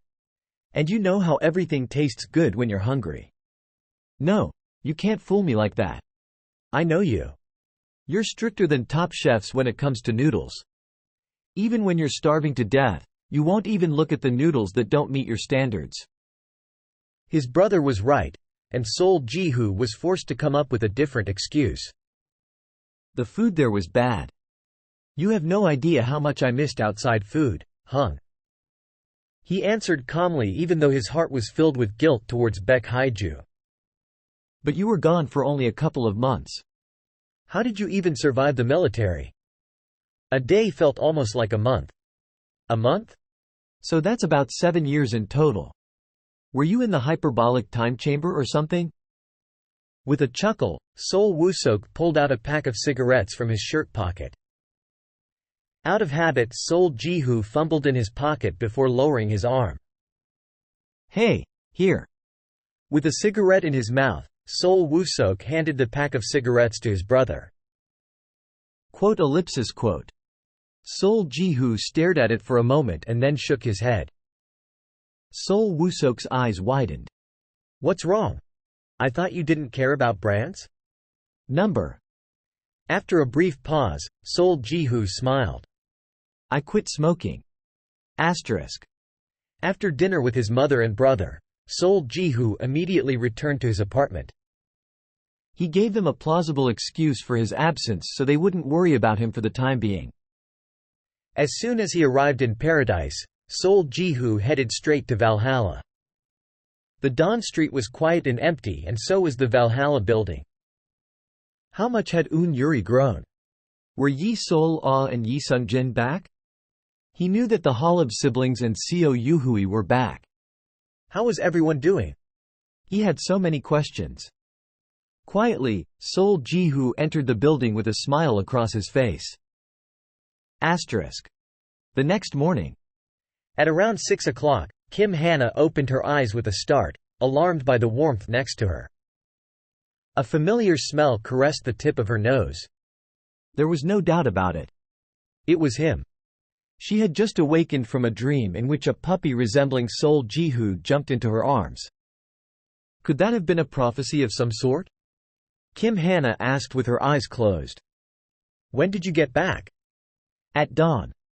She heard a sleepy, slightly hoarse voice. "At dawn." Kim Hannah repeated his words to herself. Perhaps she didn't realize his arrival because reality was completely different from her dream. In her dream, he was wagging his tail and rubbing his head against her face. But now he was nothing but quiet. He didn't cling to her as he did back at Scheherazad's inn. She could tell from the warm breath that touched her face, not the top of her head or her breasts but her face, that he was lying face to face with her.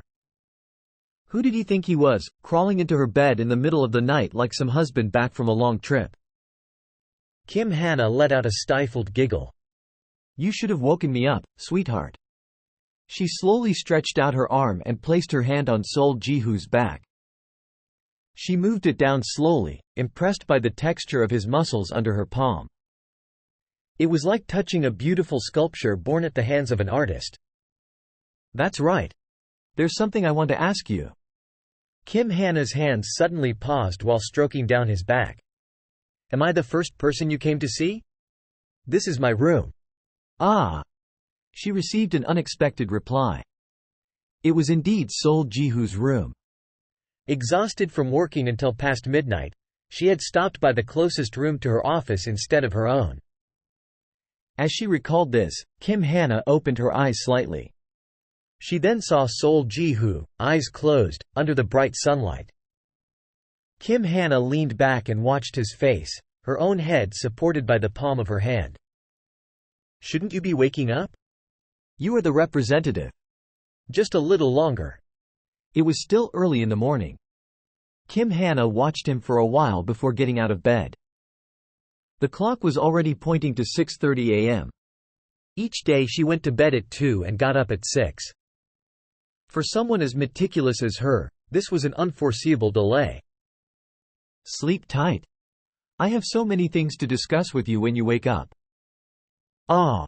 This is for you. Kim Hana threw what she had in her hand, and a layer of soft fabric covered Sol Ji-hoo's face. It wasn't long after she left that Sol Ji-hoo opened his eyes. His vision was filled with light gray. Unsurprisingly, it was Kim Hana's coat. I've already graduated from this. Sol Ji-hoo put the coat aside and rolled across the bed and down to the floor.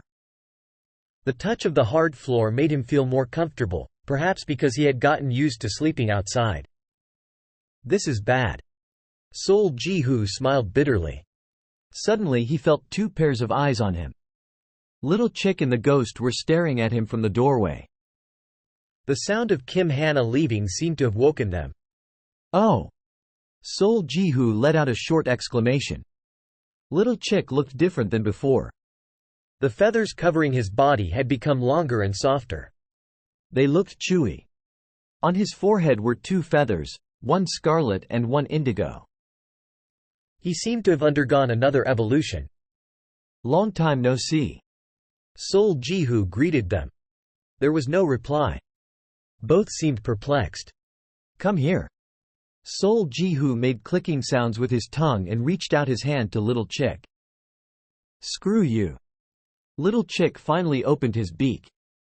Offended by Sol Ji-hoo treating him as a pet, the chick tried to protest but instead asked reluctantly. By the way, what are you? What do you mean? What even are you? What the hell happened? I have no idea what you're talking about. Sol Ji-hoo snorted. Then he turned to Floan, who was fluttering in the air. Floan? Did you miss me? Yeah.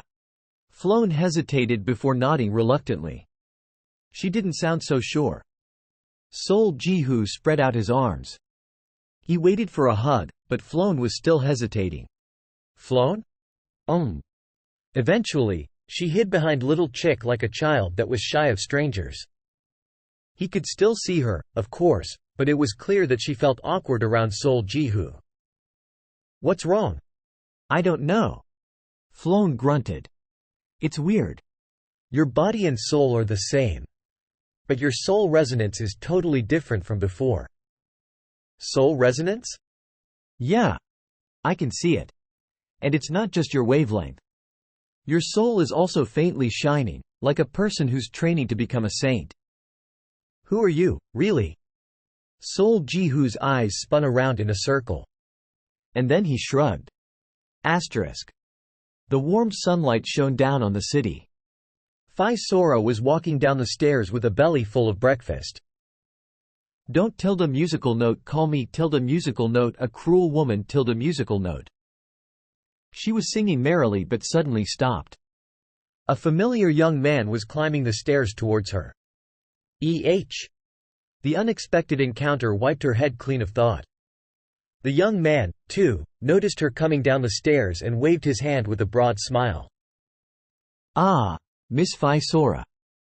A familiar greeting. "Did you sleep well last night?" A familiar voice. Phi Sora clamped her mouth shut. She blinked rapidly and furrowed her brow. Nothing was out of the ordinary. Everything was familiar. No, but something was off. She just couldn't point out what. "Did you have breakfast already?" Huh? "Oh. Yeah. I just had one." She blurted out in confusion. Sol Jihu nodded his head. "That's too bad. I was hoping to eat with you." Well then, I'll see you later." "Ah, okay." Sol Jihu bowed his head once and climbed the rest of the stairs. Phi Sora stood in place for a long time. A look of confusion crossed her face. It was the kind of expression one would see when the long-awaited food finally arrived at the table, but its taste was neither good nor bad. She exhaled, for she had unconsciously held her breath. Whatever. She then shook her head and began descending the stairs again. Nya nya nya nya tilde neo neo neo neo tilde. Suddenly, she felt better for no reason. At the end of the staircase, Phi Sora turned right, humming. Just a little later. Talk, talk, talk, talk. Less than 30 seconds later, the sound of hurrying footsteps filled the hallway. The woman running through the hallway, fluttering her crimson hair in the wind, was none other than Phi Sora. Hold on. She rushed up the stairs, taking multiple steps at a time. 1. Gyula specifically uses the word apostle here instead of executor.